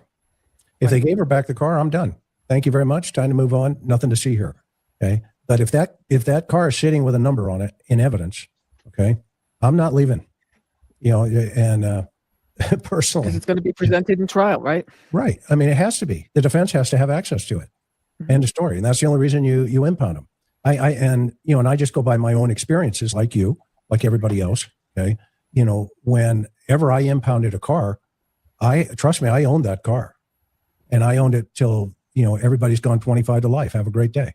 Just like any other evidence, when you look at any kind of murder case, the family might say, "Hey, I want my dad's watch. It means a lot to me," and we're just like, "You can't get it until the whole case is adjudicated." Right. And, I'm sorry. I wish we could do something to make you feel better, but we just can't do that. Yeah, exactly. So I think that's going to put a lot of the public at ease if in fact, number one, it was true, because it was reported to be true. So we don't know if it's true. I don't know if it's true. I just heard it like everybody else. I saw a picture of it, allegedly on a tow truck. So I don't know if that's legit, what the deal is, but it's like the elephant in the room. I mean, just it's just sitting there. It's just sitting there. Like when I did a caper of a guy by the name of Brandon Wilson who whacked a 9-year-old little boy in a bed. Oh, I hate that story. And long. Okay, long story. There's no long story short with these people. Let's keep going. I don't think you can leave the house yet. I want to show you where they get trolled. It's actually pretty funny. Who was scheming behind the screen, which adds a kind of an evil quality to it. But I think that's the type of psychology that you're looking at here. Mike, I wouldn't recreate it personally. I would let him do it when you get him. Have him walk you through it, and let him demonstrate it on you. Kind of like we did with Wilson. Thank you. Okay, I've got 60 questions here, and I think that would go for like 4 years. So I'm trying to give Ann some questions. I am. I'm trying to find the best ones here for Ann. I agree. Yeah. And Dr. Burgess, is there anything that's coming to mind as we're just chit-chatting here? No, I agree. It's your bedtime. What's being said. So I see, this is. I don't have any other thoughts. This is other stuff. Envy, anger, spite. Savannah has no job. Mission accomplished. Yeah, I mean, it certainly is a possibility. And one of the things we would do, if this was what you're hearing here from an audience perspective, is exactly what takes place behind the scenes. Only we would just have sheets of paper on the wall, and everybody would just throw ideas, and then there would be 10 filters on the wall, and they're called the 10 filters of profiling or behavior analysis, and you break them all down. The contact site, suspect, blah blah blah. You just go all the way through, and you write all the ideas, and by the time it's all over, you all look at each other and say, "I like that one. I like that one. I like that one." And then all the trains leave the station and everybody chases it. Okay. Or you ask the saltiest old dog in the squad bay and he cuts all your theories to ribbons. And then they're like, yeah, when you're doing trial prep, yeah, I'm just going to go talk to that guy because he's going to treat me just like a defense attorney would pretty much throughout the whole, it helps you out. My car, you can program it, push button the garage door. Yeah. Thank you so much. That is a great point with one of those. I mean, that's an easy one to find out who had access, who had an app or whatever clicker to her garage. If you or a handyman that had the key, right? Absolutely. Yeah, pool guy, roofer. Oh, bing bong. All the above. Bing bong. This is the dream team. Bong. Karen included. I know I married way up. I noticed the porch goon has a tiny mole or birthmark above his right eyelid. You're like the fourth person that has said that. Thank you, Aaron. I did not notice that. I'm going to look for that. I had an ophthalmologist chime in and says he has a cyst near his eye. Oh my God. Yeah, I thought that was an interesting information. Very good. A YouTube ophthalmologist chimed in and said he had a cyst. This is getting less and less fucking legit for me. The NG was reported missing on January 31st. The first night the sheriff said that it was Saturday night, January 31st. So I hope he misspoke, but he had put it out there. But the way he has thrown some stuff against the wall through this whole thing, I'm going to give him some grace that he made a mistake. That's all I'm going to say about that piece of the puzzle. But he should have never been at the podium in the first place, and we've hammered that down all kinds of times. If they went through the garage or some side door, why not go out the same way? Why even approach the front door to get the camera? Why even fiddle with the camera at all? Amazing panel. Thank you. Thank you, BB. Anybody want to take that? Yeah, because they would see them driving away on the front door. Unanswered questions right now for 100. I'm wondering if son-in-law left garage door open and entry into home was made through there. Yeah, there's a lot of leaning towards, other folks haven't taken him out of the play yet. Maureen, what do you think the FBI thought about the sheriff clearing the family? We already went through that one. But I don't think the FBI cleared anybody. I was over at the FBI the other day. A number of us were talking about it. None of us would have cleared. I mean, you just don't come out and clear people right away until you have someone else convicted. Because if you have to go back to someone, it just causes problems later on. But I understand the mindset of it for him. He's a very emotional person. But yeah, that's my answer. Dr. Burgess, what are the odds of Nancy being found relatively alive and well at this point? It's pretty hard at this point. This is fourth week. I sure hope she is. I think that's what everybody's thinking. But if you want to look at the statistics, it's not good. Yeah, the numbers. It's a sad situation. Yeah, yeah. But we're all hopeful. Right. We're also realistic. You know, Right. we've been in this game for quite some time, and if she is found alive, man, it's going to be what a celebration. Yes. But I think the family needs to prepare for the worst, just in case. Right. Can we determine that Nancy was at the daughter's by her Apple Watch? Yes, that can be determined. There are ways of doing that, and the CAS team can pull that off. No inheritance insurance or cause of death or body thought. You need a body, and you need proof of life or death for a court to sign off and kick any inheritance or insurance money out. We just saw that in the D. Warner case up in Michigan. I worked that one too. Maybe they wanted to see SG suffer on TV. Man, that's always a possibility. Let's and suffer she has. Yeah. And she has. Yeah. Don't have to, no. Chris and panel, what can we make of the text and phone calls made to the son-in-law and Annie? We talked about that a little while ago. We all think it was, I'll just call it, there's an old term that says DLR, it doesn't look right. In my opinion, celebrities need to tone down sharing their personal lives. SG's Today Show specials were personal, revealing too much of NG, including location. Yeah, they're counseled by, LAPD has a whole squad that just deals with, protection when stalkers and all that other stuff go down up there. So yeah, they're counseled all the time to maintain a low profile in their personal lives. If there was a stalker involved in the situation, let's say targeting Savannah, you would find, almost certainly, you would have found that the person had previously attempted to contact Savannah. We know that from previous people that are stalker types, is they go back and you see countless letters that wound up, in a P.O. box somewhere. They never reached you. Emails, phone call attempts, whatever. You wouldn't just come out. You're not obsessed with somebody and you leave them alone completely. Yeah. It doesn't jive. That's exactly what Fitz said. He said one of the first things he would do is go through all the old emails because you're going to find information from her or from the stalker. But these stalkers are a big problem. I mean, Yep. Interesting. They are. What a stellar panel. Brilliant minds. Thank you all. Prayers for Nancy and Sebastian. Prayers for Nancy. Yes. And Sebastian Robbins. Or Rogers. Robbins, 31 flavors. Really? Open mouth, insert foot. Or Rogers. Prayers for Nancy and Sebastian. Prayers for Nancy. Yes. And Sebastian Robbins. Or Rogers. Robbins, 31 flavors. Or Sebastian, that's it. Open mouth, insert foot. Chris is hungry. Yes. These ideas are not Austin Razor thinking. I'm still thinking of 39 minutes in the house thought. Trust me. I think that's what I wanted to ask Ann. Yeah. What are thoughts? Ann and Gary, what are your thoughts on the 41 minutes? I thought it was, but it could be 39 in the house. Yeah. Well, that's what I said. It's a very long time to do an awful lot that they can get done. We can do a lot in 5 minutes. So either there was a struggle. Don't forget it was dark. So do they have to turn lights on? Do they have flashlights? I mean, all of those kinds of things would be important. And I think her fear must have been, you've already mentioned that, her fear must have been, so high that, and that could have been the factor that something happened in that time period that was not predicted. Right. And that could be another reason it took almost 40 minutes. That's a long time. As crazy as it sounds, I just wish I could have been there to help her. I mean, there's obviously no way, but I'm sure you feel the same way, Chris. Yeah, absolutely. It is. It's unfathomable to even process. And when they do catch this guy, and hopefully the person, whoever interviews him, is going to get what we need, and kind of get to an understanding of the why on this one. The why on this one. In my opinion, my second theory would be this is related to SG's job at the Today Show. Beginning with this will keep her from getting or going to cover the Olympics. That's a very interesting theory. I think that could be part of it. Out. What are the odds that neither kidnappers or family members stepped in the blood droplets? Great question. Not good. Yeah. I hope that Savannah has gone through her emails and things, that see whether she has had any odd kinds of experiences or emails or whatever. That would be important. Well, it was really interesting. You could tell in the last Instagram messaging, you can tell that she's just done. Oh, yes. Emotionally done. She is, yeah. But she's talking to a female. Oh, she is? Why do you say that? She had a female stalker at one point. Oh, interesting. Oh. She did, Wait, what do you mean she's talking to a female? I've never heard Savannah reference a he or a she in any of those videos. Have you? She's just done. Oh, yes. Emotionally done. She is, yeah. But she's talking to a female. Oh, she is? Why do you say that? She had a female stalker at one point. Oh, interesting. Oh. She did, yeah. How long ago? I think it was several years ago, but they tend not to go away. They're pesky little bastards. Yeah. Oh, okay. Well, that's important. I didn't realize she was talking to a female, Chris. Why do you say that? Well, some references in the verbiages from the Disney movie Frozen. What? Oh yeah, that's right.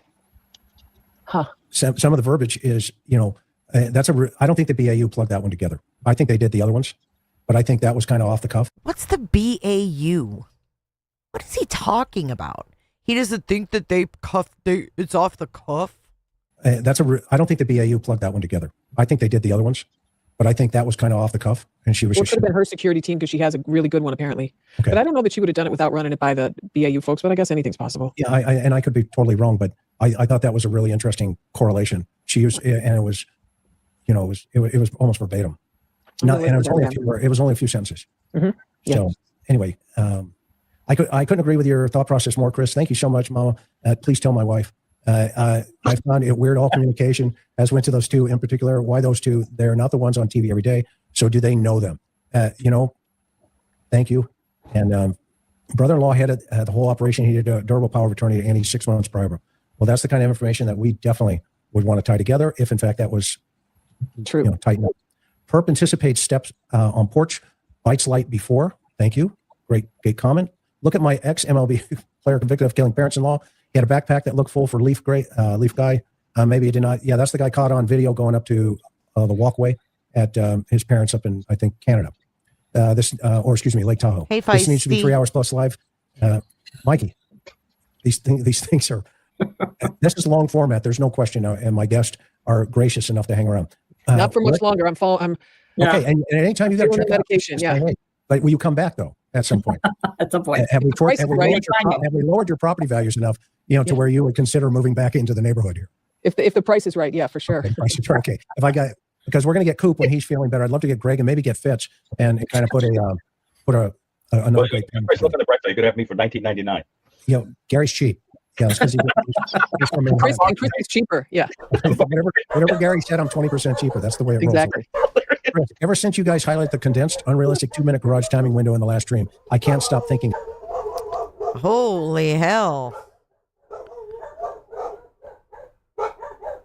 Holy crap. Hold on, guys.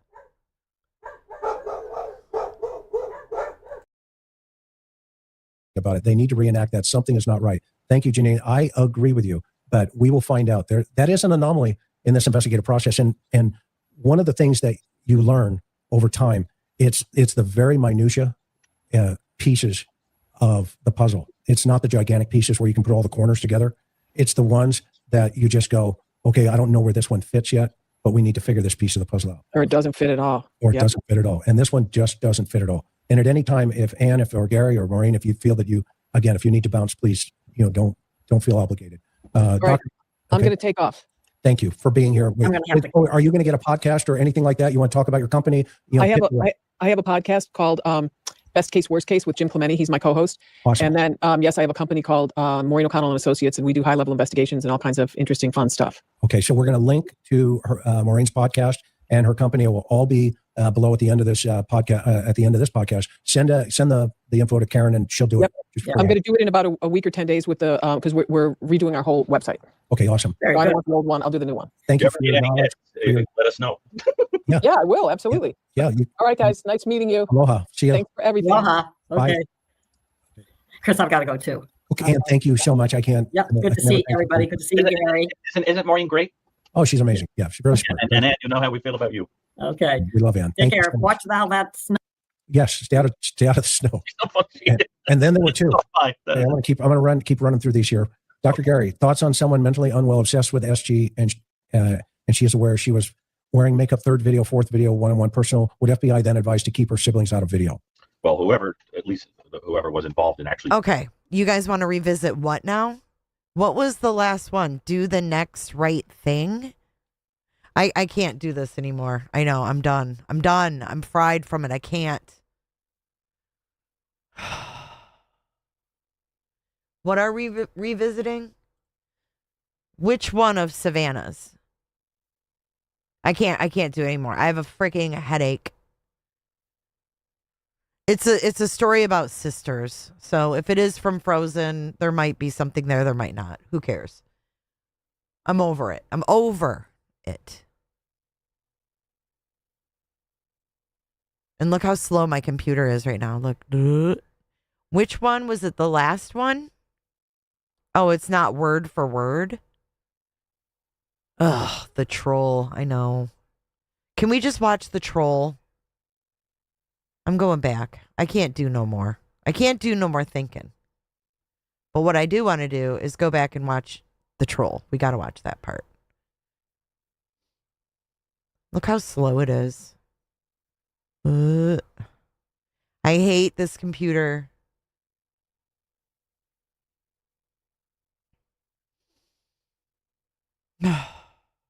And keep personal mixed with a pragmatic motive thing going on.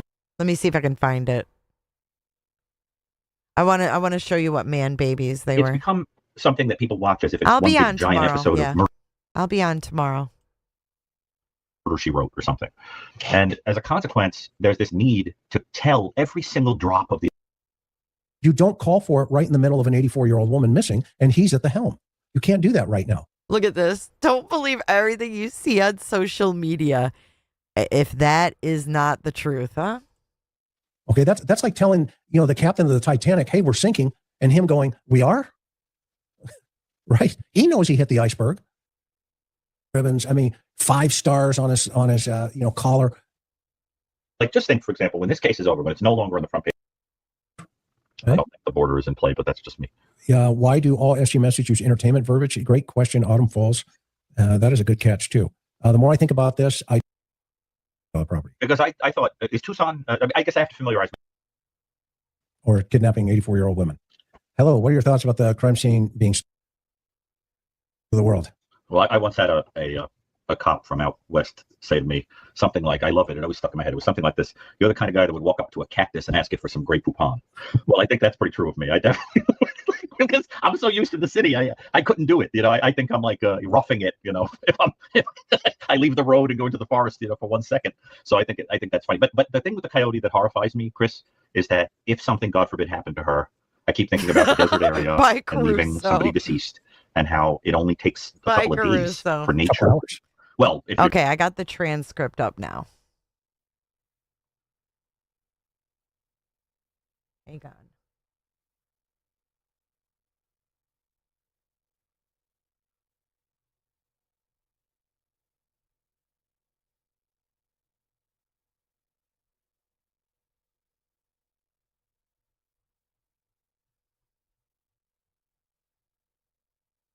It's pretty funny, so it'll be worth it. Here, let's listen to JLR while we watch. See out there searching. They know you organized it. Yeah, it was kind of sad for me, but maybe. Oh, he's on the phone with Alex. And then 20 media. Hopefully, I'm hoping that maybe just Nanos pushed all of us away because people were scared or something, or because I know a lot of people want to bring her home, or at least look for her, or at least search for Nancy. Yeah. Is there going to be any other plans? Yeah, thank you. No, thank you. I'm back at it. I'm still going at it, man. I'm still just trying to work my way to get spots to where I can go search. And what sucks is I got some manhole keys, so I could. That's where I was gonna go that day. I was gonna go through some because the sewers are bigger over there. Not like by Nancy's house. Yeah. They're a lot. There's no point on trying to crawl into one of those. But under the actual street right there, we were selling an article. I was probably going to head down there. Wow, a manhole thing. You were actually going to go in a manhole? Yeah, and my tools, I lost my tools in the car. I didn't grab them. So I have to get another tool. So what are you going to do about your car, man? You got insurance? No. No? Is that why you got the ticket? That's one of them, yeah. Oh, not have insurance, man. It's a no-no, I guess. Yeah, no. Why didn't you have any insurance? Not to be private. No, that's an honest question. Man, it was under my aunt's name, and I moved out here from Cali, and I was supposed to cover it. And when I looked up to get some pricing, it was like way out of my range, and it's just careless, bro. Bad, poor choices. You feel me? Yeah. Keep your head high. Hopefully you can get out here, and if there's another search or anything like that, if you don't live too far, I can come and swing by and get and pick you up one day. I'll be out here for the next week, and if there's something going on, definitely keep me informed. I'll make it back out there. I promise, man. I don't even know your address, but shoot me the address. Just a little setback. Yeah, it's a little setback. But I'm glad you're still going strong. Hey, notice how Channel 4, they're all giving up, okay? Or all those channels or whatever, they're all giving up, but you're not. Because there's somehow, some way, we're going to make these people accountable. Dude, the Guthrie family was, man, they should have never, they deserve better than this. Yeah. You know what I'm saying? I concur. I concur. All right, man. I love you, brother. I love All right, you got a lot of good feedback in the chat. Where can they find your channel if they want to see what's going on? Criminal Network. Criminal Network. That's the name of you named it after a band. What was that album? I wanted to stupid. Yeah. All right, Alex, stay strong. Yeah. We support you. All right, brother. I appreciate the call, man. Thank you for checking out. Have a Bye-bye. blessed day. All right, brother. Right. That's Alex. Criminal Network. Tell him what happened. So he's driving around looking for a missing person with no insurance. Not the brightest bulb in the bunch. Yeah, he admitted on the live stream it was his fault too. So, okay, here's the part where they get trolled. Are you guys ready? They get one comment from this lady who says, "You're living inside the troll's head rent free." Listen. You're dealing with coyote, right? Well, no, I mean, well, first you're going to have the small rodents, field mice, that kind of stuff. Yeah. And then it's just going to go from there. And once they get on scent, within hours, they'll disintegrate things. Well, it's horrifying. Yeah. I mean, Have people been cleared, then found guilty before? Yes. Many times. Family could still be involved. They cleared, easily go back to list. Yep, that's correct. That is possible. Could this mirror not reported women's? How about that one? That was kind of interesting. Nancy have home security? If so, was it turned off? And everything like that seemed to be not functioning. It's a harder question to answer. Such various cultural reasons. 6-1 matter is the presentation to an experience did. I'm not so sure they're biological. I think it may be. Oh my God, he's talking about female. It's where the preponderance of. Got it. Hey, it's we're 3 hours and 46 minutes, guys. We thank you so much for being here. Don't you love Anna Marie? Oh yeah, they're great. Just great. They're seriously just, they're awesome people. We just would ask if you wouldn't mind, hit that like, subscribe, please share this around social media. Please go buy Gary's book. I didn't find it still. Damn it. I screwed up. And I'm not giving up. I'm not giving up. I forgot to press where I was at. Okay, here we go.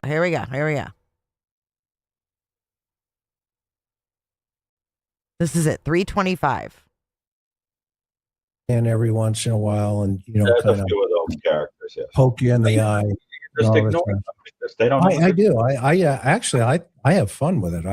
I like putting them up, and personally. And Karen's like, please don't do that. I'm like, okay, there it is. This is where this person says you're living in their head. With nobody ever knowing about it, helping these people and cleaning up all the damage that's been done. And Doc goes, okay. Yeah. We had a doc, his name was Pete Farmer. Okay. You bring him in, what do you got, Chris? Oh, we got a 72-hour here. Hold it. The spaceships are talking. Okay, great. Come on, room 4. Thanks, Doc. Here's my, 5150. I'm trying to say is you got to take it from where it comes. Yeah. It's the one goofball. Right. That tries Here it is. Sneak in every once in a while and, There's a few of those characters, yes. Poke you in the eye. Just ignore them because they don't. I do. I have fun with it. I like putting them up, and personally. And Karen's like, please don't do that. I'm like, why not? Well, but I just the guy's got a spaghetti strainer on his head at home, okay, and he's got a pair of hockey pads on. And he's, hitting me in the chat. So what? Yeah, but what I'm getting at is the idea that people don't realize that these are real human beings involved. Oh God! That real people. Spare me, Dr. Gary. have lifetime, like just think, for example, when this case is over, when it's no longer on the front page, when it's just a kind of historical story in the annals of crime, right? It's solved or it's not solved, and it goes down in history. In the final analysis, you have members of a family that one way or another may never be okay again. You see what I'm saying? I mean, they may find their mother alive. No shit. And she This may is have anybody. seen hell. Any family. And they've gone through hell for weeks. Yeah. They may find out that she's deceased and God knows what happened to her. Or maybe they don't find out what happened to her, and every night they're waking up going, it could be the worst thing. It could be the Don't fucking patronize us. You just sat here and speculated about sex essay 3 times. And you're going to sit here and put people down for speculating? Oh, I can't stand it. worst thing.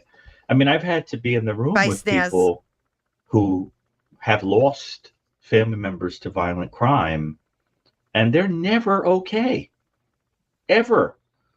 And I just think the public sometimes doesn't understand what really goes on in these lives behind the curtains. That's why I'm so proud of being part of the Cold Case Foundation. Oh. Yeah, I mean, that's why I'm so happy to be part of the Cold Case Foundation. the people that think they're living in other people's heads, you don't have a clue.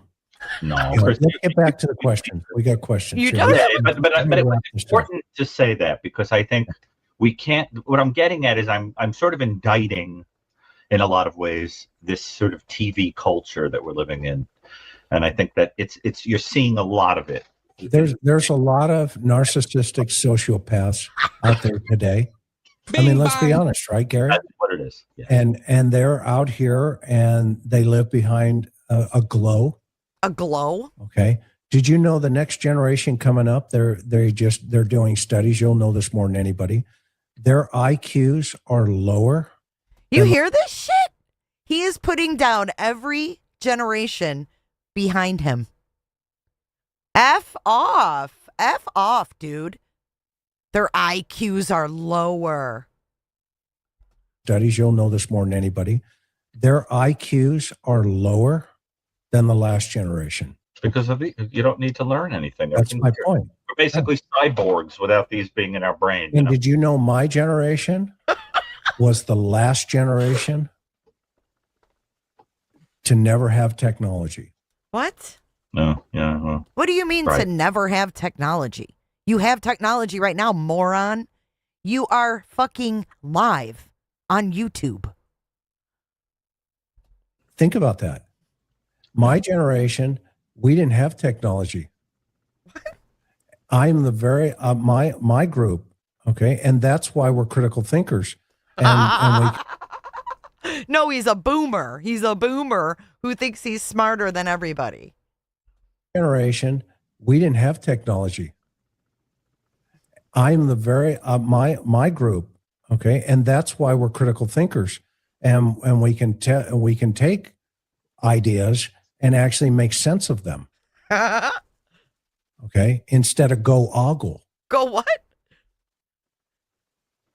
Okay, instead of go ogle. Okay, Google. Go ogle. What? That's what it means. Go ogle. Google. Go ogle. That's what it means. Go ogle. Go look for something. Okay, so the generations are actually getting dumber. Oh, nice. They're not getting more. They're not getting brighter. Okay, what's the old saying? Spread the poverty. Okay. Wow. I mean, just look at the people. The poverty. What? Brighter. Okay, what's the old saying? Spread the poverty. Okay. Wow.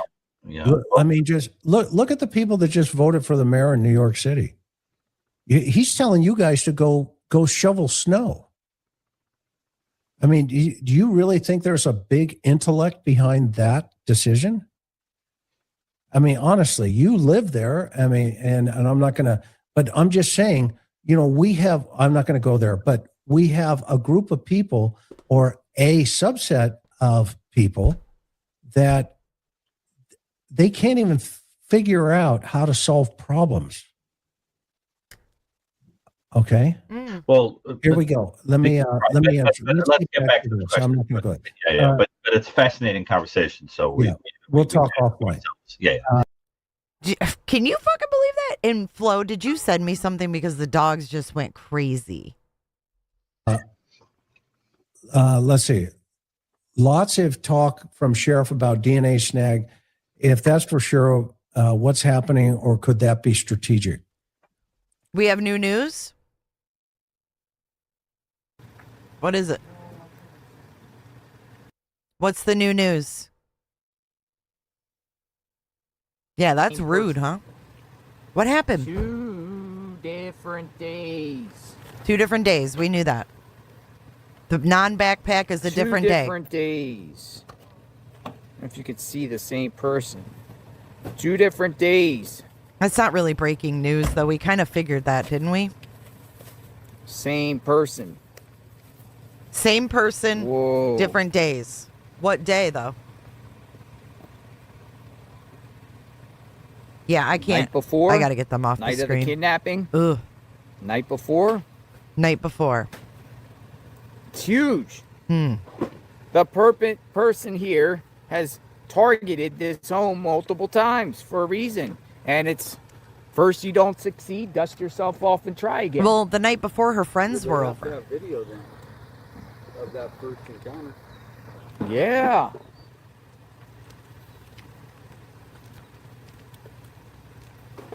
The night before, she had her friends over.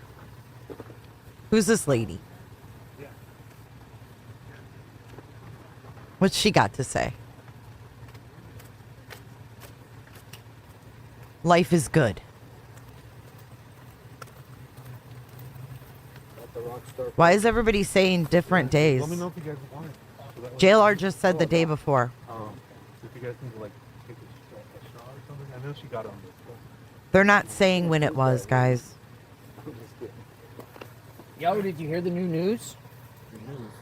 Suspect seen on camera 2 different days. Possibly here the night before. Possibly. We don't know what day. Somebody really wanted Nancy, it appears. Did they say where? This possibly was the night before. Oh, it is the night before. ABC 15, Arizona. Hard to see. Dun, dun, dun, dun, dun, dun, dun. Like Michael Although this Myers is kind of stuff. scary.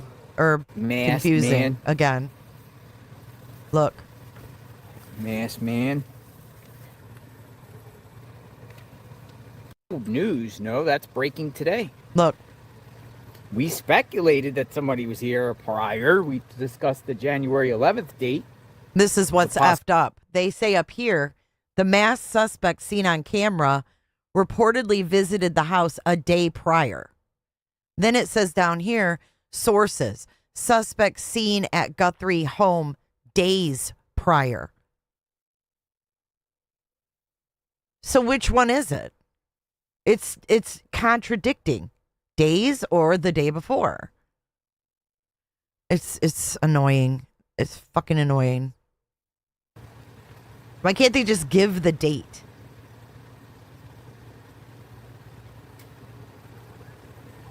Came here prior.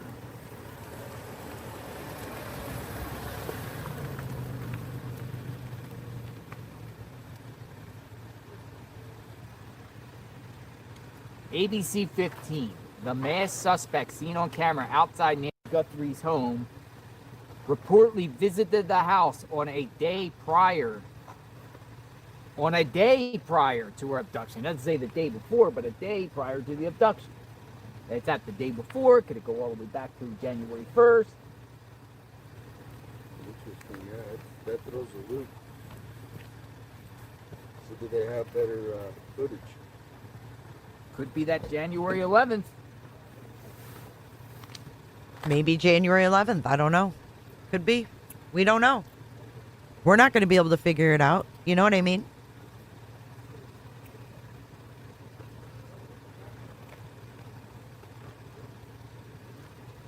Oh, listen to this. Starting today, the city of Phoenix will activate photo safety enforcement cameras for the first time since 2019 as part of a more than 10 million street safety push approved by Before the City night. Council. Day before, week before, month before.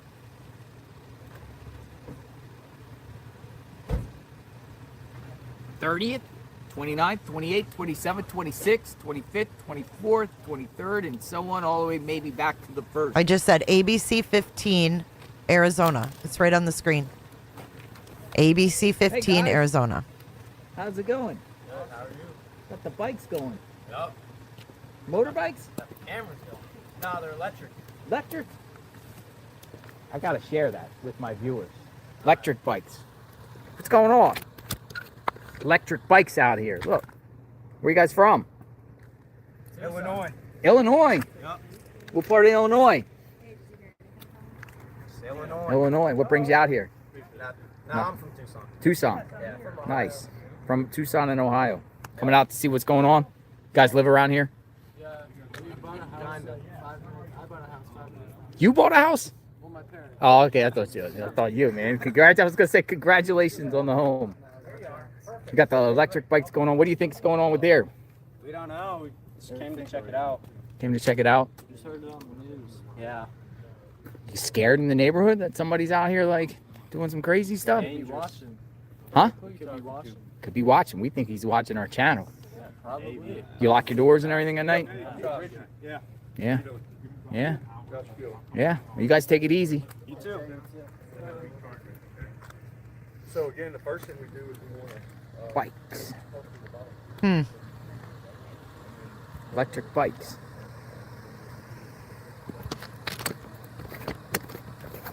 Oh, electric bikes out here.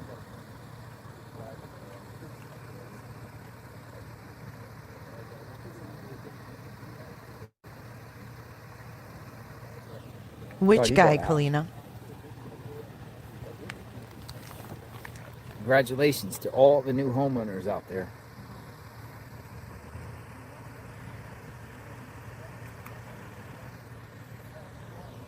So what's the date? What's the date? What's the prior date? Day before? Going all the way back to January 1st? What's the date? Go back a minute.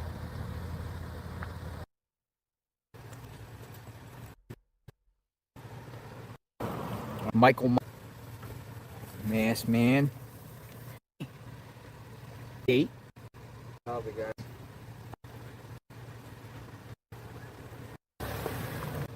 Camera outside prior, but a day.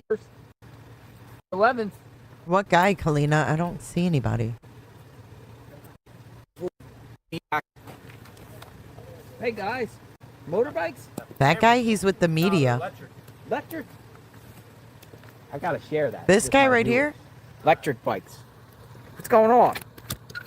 Electric bikes out here. Look. Where you guys from? I think he's media. Share that with my viewers. Electric bikes. Is he media? I can't read his shirt. What's going on? Electric bikes out here. Look. Where you guys from? I couldn't read his shirt. It looked like media, though. Yeah, he's carrying... Look, he's packing up.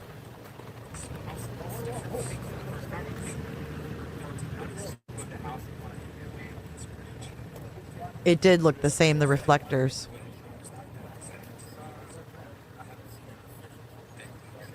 A lot of those backpacks, though, I've been noticing, have Remember those this guy? same...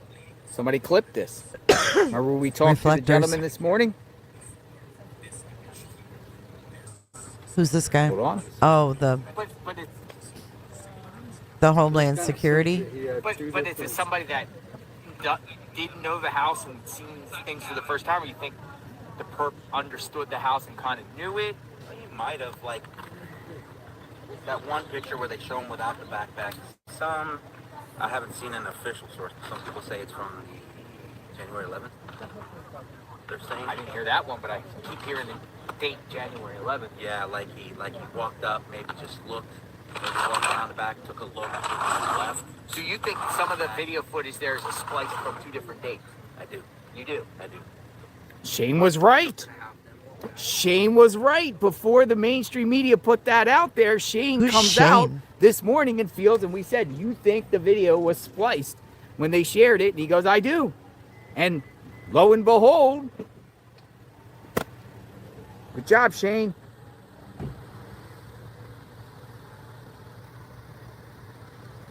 I mean, we kind of figured that because the footage And now, request. lo and behold, it seems like that is the truth.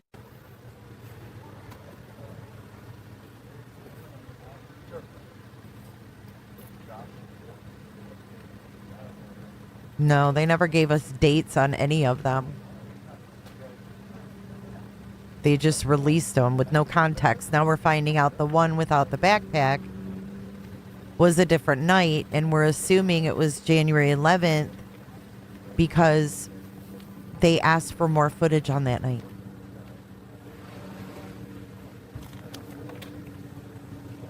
Spliced video, 2 different images.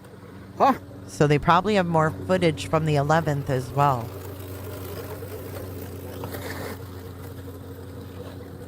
Shane was paying attention.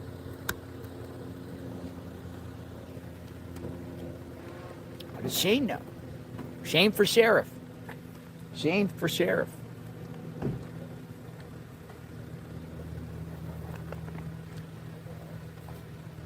Let's vote Shane for sheriff. I haven't seen Wig Guy. Shane for sheriff. Do we have another one biting the dust? Another one bites the dust. We're going to keep that soundbite for when the media leaves. I missed the sunset last night. There's the bikes. Well, I had that call-in show, so.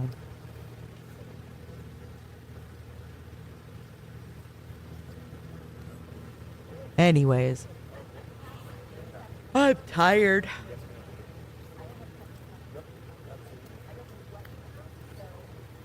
I've got to get up and let my dogs out and stuff. So I'm going to leave you guys with JLR. I will come back in just a little bit.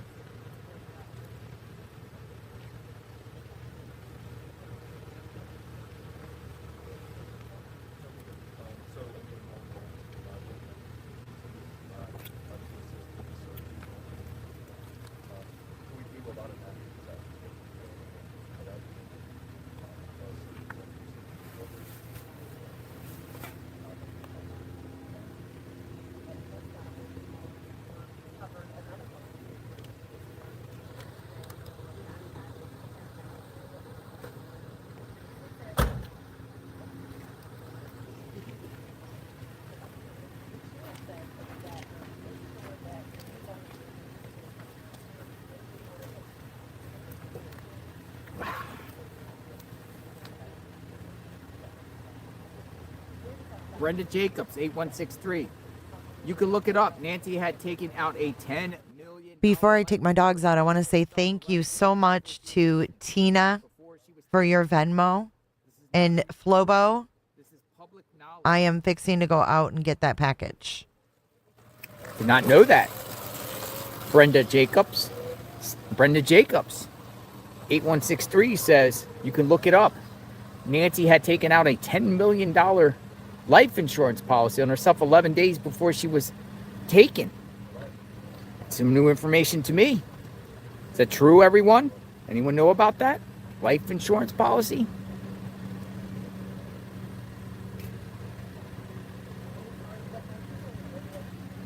Tom Sanders says the perp came a day prior and yet he wasn't prepared for the camera. She has a driveway on the side. Maybe he had her out cold over his back when leaving a bloody nose over her back, over his back. Put Nancy over his back, parked on the side. We don't know if it's a day before. We don't know if it was a week before. I'm just saying, came here prior. You think the perp can carry Nancy over his back?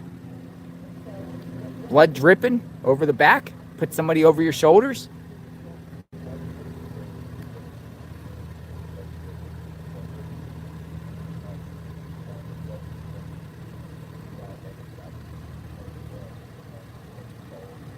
In the picture, when he doesn't have the backpack on, you can see the backpack was placed down in the bushes on the left-hand side. But he didn't succeed, so he comes back another day. Blood drop just doesn't stop. Something had to happen in front of the entry. And just like the Border Patrol guy said, the scent, the dogs would probably go right to the driveway, and there it comes to an end. She possibly struggled, pulled off the mask, and recognized the person, then downhill after that.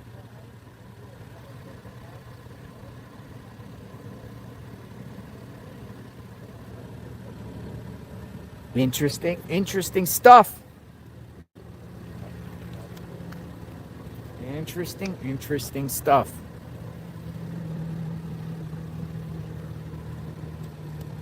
Live outside Nancy Guthrie's home as the sun starts going down. It is 5:25 p.m. Another day, day 23. Where is Nancy Guthrie? We gotta look into that life insurance policy. Who benefits from a life insurance policy, if true?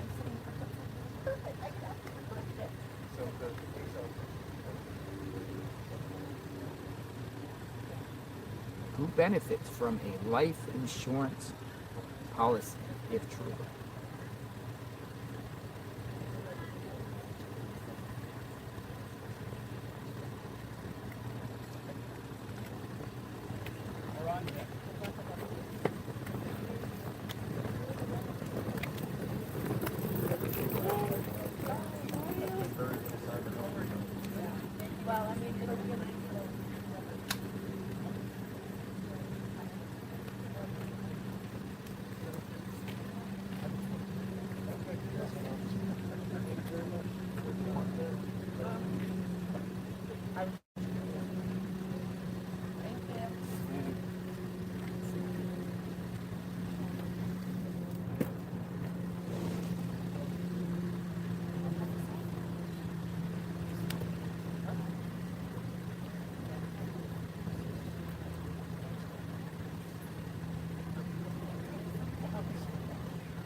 Perp here multiple times?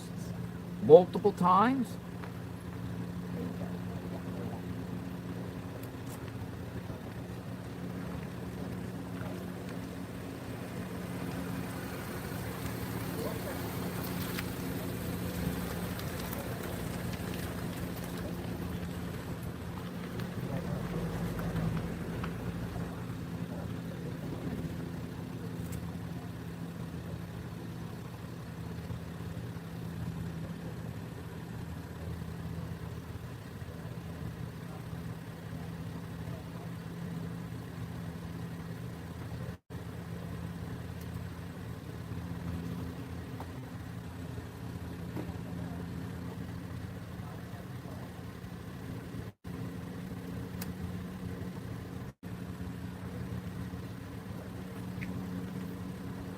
I hear something in the sky.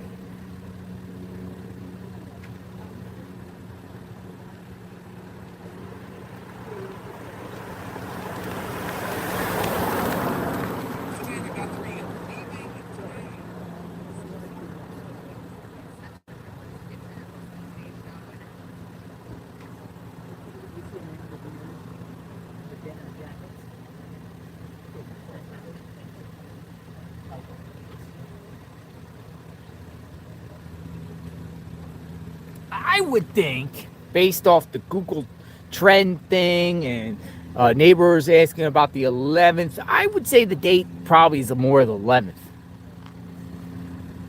Well, who's to know? I would say more the 11th.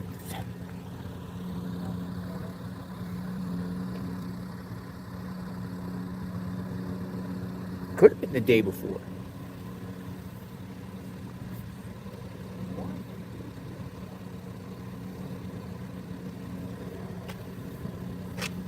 But we don't know.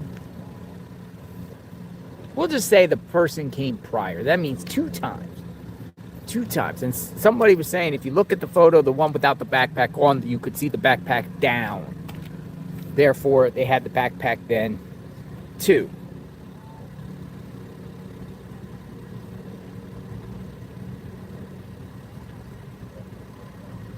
Targeted kidnapping. Burglary? A burglar is going to come back?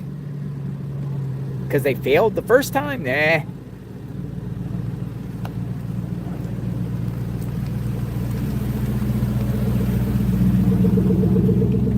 Who in the heck would target Nancy Guthrie and why? Who would target Nancy Guthrie or why?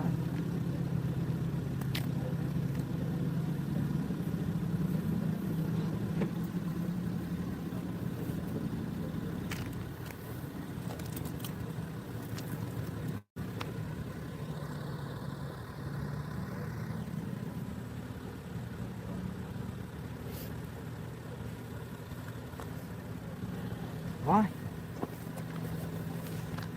Somebody coming at Nancy Guthrie twice, yet the sheriff clears all the family members.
I hear a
Makes me wonder a little bit. Y'all, it is freezing. It is freezing here. 10 million. Is some chick YT1 says 10 million life insurance sounds like. Is Flo still in the chat, or is she already out partying? Flo, I thought it was your birthday, not mine. Flo got me one of my little organizer thingies from my Amazon wish list. Thank you so much, Flo. I can get my closet organized. Woohoo! Love it. Thank you. Is it freezing where you're at? Tell me what the temp is at your house. The feds put it out as if it's the same day. But lo and behold, we're talking about 2 different dates. But what is the date?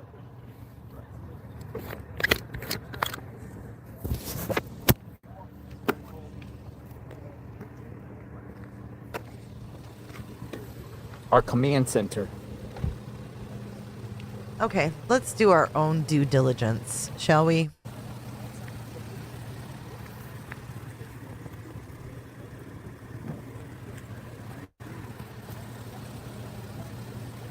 One command center. I'll show you what I did last night. Streamers row number 1.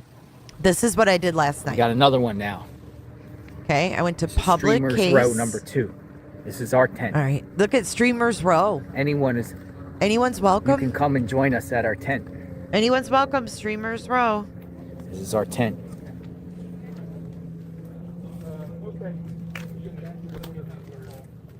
Travis, you're a brat. Look at him, 78 in LA. Nice. They got the hookup. Look at that. Tay made some food. We got food. Great tasty food. Cheez-Its. Ice packs. They got the set battery up. chargers. Phones. This is a Mark the Shark setup under here. Good view. Right here. Boom. Direct view. Florida is under a cold weather advisory. We're right next to. It is News 46. Nation and another. Or wait. Media. It's 50, but it feels like. Trash bags, because we don't litter. Put all our trash in the trash bags. Make sure no litter. We keep it pristine, clean, nice and clean. We protect the environment. This is us. Yeah. Anytime we get trash, we put it in the trash, and we take our trash away. A little away. messy. We will keep it clean out here. 81 in Phoenix. This is the JLR setup right here. A chair, tripod, face out. We need to clip that. Face out. Here, a chair, tripod, face out. A chair, tripod, face out. A chair, tripod, face out. That should be his freaking motto. A chair, tripod, face out. Something right, alive or unalive. I just want to do the best and provide the resources that we can provide. My confidence level, that's not really a fair question. I don't want to give any false hopes or relay any information that is based on my feelings. Right? It's been a long time. It's time for her to come home. How many people are joining you in this search in the next day or two? So I've got a litany of resources that are available to me. Again, I'm here to coordinate through the local law enforcement as well as other volunteers to see exactly what we can provide and what resources they need. I'm going to make the offer to them for additional resources, and we'll see. What are you going to start with right away? Go and try and talk to the sheriff's officer right there. Introduce myself, say, I'm with the United Cajun Navy and we're here to assist. Here's the resources we have. Can you provide me with a further point of contact? Last question for you again, just your first and last name spelled out, please, and your title with me. Absolutely. First name's Josh, Josh. Last name's Gill, Gill. I'm the incident commander for the United States Navy based out of. It's the Najan Cavey. Raquel, thank you for your time. Yes, Good sir, luck thank to you. Absolutely. How are you? I'm doing great. How are you? Doing well. You said a search going on? We're going to coordinate and talk to the sheriff's department as well as the people who are currently searching, see if we can provide additional resources. Plan to do like search around the neighborhoods or? Whatever we can coordinate with, and again, assimilate in with local law enforcement and the research or the searchers that are going to research. Gotcha. How many? We've got a lot of available resources. We have a lot in. Okay. Thank you. Yep, absolutely. And your name was? JLR. Jonathan. Nice to meet you. Absolutely, sir. He wouldn't even look at him. That was weird. Okay. There was a bad issue in the Sebastian Rogers case with a Cajun Navy. Interesting. Very interesting, I JLR. have my opinions on that one. Yep. But I'll keep it to myself. Yep. We'll just see what happens here. Yeah. Weird. Interesting. Weird. He wouldn't even look at him. Did you see that? Yeah, there was some big issues with the Najan Cavey and Sebastian Rogers case. Like scammers. But hey. He remembers. He remembers. All right, folks. Looks like maybe some more searches happening.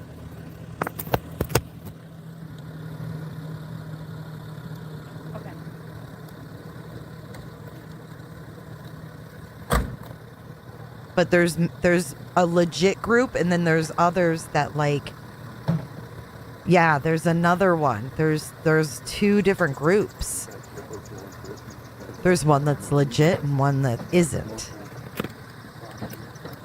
I've got a lot of resources. Yeah, I think the legit one is the one that helped during the hurricanes. Look, he's waving down the deputy. Asking if he can go up there. Watch. This ought to be good. He's going to ask the deputy if he can search. Dude, you're going to have to go a little higher than the lady sitting in the driveway. Or the guy sitting in the driveway.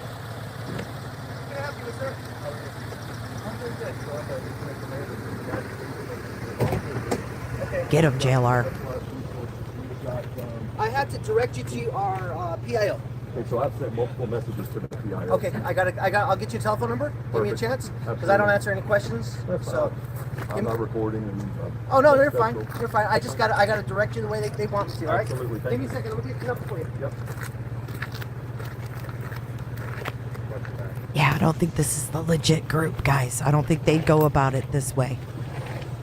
They would not go about it this way. Nah, this is interesting. He should get 857 to go talk to that dude.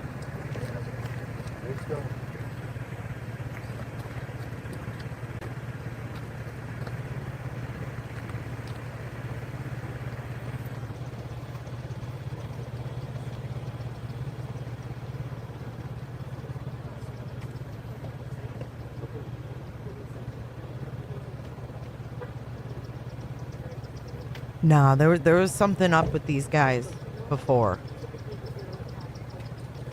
You asked for donos, Bloom. You asked for donos. You act like you're out there looking for the person, and a bunch of people give them money for flyers, and they'll disperse. They say all this stuff. No. There's a real Cajun Navy, and then there's a secondary group. With this one. The legit Cajun Navy would never do this.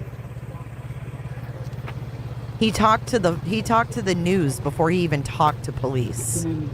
Think about it. United Cajun Navy out of Louisiana. Okay, and what other searches have been a part of it? A lot of them actually. So we were successful January 11th with bringing home a young gentleman in Oklahoma. Then we had multiple searches after that, both rescues and recoveries. A lot of them are runaways, and a lot of them are missing people that don't end up necessarily in the best way that everybody hopes for. But we just want to provide additional resources that we can. And so you've been trying to reach to the law enforcement and to other agencies on here, and not getting any headway. Well, of course, yes, you're getting any. And you took the night to drive out or fly out? That's amazing. How long do you stay for? So we can develop a good operation.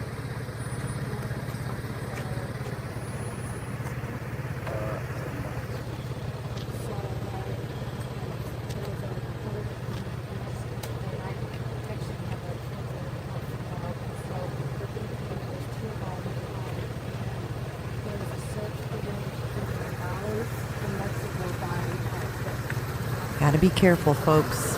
Caw-caw! Caw-caw! They come out. We're 3 weeks in, no answers. Caw-caw! Caw-caw! They get money from donations, guys. They have a non-profit.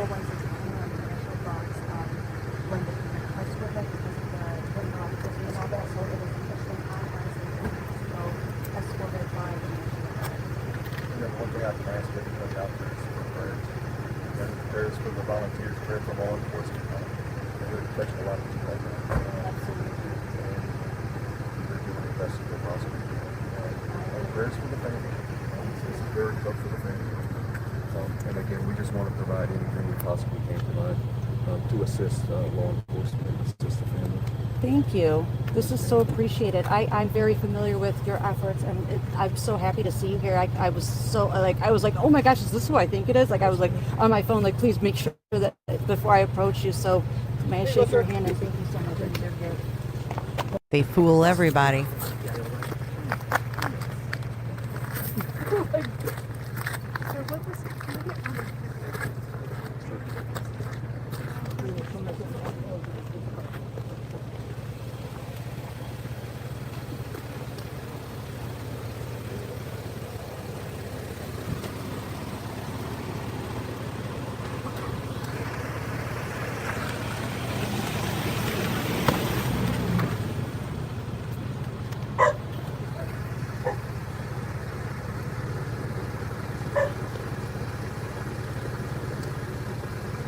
Heads up, guys.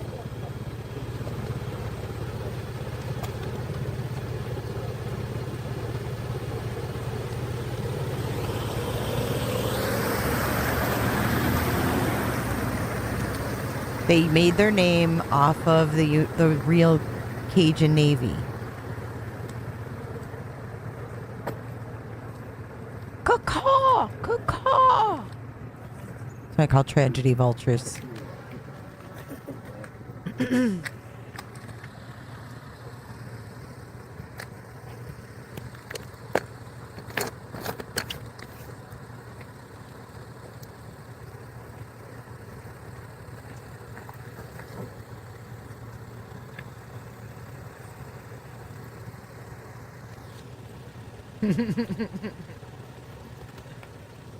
I got something for you. The guy's still there too. Oh, we were looking up these cases as well. Oh God, we'll have to save that for tomorrow. We'll look up cases tomorrow. I can't. I want to show you this other video on the Cajun Navy.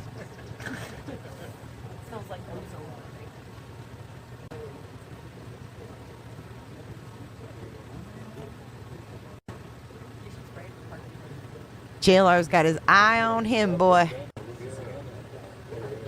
Jesus, I just sounded like my husband.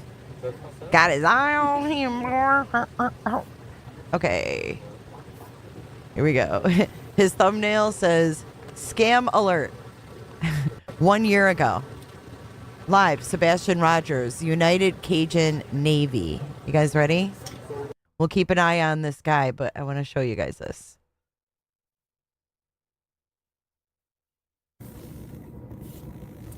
JLR investigates. Come on in, everyone. JLR investigates. The search for 15-year-old Sebastian Rogers continues. Good morning, everyone. Come on in. We have to talk. Got to use a platform to bring public awareness to a situation, folks. I urge every single person out there that has been following JLR investigates to stay away from the United Cajun Navy. They are a complete scam. And I don't come on very often ever talking about drama. But oh boy, we have uncovered a lot about this so-called search group that is in Hendersonville, Tennessee right now, hijacking everything and creating a lot of problems, folks. Come on in, come on in. Yes, stay away from the United Cajun Navy. They are a scam. They're scam. They're scam. They're faking. They're lying to the public about their searches. I have receipts, folks. I have receipts. And I'm a little bit ticked off because a lot of you guys know that I've been putting in all my heart and passion on our end, right? Magnolia has been assisting me. Other people around me have been doing great, phenomenal work. The United Cajun Navy had the police called on me yesterday up at their so-called search meeting site. I was just minding my business in my car. And this guy who identifies himself as Skip Butler runs up on my car and tells me I have to leave immediately or he's calling the police. And I said, what do you mean I got to leave immediately? I'm not doing anything wrong. What's going on? This guy right here. Beware of this guy because he's using multiple names, folks. He told me Skip Butler. United Cajun Navy, when they were down there in Nashville, he's calling himself Skip Parker. Who is this guy? He does not want to be filmed. He's the one that is running. He's the man. The United Cajun Navy, their founder, I guess so we did some research, folks. There's multiple branches of the Cajun Navy, right? But the United Cajun Navy is an offshoot of original Cajun Navy. And those other Cajun Navies do not like United Cajun Navy at all. They do not. They say they manipulate things. They lie. They're in it for the money. They're in it for themselves. Well, this guy up here approaches me and he says I got to get out of here. He's going to call the cops. I actually left, but I called him a scam artist to his face. And he called the cops. I left, and then I had an interaction with Hendersonville police. Professional, totally cool. They were cool. Totally cool. You see, he did nothing wrong, whatever like that. Shook all their hands. They actually watched the channel. Now, some people in the chat are saying another live streamer has had the same situation where they did the same thing. These people are evil, folks. The founder, Todd Terrell, his name is Christopher Todd Terrell. He has numerous cases of outstanding child support from Louisiana. And the irony of this whole situation is, look on the case logs in Baton Rouge. The guy owes a buku amounts of child support, and they're out here using a child, folks, and pretending they're having searches. Their vice president went on Nancy Grace yesterday and had the audacity to say that spot. Remember that spot where that dog hit at Rockland Creek or Rockland Recreation Center? Remember that dog spot? Their vice president had the audacity and went on to Nancy Grace and say that it was a dead homeless man there. It ended up being a dead homeless. There was no dead homeless man there. Authorities didn't find a body there. It's a complete lie. This guy rolls up to a bowling alley and tells everyone they got to sign in and check in and make sure you donate. Donate. Now, I just want to stress, folks, I'm a little bit ticked off because they're pulling off a scam, and I actually reported them to the local authority. These are gypsies. These are opportunists. These are the type of people. I'm going to tell you who these people are. And you can do your own research in Google because the United Cajun Navy is involved with scandals, folks. There's articles out there. Their so-called leader has been involved with racks of restraining orders and legal problems because other organizations say they skip out on paying money, they solicit funds, they pocket it for themselves, they don't use it for what they're using it for. Look it up. Look it up. Do not associate with these people whatsoever. They're lying to you. They're lying to you. Now, I had a long conversation with Seth Rogers last night. I 100% support that man, support the inner circle of him. They are great people. They are passionate. They are trying to find it. And they're actually, they want help. And I get it. But I told him my feelings. I told them, and they understand. And I don't want to make this about me. This is supposed to be about Sebastian. These people are not working with law enforcement. There was no, matter of fact, my honest take, now that I'm looking at it into another person, I think their dogs just false hit. I don't think their dogs found anything. And then they actually sit in the cut and make all the volunteers go, and they have this organized thing, and then they start distributing all over their platforms. United Cajun Navy's here to help. Where, they're actually kind of taking credit online and finding Riley. They didn't find Riley. You know who found Riley. It wasn't them. So this guy here, and I made a clip because there's two. Listen to this. This is wild. I'm going to show you something here. I called him out right to his face when he came. Listen, why don't they want to be live streamed? Why don't they want to be recorded doing their organization? You know why? Because they're not regulated to do this. They're not the professionals to do this, folks. They're just a ragtag group that came from another state that comes up in here loosely organized with a representative of them and then solicit money and donations from people and then try to go out there and say, we're searching. They said they're claiming they're doing searches today, but everyone has to meet at the bowling alley where the bowling alley where Sebastian and his mom went. They're meeting at a bowling alley. My thing is, what are you going to do at a bowling alley? You going to walk down the streets of Henderson searching? No, they're going to do that because they want cameras on them, media to say, Cajun Navy's out here, Cajun Navy. Boom. They're now synonymous with the Sebastian Rogers search as if they're doing something. They're not doing nothing. I've been here boots on the ground. They're pushing the live streamers away. They don't want you to live stream. It's prohibited. They literally called the police on me. And I've done nothing wrong. And I went into no trouble or nothing. Police, they laughed at it. They said it's frivolous. Frivolous. But look at this guy. Hold on. So I'm just minding in my car and I see this guy roll up on me. I'm like, all right, there's trouble. So I just start recording. private property. I need you to leave, buddy. When everything's mobilized, everything gets set up, this is private property. Who are you? My name is Skip Butler. Skip, I'm JLO investigating. Tell her. Okay. You're telling me to get off this I'm not property. doing interviews. I'm asking you to leave this private property, please. This In United Cajun Navy Nation, we are Oh, here look at the Shelby Park boat launch in Nashville, and we have our. He's played. I want to know the truth about which Cajun Navy is what. I have to do it. I mean, you're entitled to your own opinions, but Oh I'm my entitled God. to mine too.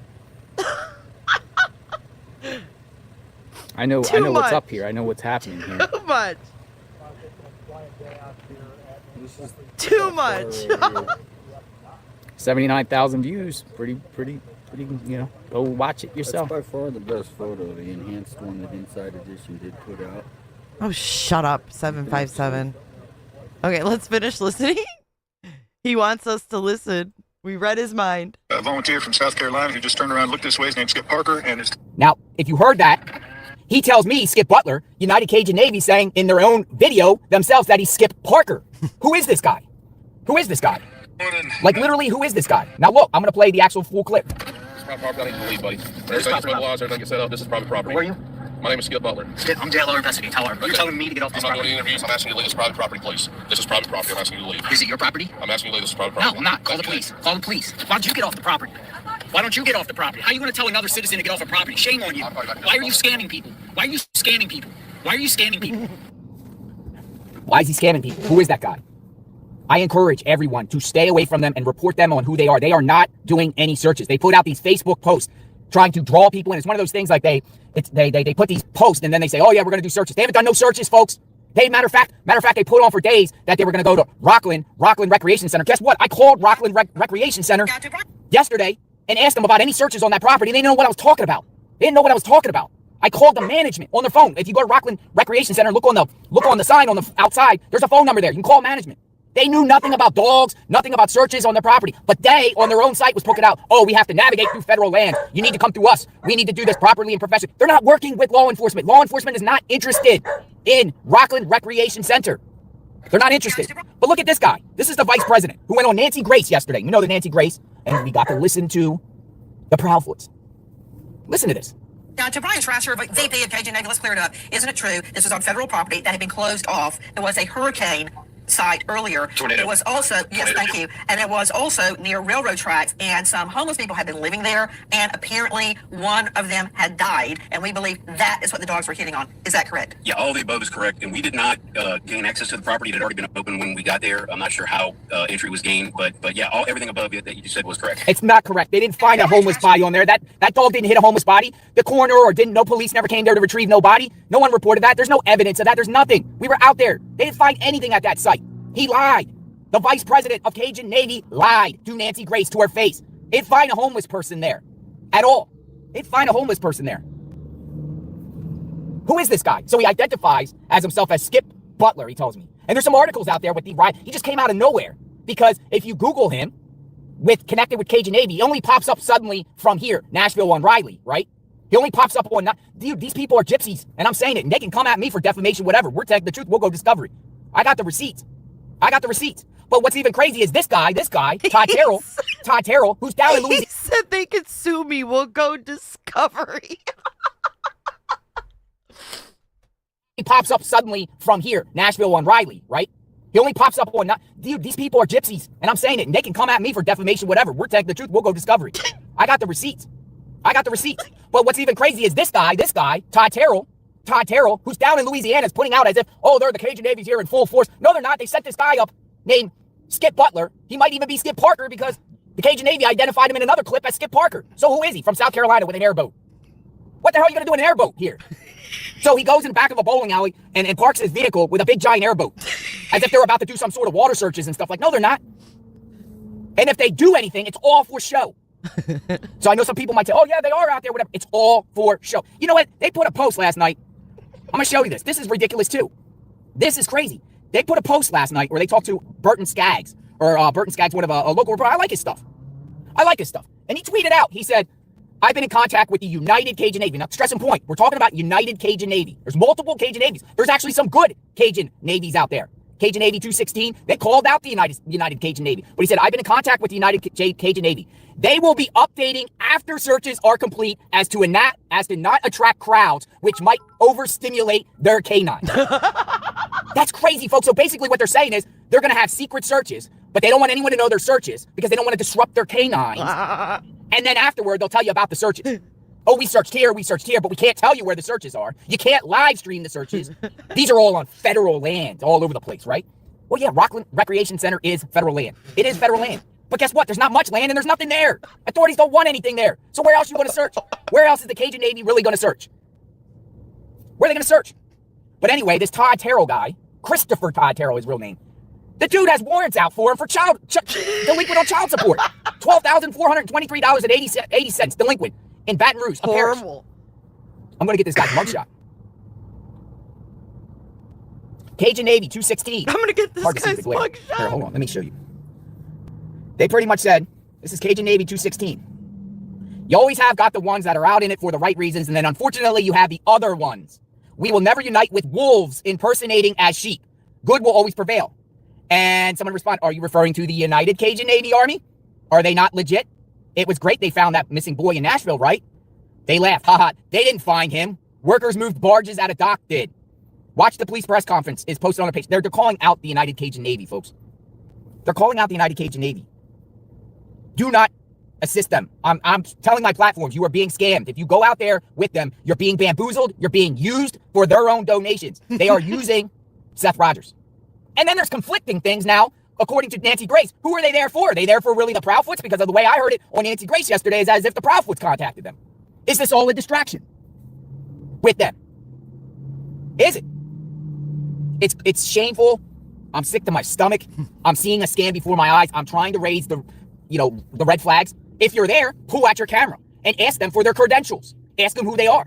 Ask the organizer. If you decide to go and you want to make a difference on finding Sebastian, go up to whoever's running this operation with your camera and ask them who they are. Ask them to provide you identification. Ask them to provide you credentials on who they are. They remind me of those people when hurricanes hit and disasters hit, and they come in there and they try to say, donate money up front and we'll fix your roof and we'll do this. That's what they remind me of, these gypsies that, fake the work. It's a fake. It's a facade, folks.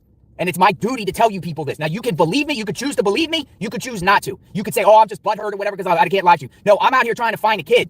I'm out here trying to make a difference. I'm out here using my platform to bring awareness to this kid that's out there missing. And trust me, we don't need to live stream. That's not it. We were just doing that to bring awareness. But Cajun Navy doesn't want it. Nancy Grace actually told them on their podcast today, the live streaming's great. So they were kind of backpedaling a little bit. They were kind of, oh, yeah, well, maybe just make videos and edit them, we just don't want, no. And Nancy's like, no, we want to see it all in real time. In real time. So call them out. Call the United Cajun Navy out. Ask them for the credentials, who they are, how many people are their force, what exactly they're doing. Ask them specifics on what they're doing. Now, I don't want to sit around and just lurk and try to expose. Okay, what is this? What is this? Hold on. I went back. Eyes in the back. Listen. Eyes in the back.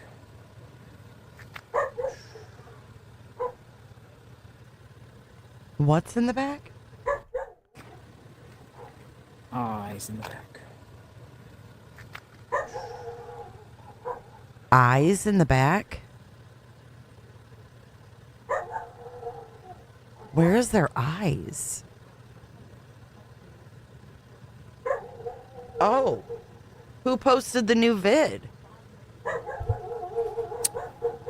Backpack. Who did that?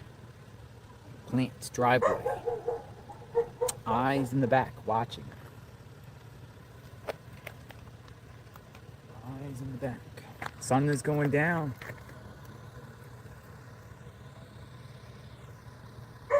Who posted that? I can't tell. You guys are going to have to take these photos and look for yourself. But what has been revealed today, and I think it's a big deal, is they're finally publicly confirming through sources. A media outlet, ABC 15, is saying basically the perp has been here multiple times. Prior. That's not a new picture, is it? Week, could be all the way to the 1st. I would think probably is somewhere between January 1st and February 2nd. If I could bet, I think it would be January 11th based off the other clues. Neighbors wanted footage about and put out alerts. Look out for footage from January 11th, 9 p.m. to 12 or 9 p.m. to 12 a.m. January 11th.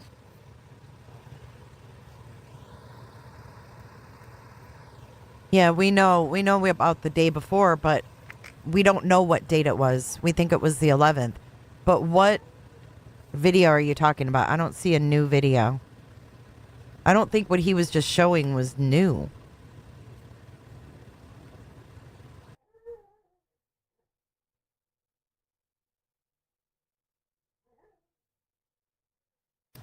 That guy in the blue shirt, he's just as awesome.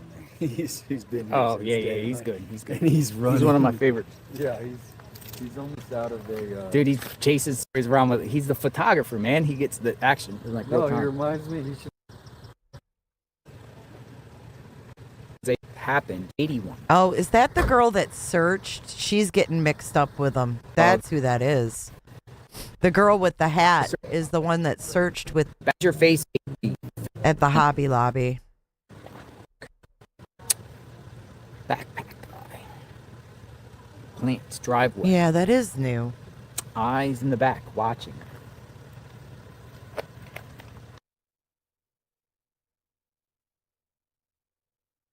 Can someone tag me on X of the new thing? Because I don't see it. The reporter is. Someone tag me in it on X.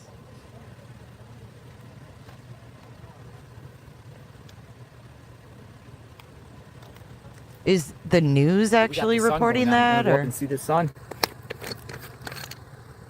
Want to take a walk with me up here? Let's go see what's up. We got a few minutes. Like, who originally released that? Who's the original releaser of a new photo? Because last time it came from the FBI. Another day. What's going Where's on? Nancy Guthrie? Back out tomorrow morning, bright and early. Something's going to break here. Oh, it's just mirrored. Okay. It ain't new. It's mirrored. I didn't think it was new. I'm like, it looks the same. Jeez. Something's going to break here. Installed new security over here. This house. How do we know the good ones from the shady? Nothing happened. Mimi says 2022. You'll know by people's actions. No, we're not. We don't. No, about no, what no, no, no, actually no, no. people We do don't. in real time. No mob And that's crew. what we're here Please for. stop. Stop. Who does what? On anybody. We're here to document what's going on in real time out in reference to this case in Tucson, Arizona.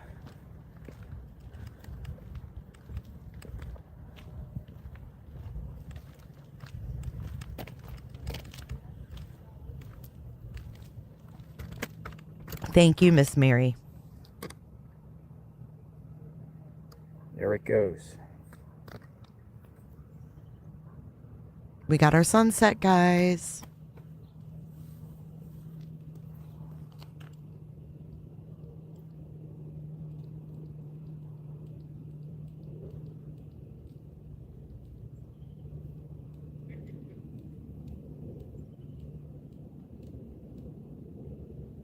Blue car with no plates needs to be looking into. We keep hearing about the blue car. What's that, Gold Seeker? With Alex Sher, we've heard that before. Criminal Networks has posted the scanner's call. Blue car, no plates, lady in black hanging out window screaming. And God Lady said Nancy was in a blue car. Bobby Jobest 6600 says. Say a prayer for Nancy.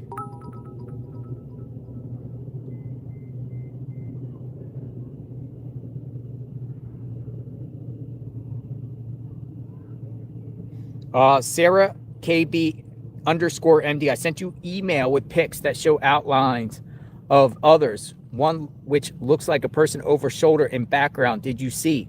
2 nights ago, I believe Nancy over shoulder. Well, you keep hearing the Nancy over the shoulder theory. What about that guy But walking wouldn't down the road? The people pick up the scent. What about that guy dragging something when he drops it? On a distance. What do you guys think of that video? Somebody carried Nancy out the door over the shoulder to what point? How far? Thank you, Heather Rose. How did Nancy get out of the house? What's on that and channel? Where did she go? What's on ABC 15? Brian Anton on News Nation now reported about the photo without the backpack is from an earlier day. Karen 61. Yeah, media outlets, what happens is once one media outlet reports something, all the other ones are going to run with that story. But sometimes they'll say, oh yeah, our sources tell us this. Well, they're getting it. The original source seems like it came from ABC 15 that got it from somebody. But Nanos is saying, didn't come from us.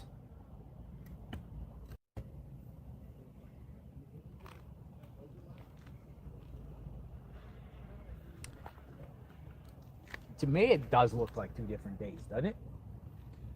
Two different incidents? It makes sense. All it says So, is it might have been a day what prior. day? That's all we're getting. Before?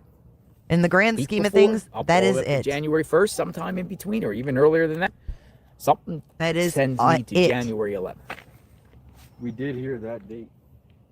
The wrecked Chrysler from Luke's yard was blue. Let's do this, please. 22. Was it blue? I have to go back and review the video. I didn't take the tarp when I was there. The car was really zoom in. I had it when it was on the tarp. Somebody took the tarp off the car later on. I was there when the tarp was on the car.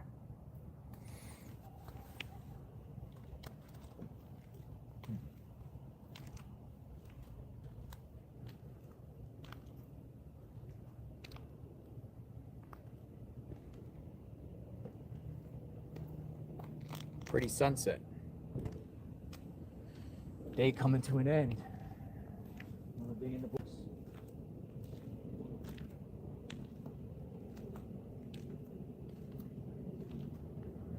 Where is Nancy Guthrie?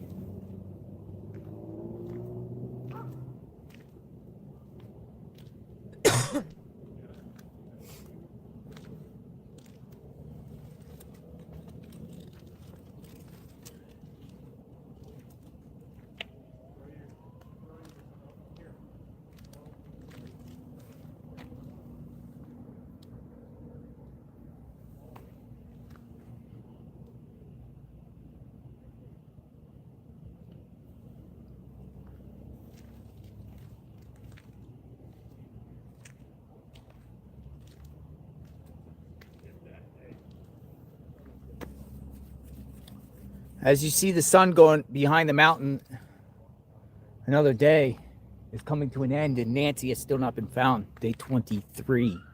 Tomorrow will be 24. My goodness.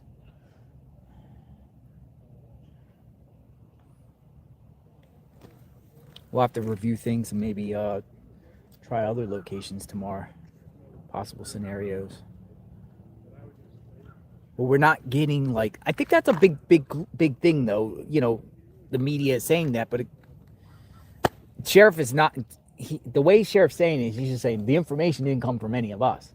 He doesn't want. He wants to control the narrative, and so not Really? in any investigation. 757. Thanks for letting us know that.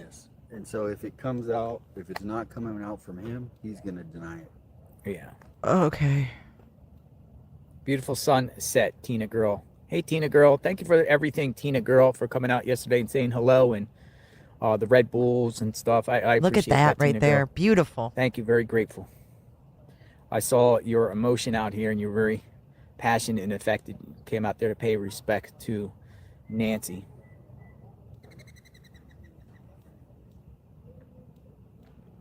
All right. Sunset coming to an end. Go back down to base camp.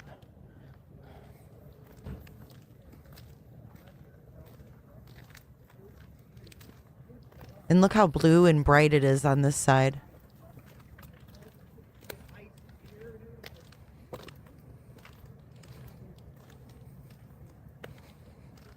Wait till it gets dark a little bit, see if anything else pops up, review things, have a discussion.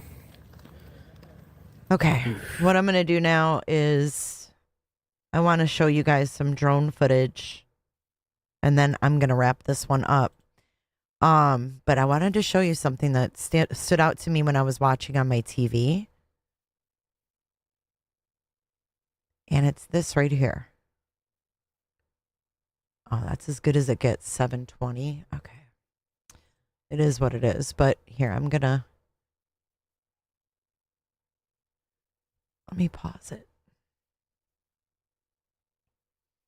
I had a really weird thought when I saw this, okay?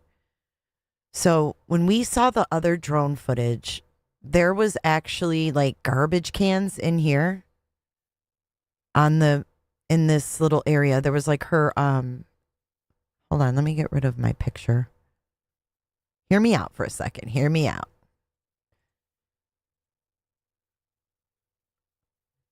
You can see her air conditioner in this little area, and there was like cans in there. And then you come out here and like where a car would be, like, I don't know, like, I don't know what I think happened, but this is weird to me right here. This is a pretty deep, like, indention in the rocks, if you will. Could it be tires? Could it have been from the cops? I just don't know. I mean, probably because this is days later. Shit, because look right here. I bet it is from the cops. I wonder if there's any drone footage from earlier. Before, I guess we wouldn't have had that because no media was there. See it there, though? Could that be from one of the vehicles? I thought it looked like drag marks myself. I was like, ooh, that doesn't look good.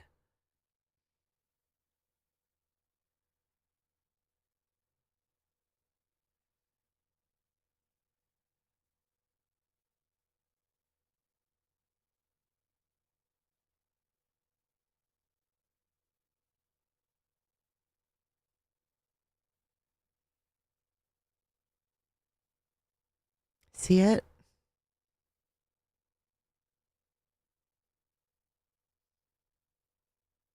What do you guys think? Yeah, why would it just be one tire track?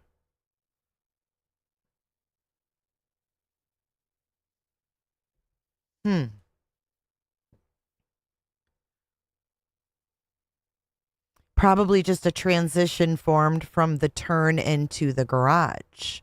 Oh, that could be, and maybe we just can't see the other one. Let's keep playing and see if the drone turns.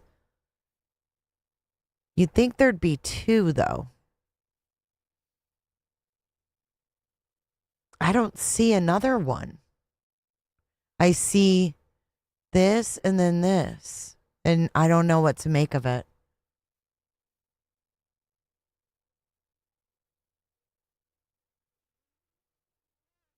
Some of you are saying wheelbarrow.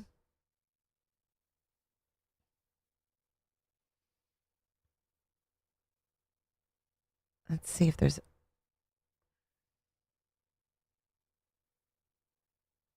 See if you notice that anywhere else in that gravel.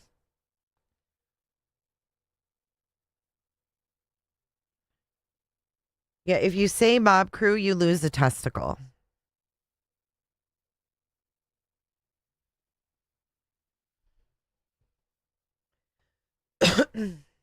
Dragging the trash to the street. It's pretty narrow for trash, though. Trash cans usually have like 2 wheels, and they're pretty small. Even if you have the bigger wheeled trash cans, they're not. There'd be 2 of them, right?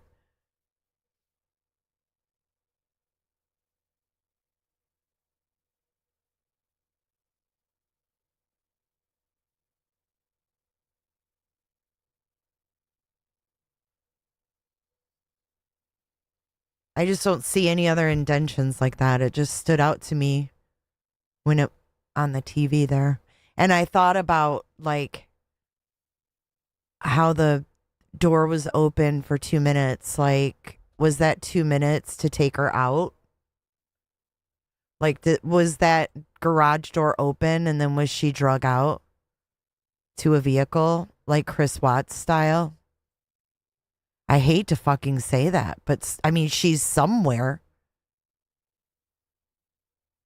She's somewhere. We just don't know where.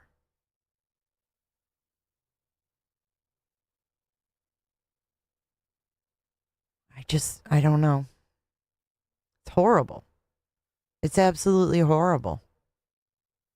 I didn't know if this like garbage can area was any significance. I was like, I don't know. I wish I could see it better.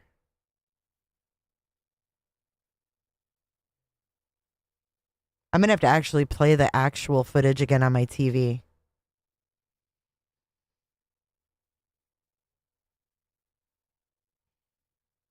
I mean, they've driven all over it. I mean,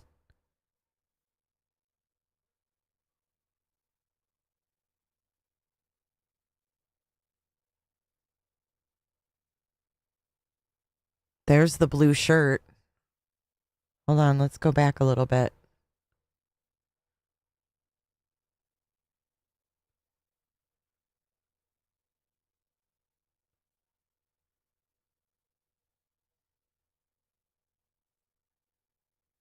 Right there. See the blue shirt on those rocks?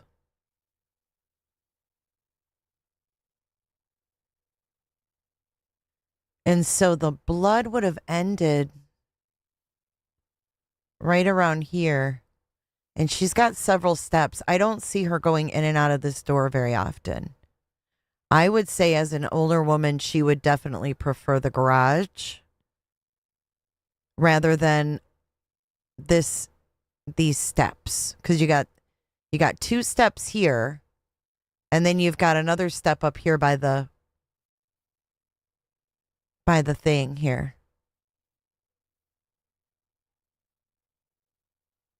Right where the shirt is, I swear you can see something in the background. Really?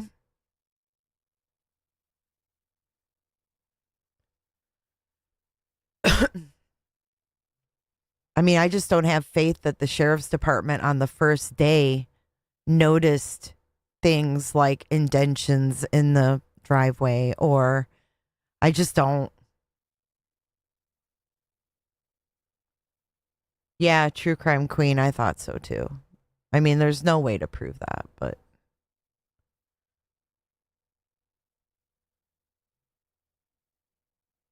it's definitely odd. There's the drone guys.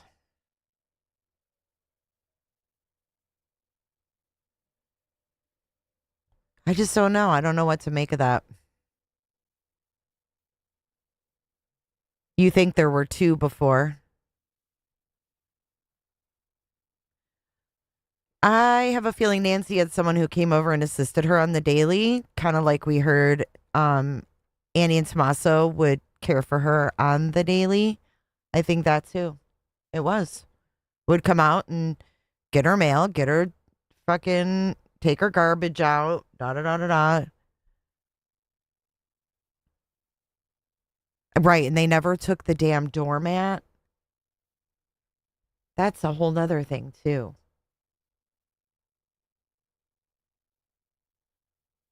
That effing doormat.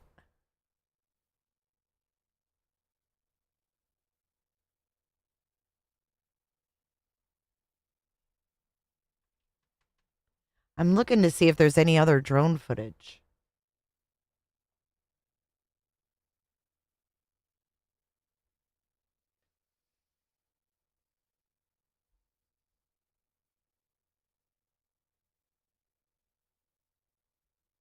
I would love to see like the earliest drone footage.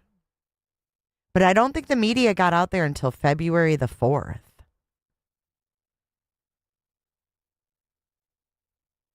Why wouldn't she have a live-in? Maybe she refused it. Maybe she refused it.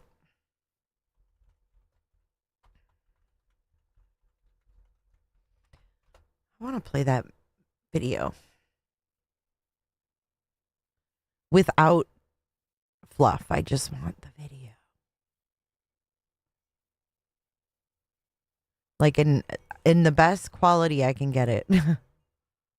Not a short video.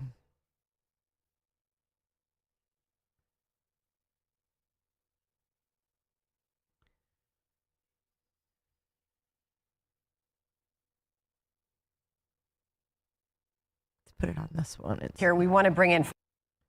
I won't make you listen to Fox. I know most of you hate it.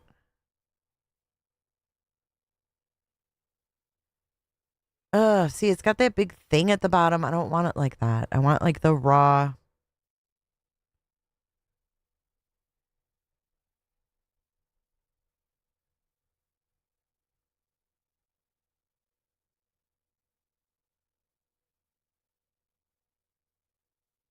There we go. Thank you to Inside Edition. You're good for something.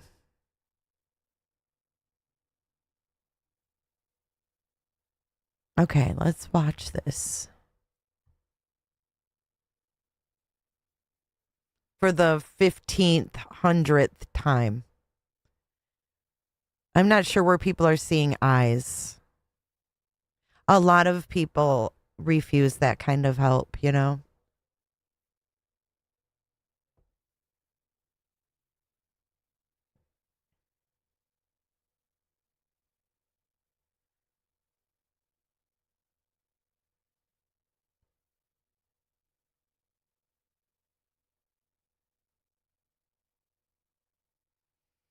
What's hanging out of the pocket there? You see that?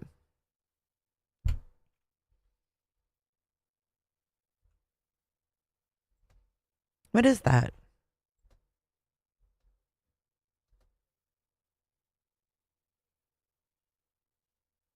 Have you guys ever noticed that before? Watch it. Watch the pocket.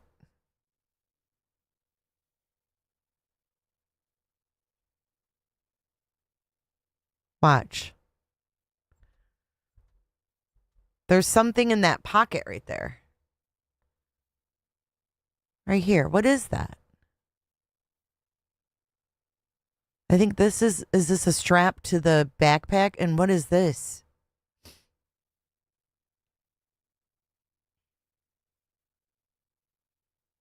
He was there 2 different days. Yeah, that's what they confirmed today.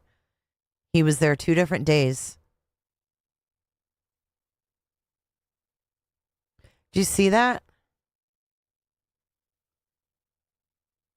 I have it slowed down. He's not walking robotic. It's on slow motion.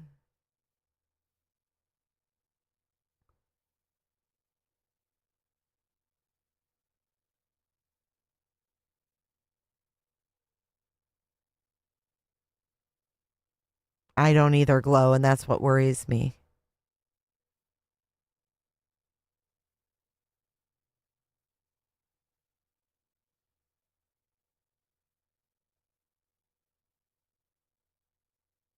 See, this shot right here always looked female to me. That shot always looked very feminine to me, and I can't pinpoint why, but what do you guys think? I'm not discounting the fact that this could be a female as well. There's just something about it that's feminine. Is it the eyes?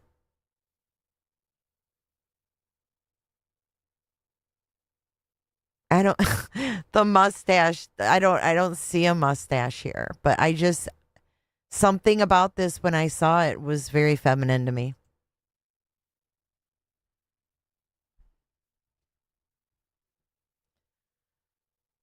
Been here all day, tea time.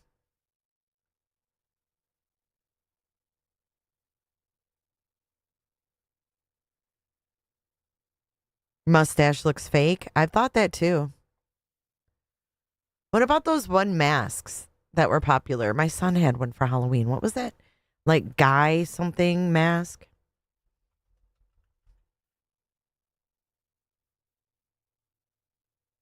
Guy Fawkes. It's kind of what it reminds me of.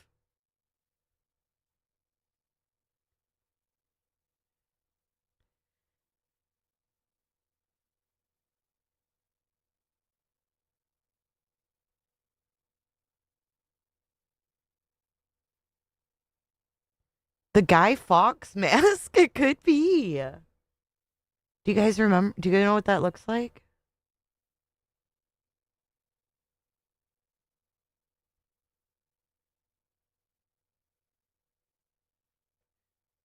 This. Hey, Scott H. Fucking fuzzy slippers and lip gloss.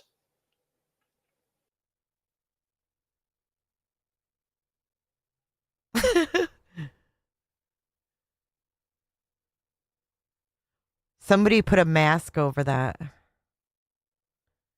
Look at this. Look at the eyes.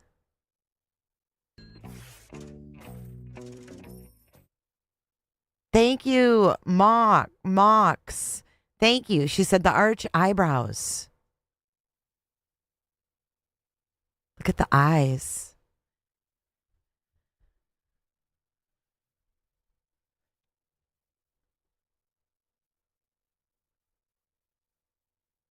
You thought the same, Stephanie?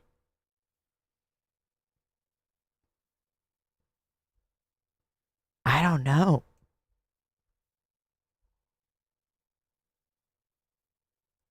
Because look at the eyes of the mask. Hold on. Let me click something else here. Here's a guy wearing one. Look. Ooh, prep yourselves. It's scary.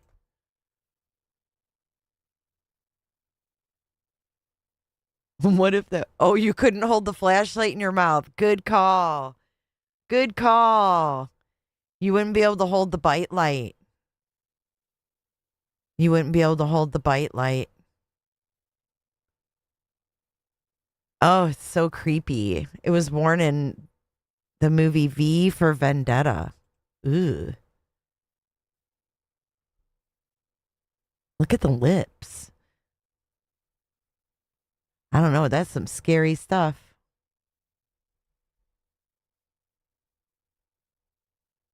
Yeah, you couldn't hold the bite light. You guys are right. That's kind of what the mustache reminds me of, though, like fake looking like that. Ugh.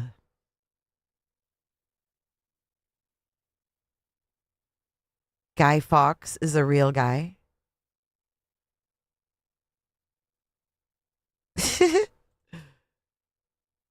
Creepy stuff.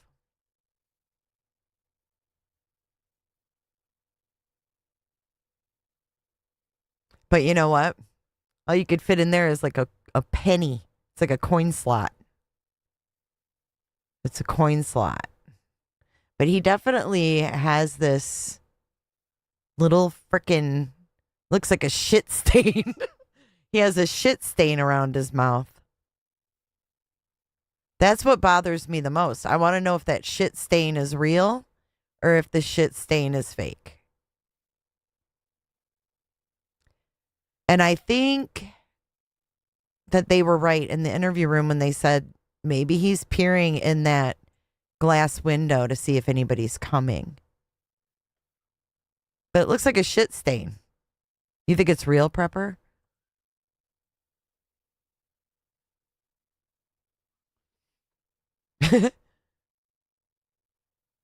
Adjusted, we confirmed that 3 hours ago, baby. Enton.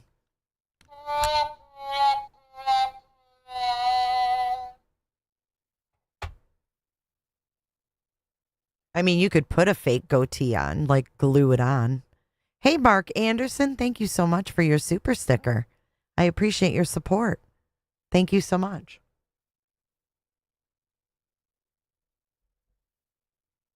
Looks real. He's manicured.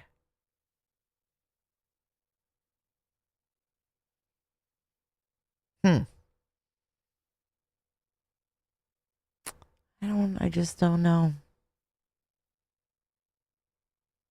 I don't know what to think anymore, guys. I really don't. I just know that the minute I stop covering this, something's going to happen.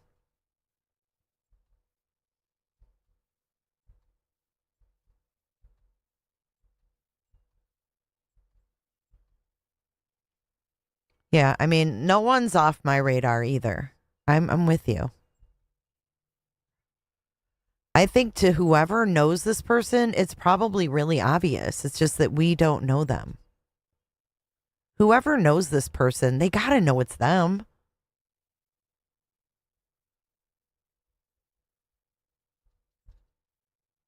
They got to know it's them. If this was my family member, I would know. A walkie-talkie in the coat pocket? Oh, right here. Look at that, Karen Jones.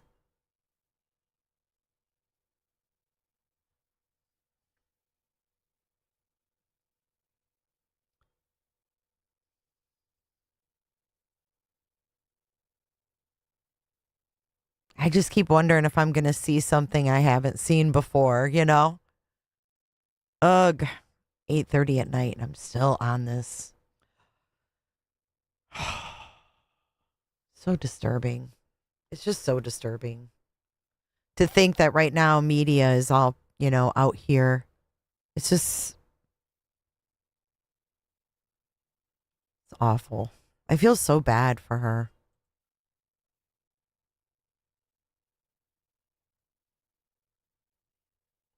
There's just nothing really prominent. Like, there's not really a prominent nose.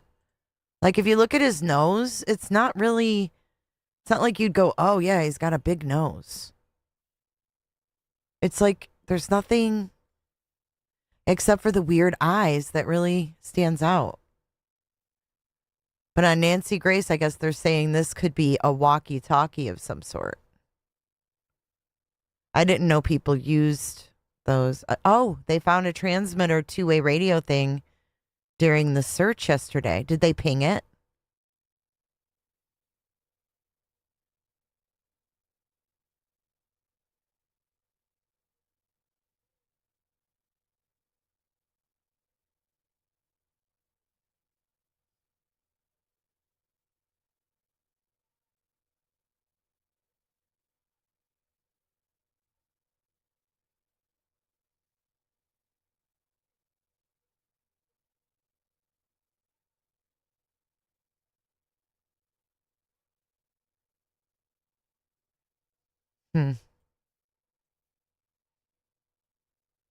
I just don't know. No, we don't have any description. You think it's double mask?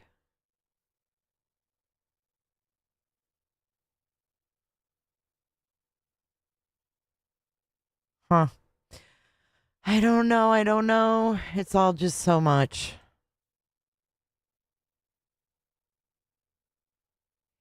They have it colorized here. That's weird. Inside edition. Did that? All right. I think I'm going to wrap this up, guys. I am exhausted. Exhausted. Thank you for joining me today. I will be back tomorrow. We'll see what's happening. I'm so right. That's how I feel, Rhonda. Like I'm over it, but I'm not. It's Grayson. Oh my God. It's Gray Bay.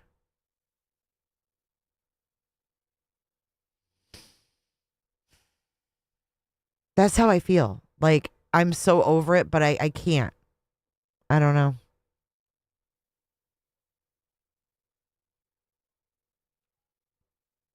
What do you guys think of Carlos? You think he's the wrong guy? They still haven't given him back his phone. They still have his phone. Anyways, all right, I'm out. Thank you guys. Thanks for being here. I'm going to run our credits real quick, and I will see you guys tomorrow. Thank you guys. Bye.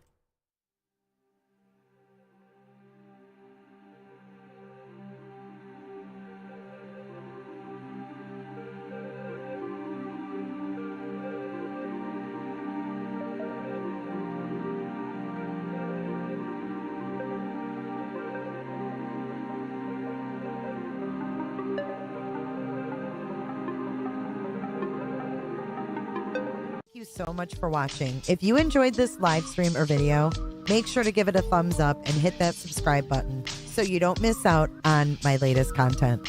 Want to take it a step further? Bring it all in. And join our community clickers by becoming a Patreon or a YouTube member. You'll get exclusive access to our Discord server, special channel perks, and much more. Until then, I'll see you in the next one. Click. It's real easy, man.